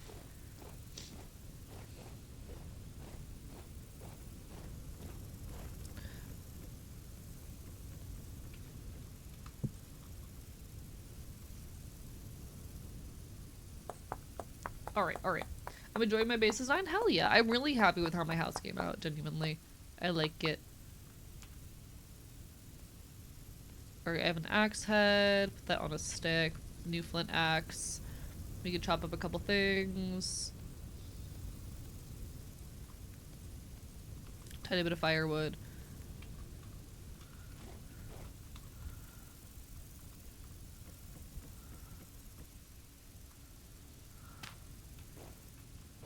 Oh shit. More.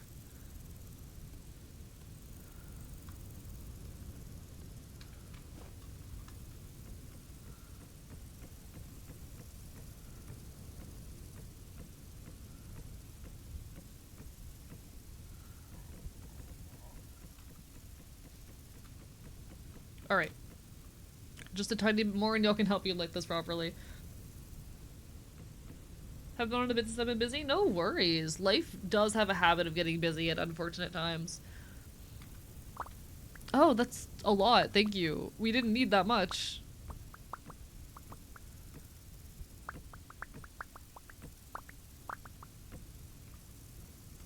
Thank you. much firewood. Alright.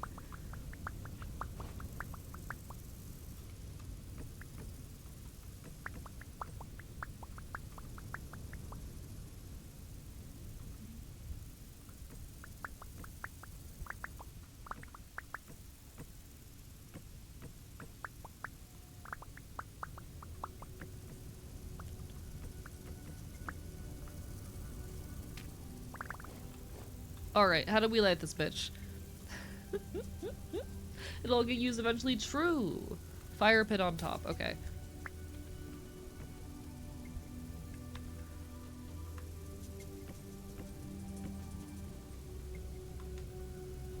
Do I light it?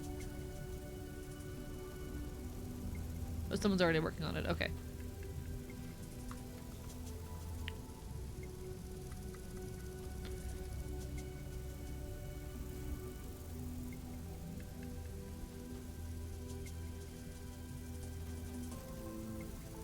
Why is it not going?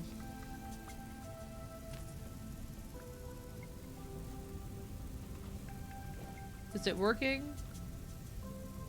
Okay. We should be good. Alright, beautiful. More charcoal soon.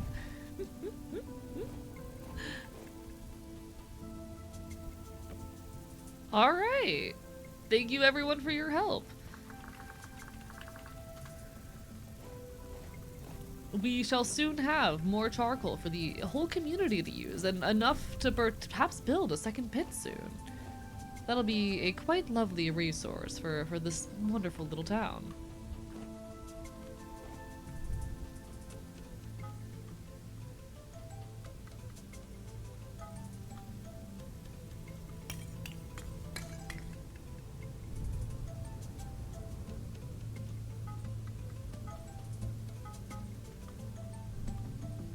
Alright, so we're gonna start working on a couple things. I need to make a new axe, I need to make shears, and I need to make some bolts. We got this. So we're gonna wait for those to heat up. How long does it take for a charcoal pit to go? Huh, I suppose we'll find out. We'll wait for it to stop smoking. Hello, Katie, lovely to see you. Bye. Is most of the stream? No worries, it's lovely to see you. You got plenty of time. We're only at the 4-hour mark. Don't to fill the forge with charcoal to heat them up. 1 or 2 is enough. Okay, noted. The issue is I was planning on doing 2 sets. So I'm gonna do these ingots and then this set of ingots as well. So I figured it made sense, but you know. What do I know? I'm just a little guy. Alright. We're figuring things out.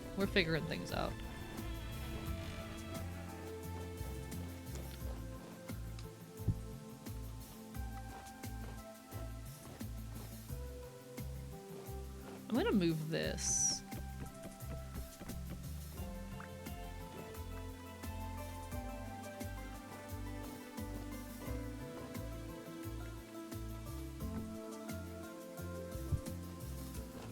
Hehe.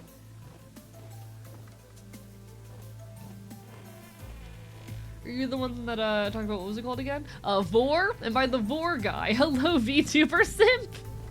I am the guy who talked about Vor! I love how this is my reputation now. No regrets, honestly. Let's see. Okay, so I need shears. Oh, where's my hammer? I left my hammer inside. Fuck me. You're welcome. I'm an extremely normal VTuber who only talks about normal VTuber things. It's the only thing my brain remembers. You know what? I don't blame you. I do not blame you. You're incredibly valid. I leave a very powerful impression, you know?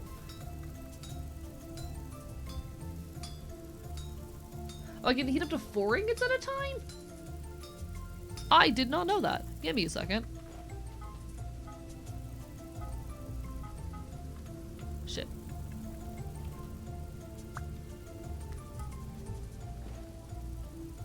Oh, god damn it. That reset them. That reset the one. That sucks. Alright, it's fine. I fucked up. It's fine. Everything's fine. So we're gonna get the shears going.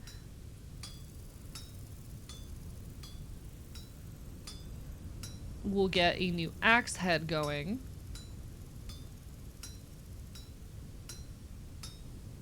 And we're gonna make the rest of the nuts and bolts I need. Alright. So this is gonna get chucked in the water for a second. IDK, what this says about the communities that hang out, that VOR is definitely one of the more tame things I hear people talk about in streams. See, you're not normal. With all the love in the world. You are not exactly what I would call normal, my friend.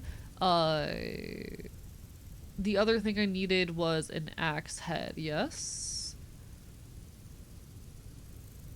Where is an axe head? Axe head, there we go.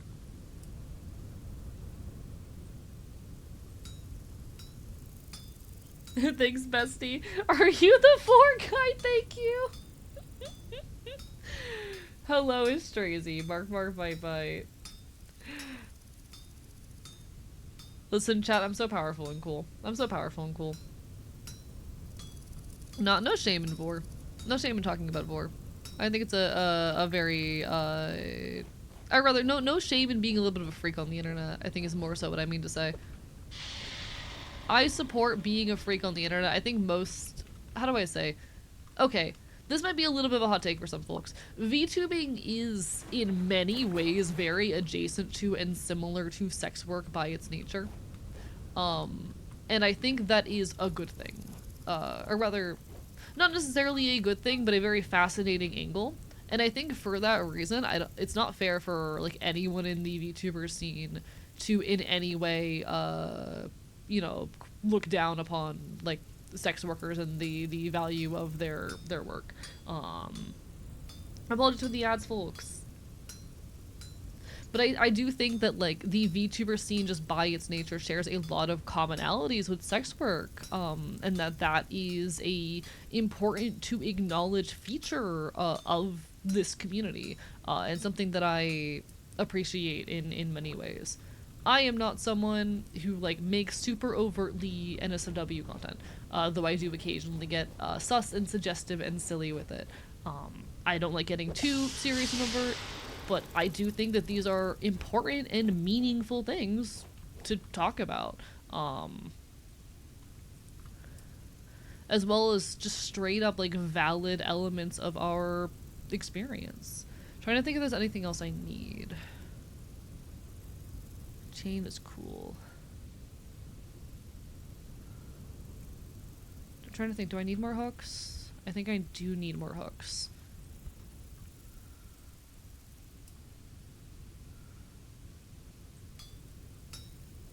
Sex work and VTubing being as unexpected but appreciated sport for sex workers, yeah. I think, like, there's a lot more overlap between sex work and the VTuber scene than a lot of people want to admit. But you look at, like, the core appeal of a lot of VTubing content, and it is you are talking to an attractive fictional person that you can form a parasocial relationship with. And there are problems that come up with that, but I do not think it is inherently in and of itself a problem. And it is a feature of the VTuber scene, not a bug, you know?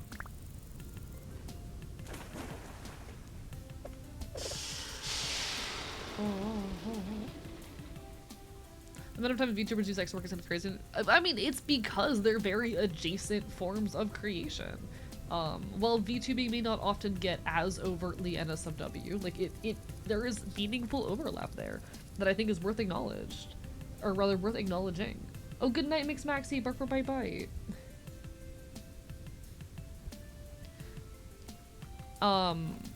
It's also worth noting that like VTubing is a very like female dominated scene.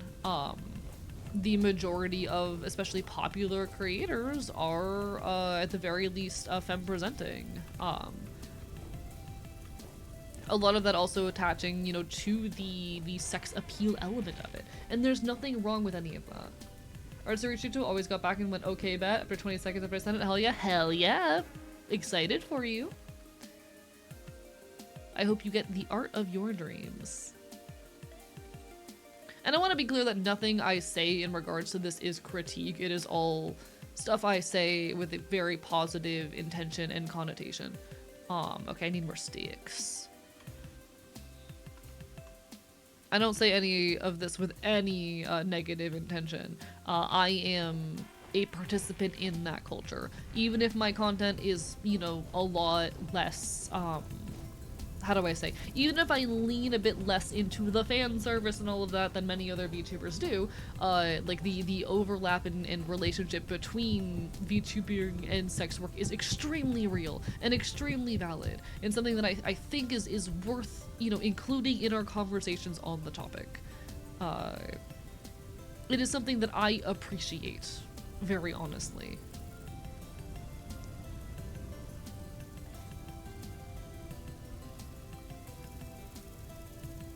What do I not have enough of here? Is it sticks?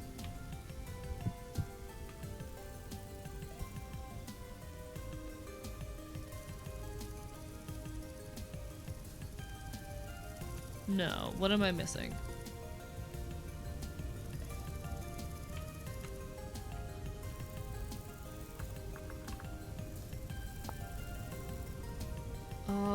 Four boards. Oh, okay. I am missing more sticks. Cool.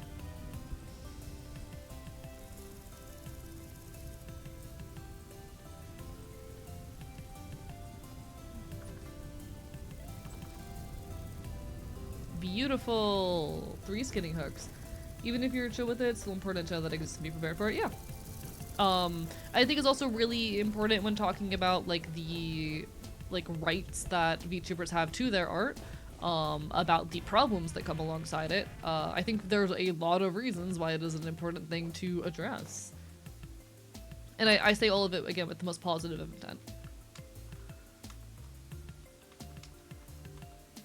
Hello. There we go. So now I can replace my primitive skinning hooks with the fancier one.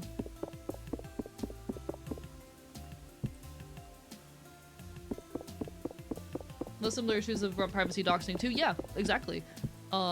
There's a reason why VTubers are often faced with similar, you know, types of doxing and harassment that you know, many people in the sex work, you know, scene and community do. There's reasons why we are impacted by many of the same Puritan laws and whatnot. A lot of things that attack sex work also attack the VTubing scene. Oh, hello then. There. I don't need more. That's a lot. That's a lot of charcoal. Thanks. Welcome back, Ollie B. No worries, MIDI is confusing as shit. I've messed around with MIDI a fair bit. It is always a headache. It gets better with time, but it is always a bit of a headache. I do quite enjoy it, but no shame at all.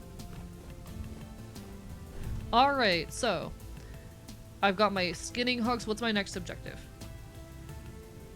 Those maybe 5% of my charcoal pit. I do love y'all. I do want to gather resources on my own, you know? Like, with all the love in the world. Love you guys. I do want to a certain extent, gather resources on my own. Like, I want to get to a point of knowledge with a game where I know how to do all these processes and can gather things myself. Because, low-key, I don't think it'd be very fun to watch me just get everything handed to me. Have no idea what the hell I'm doing. Cannot figure out how to make the thing make sound. Do you have what DAW are you using? What DAW?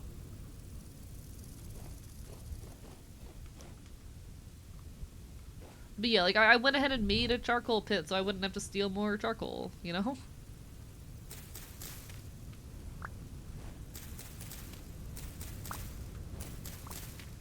Reaper, so you're gonna have to download virtual instruments for that. I believe that Reaper does not have many virtual instruments pre-installed. You're gonna have to find and install them yourself.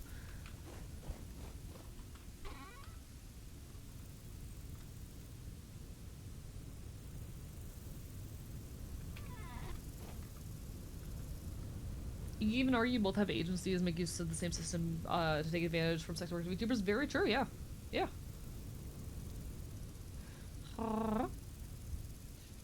Yeah, I don't say this to be rude. I do just like, you know, don't just hand something to me without asking me if I want it at the very least. Rah, rah, rah, rah.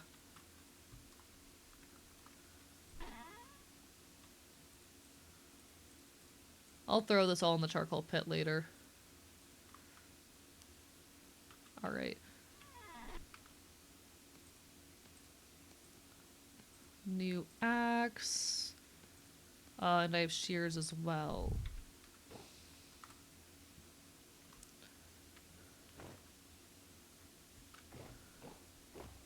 Huh.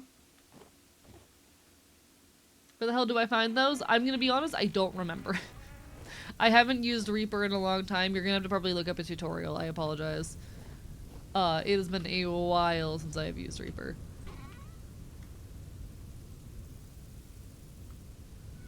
Alright, I have a bunch of rye grain in my inventory.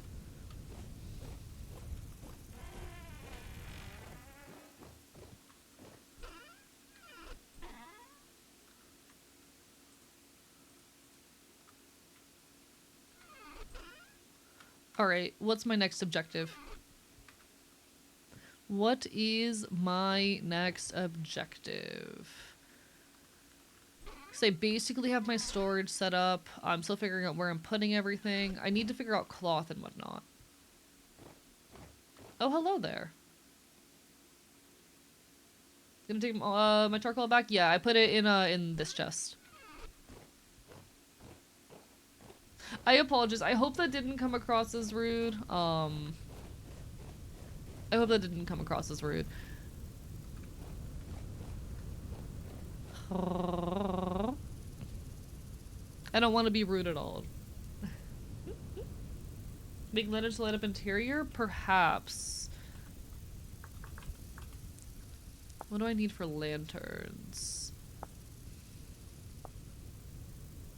I don't know how to make lanterns. Okay, we need copper plates, a gold plate. Oh, that's just if you want it lined with gold, okay. Yeah, copper plate, quartz, and candles, which I don't know how to make candles. That might be a little bit too advanced for us to worry about right now.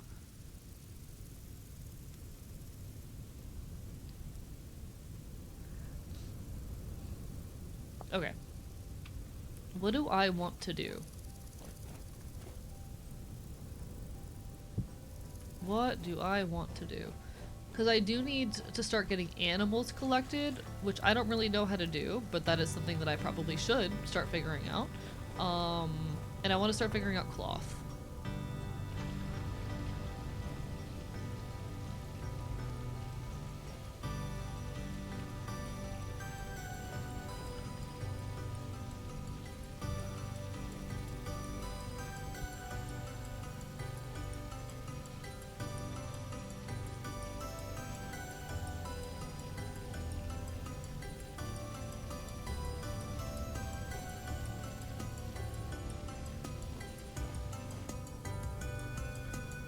Hello? Oh, there we go. Alright. Keyboard stopped working for a moment there. Candles in a relatively sturdy metal. Simplest way to make candles is combine peat, hardened lard, resin, and wax with coils of rope. Yeah, that's- I am gonna figure that out. We're in a perpetual deficit of flax and leather. Good thing I have a big leather setup already going. And I'm starting to get a flax setup going.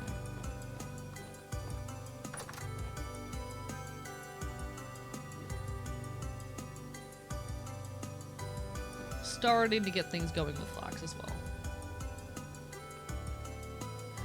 I don't have a sewing kit, so I can't really do things with cloth yet, which I want to figure out. Someone did give me some rusty gears that I had asked for,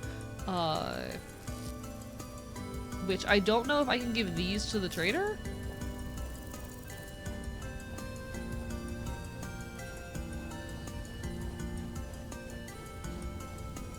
Let's see if he'll give me the sewing kit for this. Or rusty gears go to trader. Okay, so perhaps I can finally acquire that sewing kit that I've been wanting, and perhaps I can start doing things with cloth. Such as making chairs.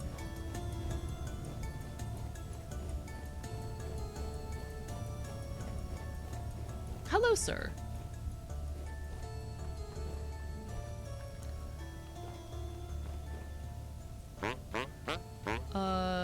Got anything to trade? Trader. I am going to purchase...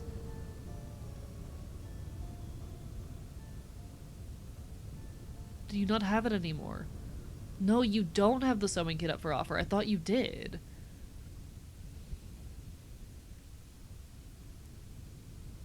So this guy does not have a sewing kit up for grabs.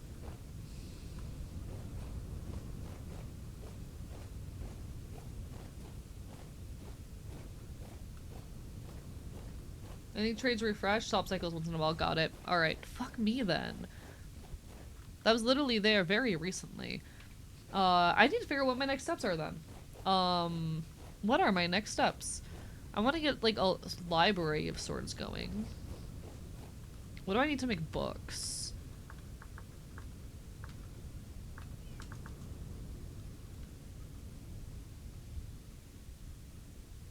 It's because there's bookshelves full of stuff.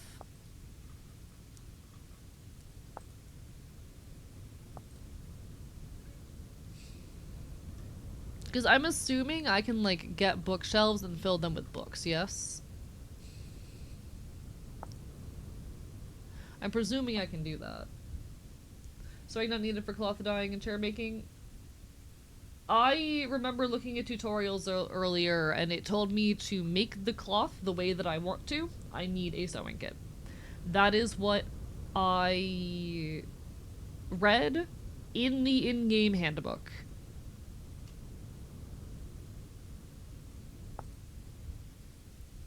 Yeah, and I can put this on bookshelves and whatnot. Okay. So leather, parchment. Parchment, which I apparently can make, from linen fiber pulp or from scraped hides. Okay. Fascinating. And then I can put this on bookshelves.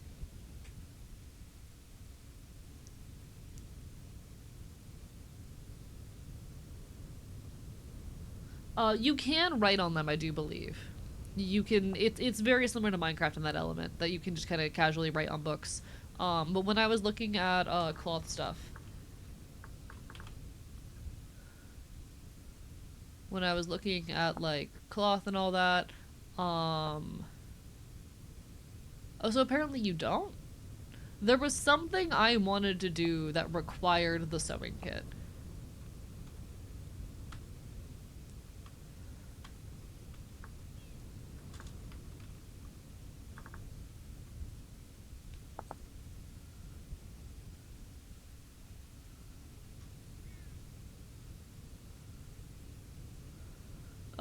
It's an ingredient for a handful of things. There was stuff I wanted to do that required the sewing kit.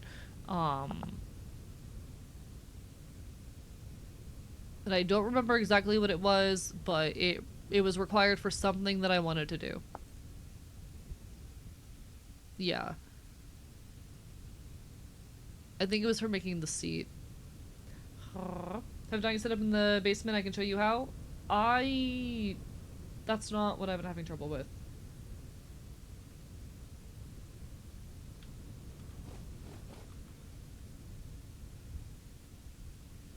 I don't understand then why the game is telling me that the sewing kit is necessary if it's not necessary. And I don't really want to be shown.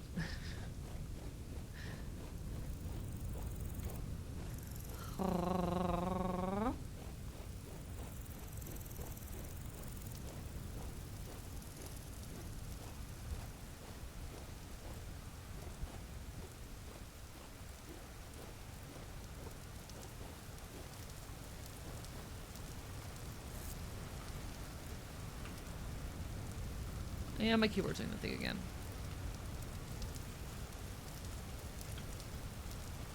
One moment, my keyboard's acting up.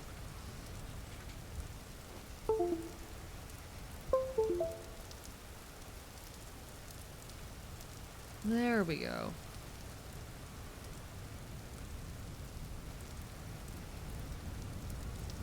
So you get needed for better than peasant clothing. Okay, so is that all the sewing kit actually matters for? Is that all it actually means?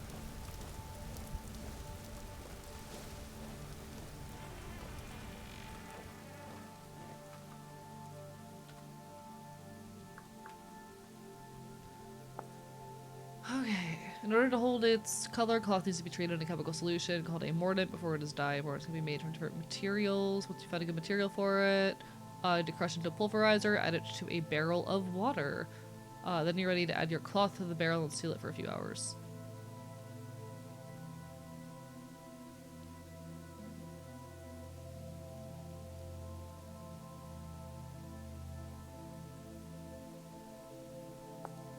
Fascinating. So you can make brown cloth out of that, okay. You don't need anything for leather in that particular case. Got it. Alright. Okay. So there's various materials we can make dyes with.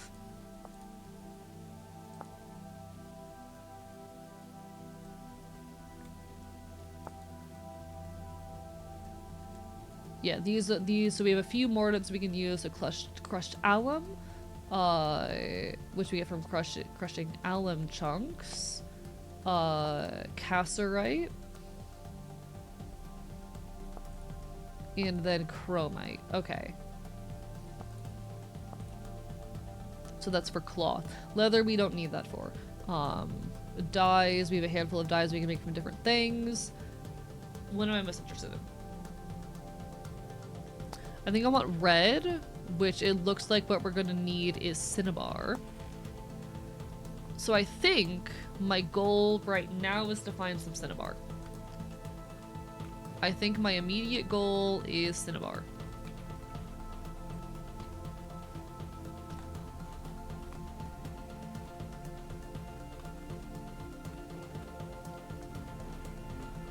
Alright, I don't think my leather is near done yet. So we're gonna need some mordant, whatever is gonna be good for mordant, and then get some cinnabar going. Alright.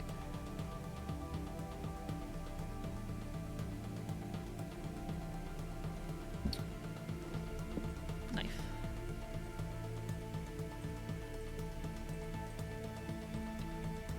You are a prepared hide. Alright, we have 2 scraped hides. Shove them in here. And then I had more stuff I needed to process. How am I doing on... Oh, there's nothing in you. Okay. We need to quickly also refill our lime water. Or not necessarily, it doesn't have to be lime water. Cook dinner for my family tonight? Oh, lovely, Plank. Proud of you. That's amazing.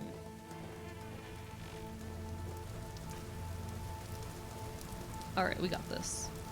Hey, get out of my house. Boy, I did not tell you could walk in here.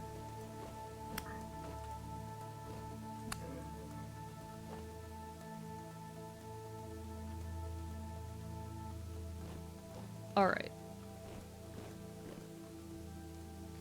Wandering through the woods, prospecting occasionally, if I still bar, notice a way to make progress on that front. I honestly, I think I want to do some prospecting and figure it out myself. I also need a good mordant. That's the other thing. I need a good mordant. So after I set this up, I'm going to also see if I can find some good mordant. If someone could remind me what the things for mordant are. Amazing.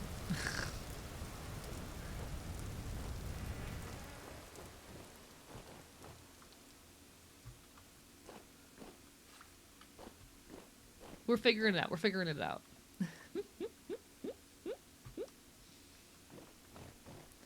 Casterite, Chromite, and alum. Thank you.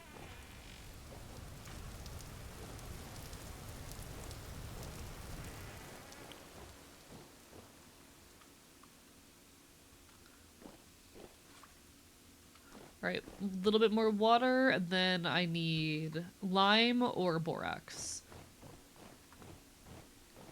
Tin ore pulverize? Yeah, I have not made a pulverizer yet, but that's something I could probably stand to go ahead and create. Or I can just borrow the pulverizer that everyone else uses. I want to, you know, work on acquiring more resources myself and kind of figuring the game out better. We'll figure it out. We'll figure it out. Yeah, pulverizer's a lot of work. In that case, I might just borrow the pulverizer the community made. Perhaps, perhaps. I'm gonna borrow some borax. Pulverizer needs wind power. Okay, that's something I have not figured out how to do. So it would probably benefit me to learn how to do it, but also that sounds annoying.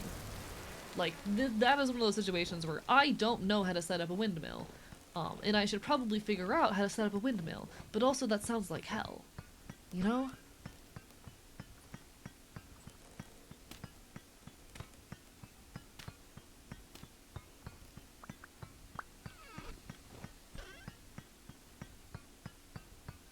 It's bauxite.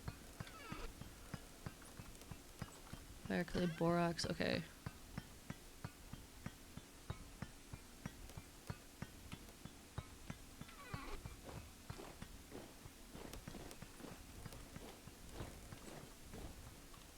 Windmill.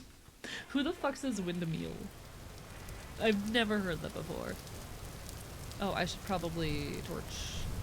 There we go.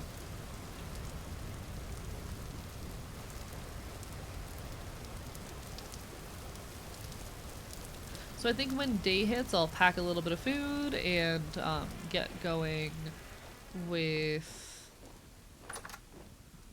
hunting down some resources.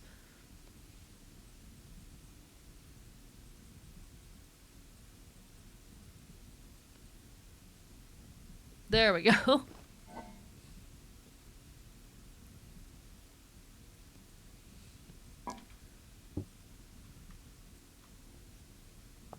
There we go. Alright, alright, alright. It's an Iowan thing, I think. Midwestern accent. That's fair. That makes sense.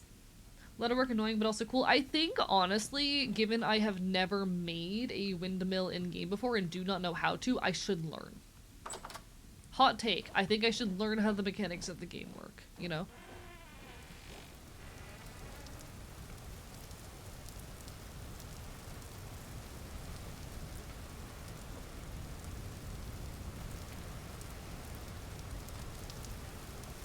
If y'all are down with that. Hello, Sanic, how are you doing today? Barbara bye bye. Hope you're having a wonderful evening. Take my pie. My crops are looking okay. Windmill's actually easier than it looks, but it's involved. I think that's okay. I think it's a good thing for me to learn how to do, you know? I think I would benefit from learning how to do it, even if it is a bit fancy and involved. Big is also common here. Also happen to slip into it when I'm talking. You can still hear my southern accent every now and then, particularly when I am, how do I say, talking about food more than anything. Learn the windmill? Alright, I think I'm gonna learn how to windmill. I think, chat, I will learn how to windmill. But I think first we're gonna go prospecting and see if we can find some cinnabar. I do apologize if ever a little bit like rah at chat when I'm trying to learn something. It's literally just a matter of like, I love you guys, I do want to learn some things on my own. You know. I like my freedom.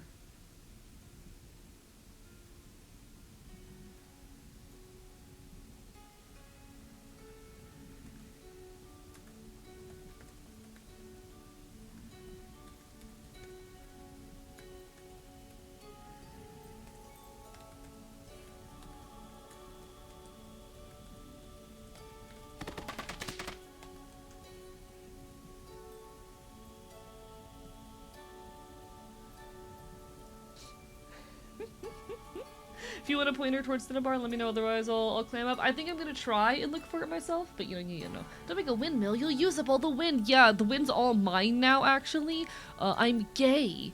Fuck you. Ooh, minuscule amounts of Cinnabar there. Very poor Cinnabar. Wait, okay. So I have a general direction actually to go for Cinnabar. I think if we head south, we could potentially find some. I also have a very poor read on alum here. So we might be able to chase that to actually find some. We might be able to chase that around to find some. Alright, that's good. That's chill. Oh, hello there. What brings you to my humble abode? You move awfully quick. Oh, another bear hide. Thank you. I will put that with the other one, and I will process them very shortly. Those don't stack. That's gonna be a problem for future me. If you have a percentage score for some mineral, then yeah, you can prospect nearby and search for a better spot to dig in. That's the plan. Guys took solar with the visual light spectrum, and now they're taking the wind. Yeah! Suffer! Thank you for the hydrant mega scales. Bark, bark, bite, bite. I do need to check something real quick, if y'all don't mind. But I do apologize if I'm ever a little bit bitey, when it comes to where I want help with the game and whatnot. I don't know what I'm doing, and I'll be the first to admit that I absolutely do not know what I'm doing in game. But I do want to learn myself a little bit. And I promise it is all in the effort of just making shit fun for me. I appreciate y'all being here. I appreciate your support to the end of the world. This community means so much to me. Thank you everyone for being part of it.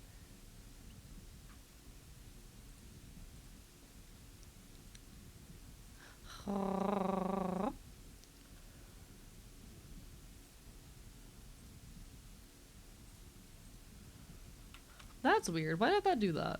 Don't do that. Your old thing is bark, bark, bite, bite. We aren't expecting the biting. We wouldn't be here. I just don't like getting a little emotionally bitey, you know? I can be a little bit stubborn, and I have a tendency to be a little bit, if anyone ever bothers me, but I don't intend it to be, like, you know, negative or hurtful. And if I do ever actually hurt anyone's feelings, please do just tell me. I promise it is not with any negative intention. I just have the habit of like being a little bit protective of my space because I'm used to people invading it, and that's a bad habit to have. But you know.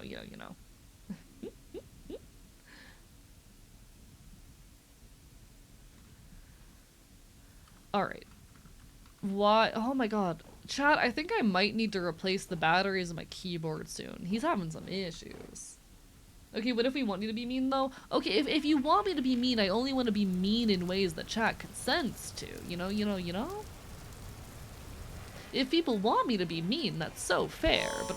Oh, hey, buddy. Just closes the door on his fucking face. Listen, if chat wants me to be mean, I'm amenable to that. But I only ever want to do so in ways that chat consents to. I never want to be mean to people who are genuinely trying to be kind or helpful, I think is my biggest thing.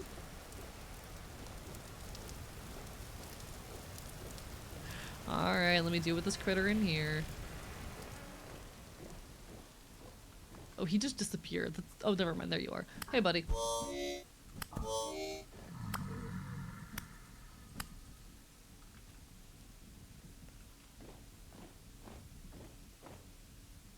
Alright, I can put you up for now, and I'll put the hammer up as well.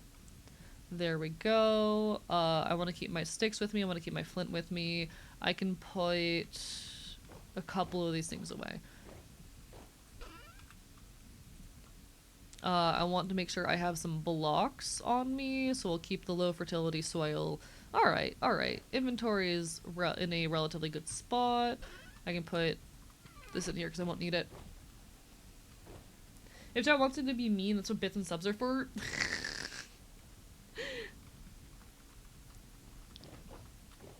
Found instruments? Holy shit. Wait, can we... Oh, never mind, for your dog. Hell yeah, you got this.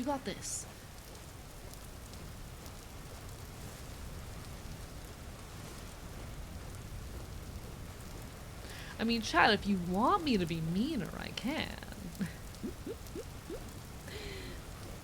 If you want me to be worse, I can do that. Oh, is it done? Is the charcoal pit done? Do I risk opening it? Fuck it. Ah, it worked!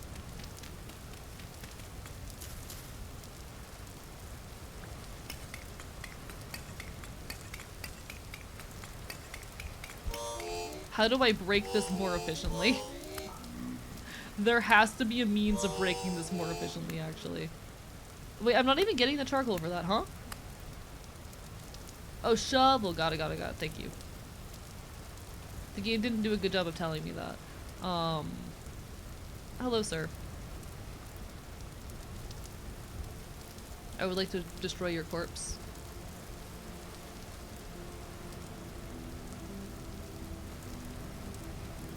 It's fine. Shovel.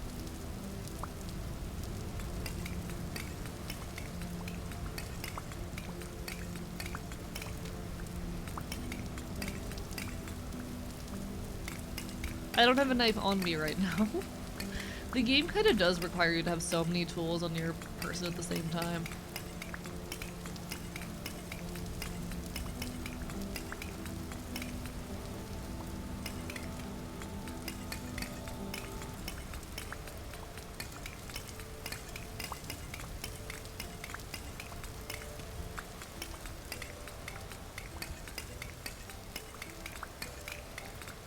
Alright, shovel.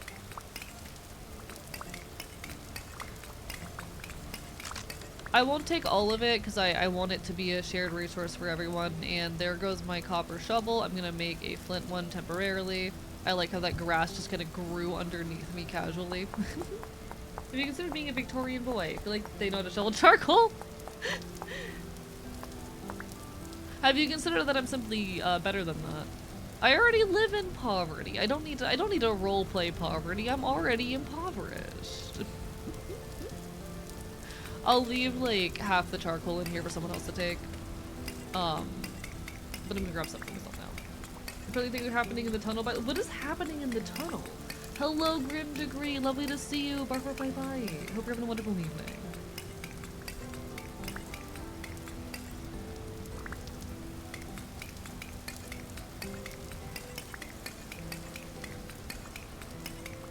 It's going well though. We are chilling, playing some Vintage Story on the community server, having a good time. I hope you're doing absolutely incredibly.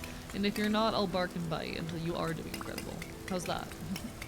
Just learned about mountain chickens? What do you mean mountain chickens? You have my attention. I want to know more about mountain chickens.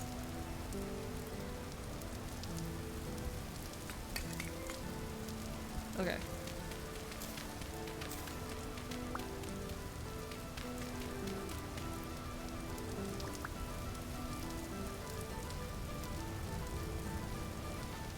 I should make another chest to leave around here later, but for now, I'll just like... I'll leave some over here, and then I'll put the rest of it in my chest. That'll probably be fine.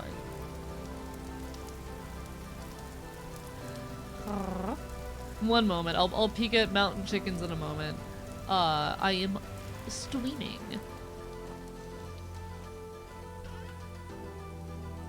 Alright, so we're pretty good at charcoal now. Let me look at mountain chicken.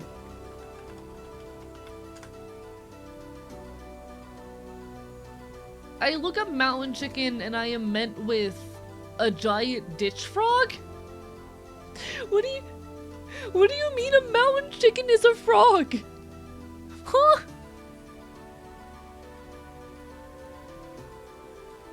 What do you mean a mountain chicken is just a frog? They're critically endangered? Chad, I love him.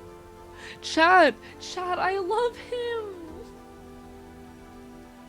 Chad, he's so good. He needs to be protected.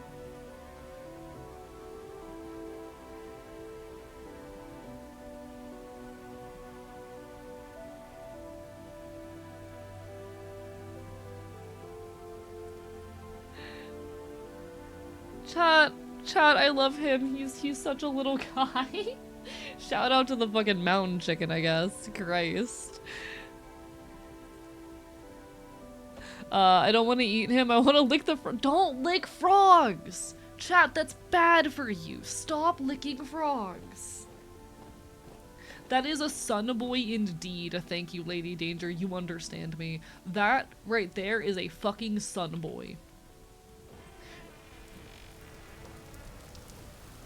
That right there is a son boy incarnate, and I would do anything for him. Alright, chat. I think it is time, that said, to go prospecting. Let's go on an adventure, chat. We're after some cinnabar.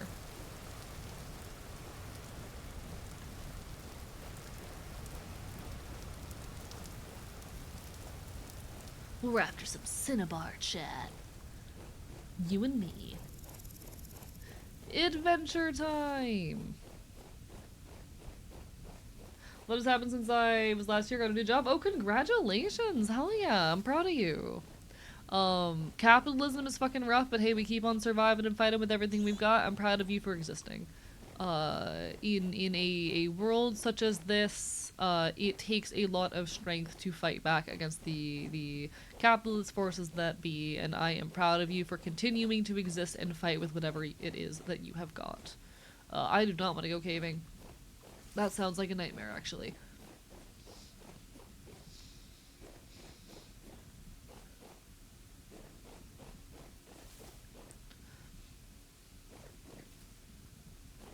Oh, hello. What do we got here? Flint and claystone. I don't really care.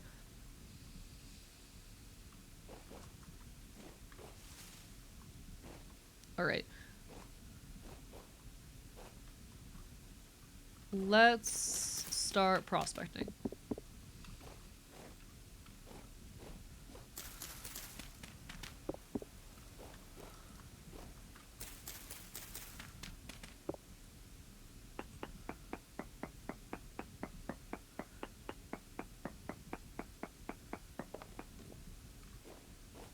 Oh, whoops, I'm in the wrong mode. How do I switch that again? There we go, density search mode.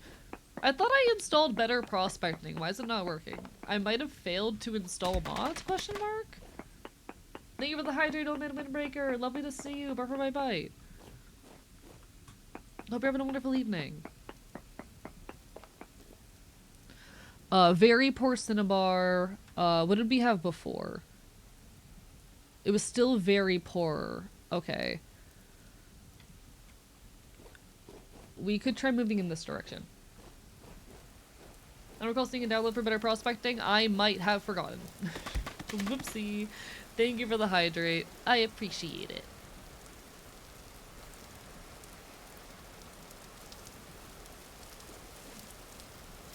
How are you doing today? Let me actually drink some water.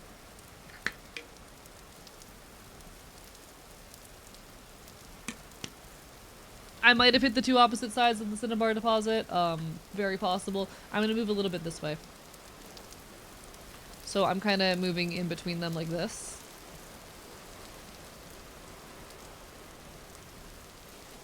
So like dig down here.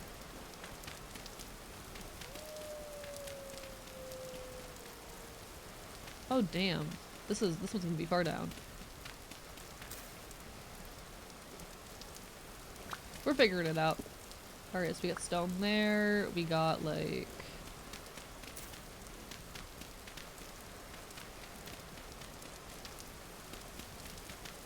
We got stone there, and we'll like uncover a little bit more.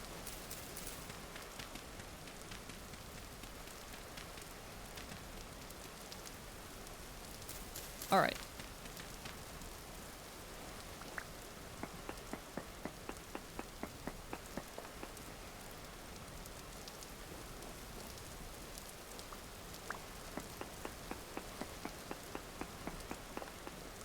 One more sample and we'll come back here. Kinda depressed right now. Had a meltdown the other day because my sister yelled at me. Now she won't talk to me. Been over 2 days now. I'm really sorry, Pyro. I hope things get better. That's really all that I can say. I do not really have the capacity right now to talk in depth on this, but I'm wishing you all the best. Alright, so I think I went in the wrong direction. I genuinely hope that things get better. There isn't much I can do. I am just a content creator on the internet, but I am sending my very best wishes.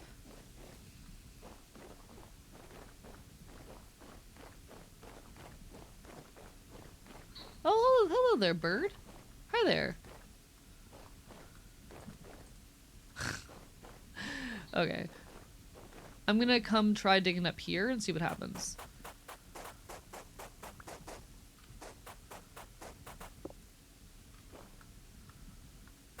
Let's uncover 3 pieces of stone. Damn it. Oh, there's more over here. Okay. We get 1. We get 2. Oh, hello there. Don't know what that is. We'll find out in a moment. We'll get 3.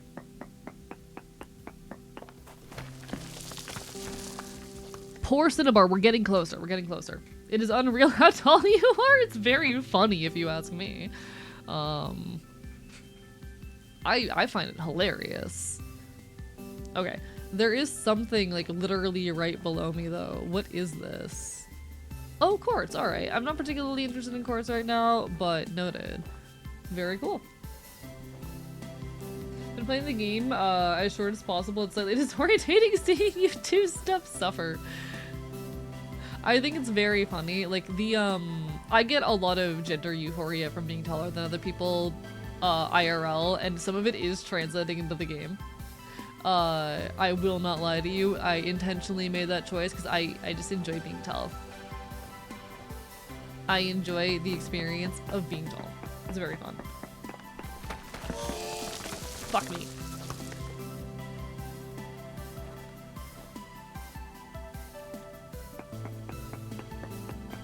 Yo, Sunsweets! Congrats! Let me get you that /VIP.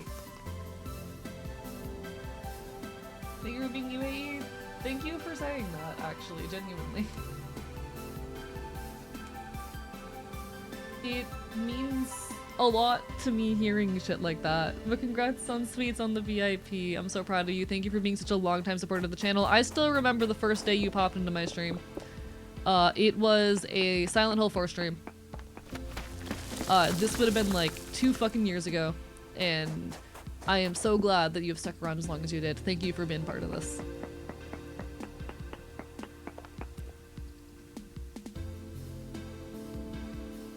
Thank you. Congratulations. And hearing things like thank you for being you, hearing that people genuinely appreciate who I am as a person and the art I make and that it genuinely makes a difference in people's lives means so much to me. Thank you.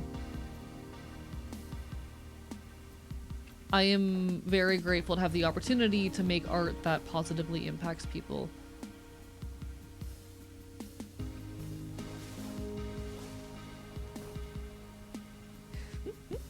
You're awesome. I'm just a guy. I'm just a guy. And I remember the first time that Sunsweet poked into my channel. It was a Silent Hill 4 stream. This was probably 2024. Let me fact check myself on that. It might have been 2023. It was 2024. Yeah, it was April 2024. You're just an awesome guy. Thank you. And it has been an honor to entertain you for as long as I have. Thanks for allowing me to be a part of your life. Genuinely. There are a few things that bring more fulfillment into my life than getting to just be a positive force in the lives of others. I appreciate everyone who makes me a part of their routine, a part of their, being. and everyone who hears the messages that I spread and is impacted by them.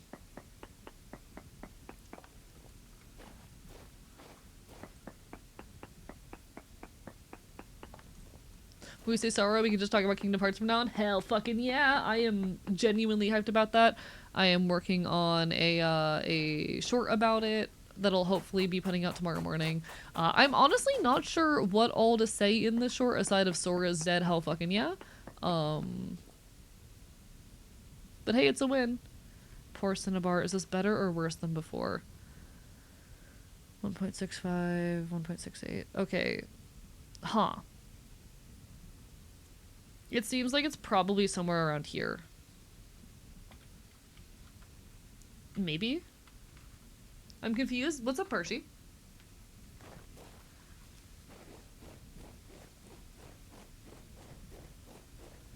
Is poor like where it's gonna peak at, maybe? That's the other option here.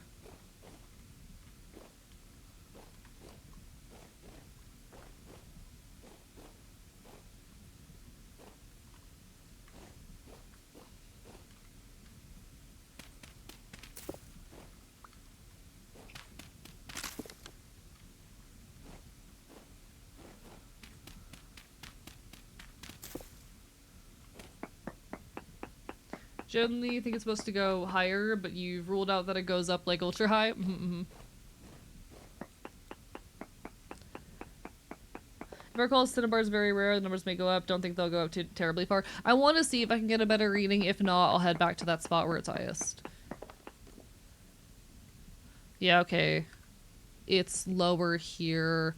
So far the best number I found is over here. It is still relatively high in these areas. Like here and here, it's very high.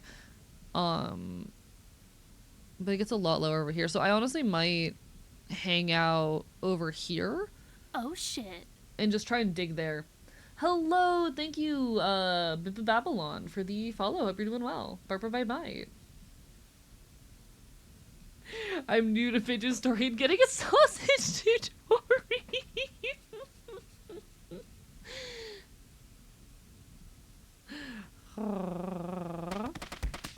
Thank you for the hydrate, I appreciate it. Barper bye bye.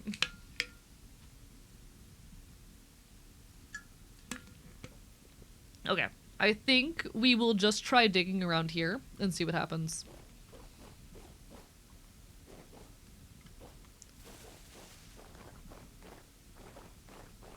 It's okay, I still haven't figured out how to make sausage in the game. Lol lamau.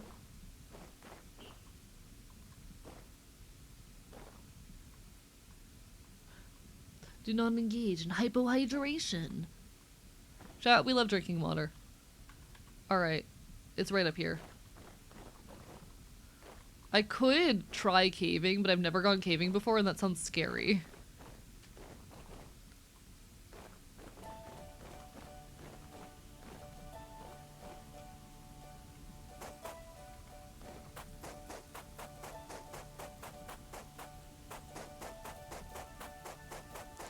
I just realized I work in the morning, probably go to sleep instead of brooding on Vintage Story. Okay, but Vintage Story fun. Have we considered Vintage Story fun? Good luck with the evil hell pits, I appreciate it. Ugh.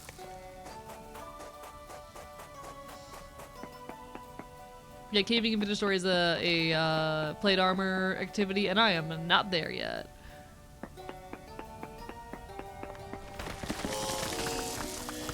The world is so mean to me. Sausage Party is also censored on your phone. Grim Degree, what kind of fucking phone do you have that it is actively censoring shit like this? Hello?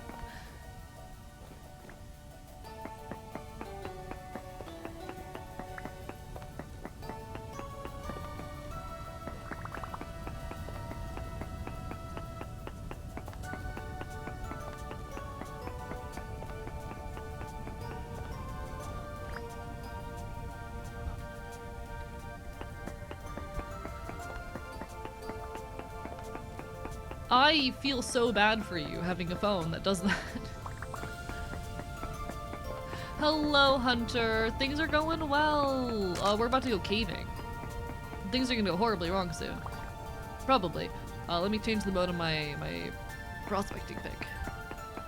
About what depth should I expect for Cinnabar?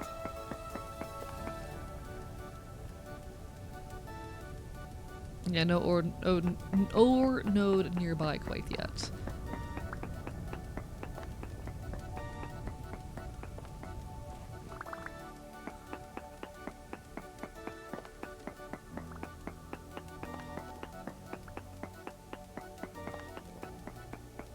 If anyone would be willing to let me know roughly what I should be expecting depth-wise.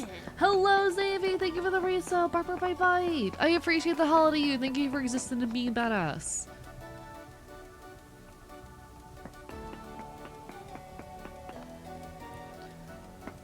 How are you? Bye.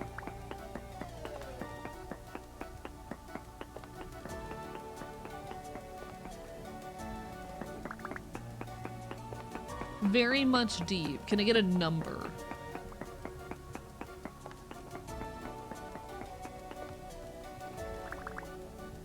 See, I'm gonna go for it no matter what because I want it.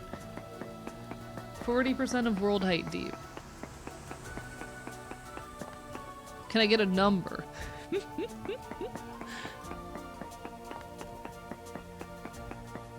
Just need a tier 3 pick. Fuck! I literally broke that pick a few seconds ago and now I'm working with my normal one. Fuck me. Okay, never mind then. Never fucking mind then. I need a new Bismuth's bronze pick.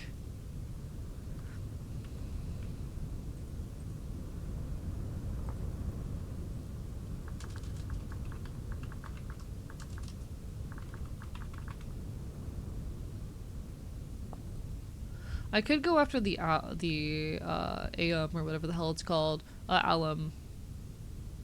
Ooh, I have a thing for silver there as well. We could go over after the alum and try to see if I can find a space for it. I don't think it's come up on anything over here. But we could try running in like this direction and see if we can find anything.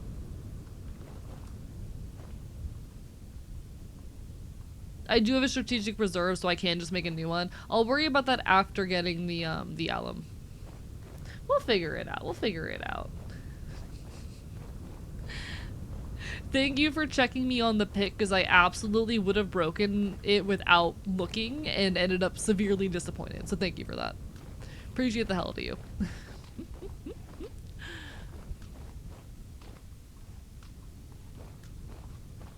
I would have been stupid enough to do that. I know myself.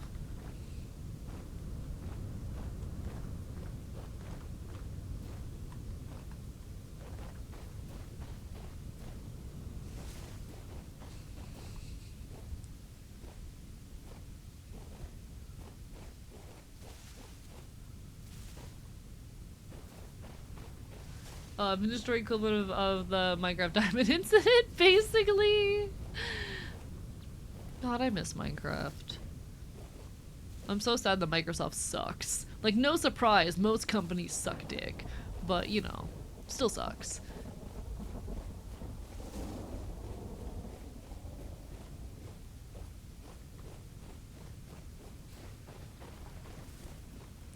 No one is particularly shocked. Alright. So I wanna dig somewhere in this area. I need a new shovel, so we're just gonna quickly make a flint shovel because I don't give a shit. I've decided. Alright, shovel.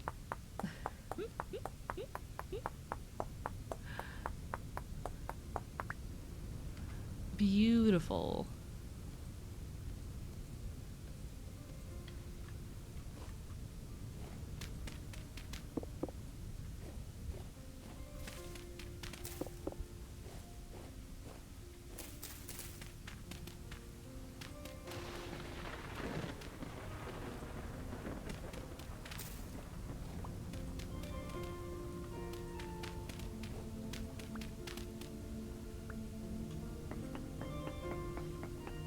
Welcome back, Monster Kicker. Lovely to see ya.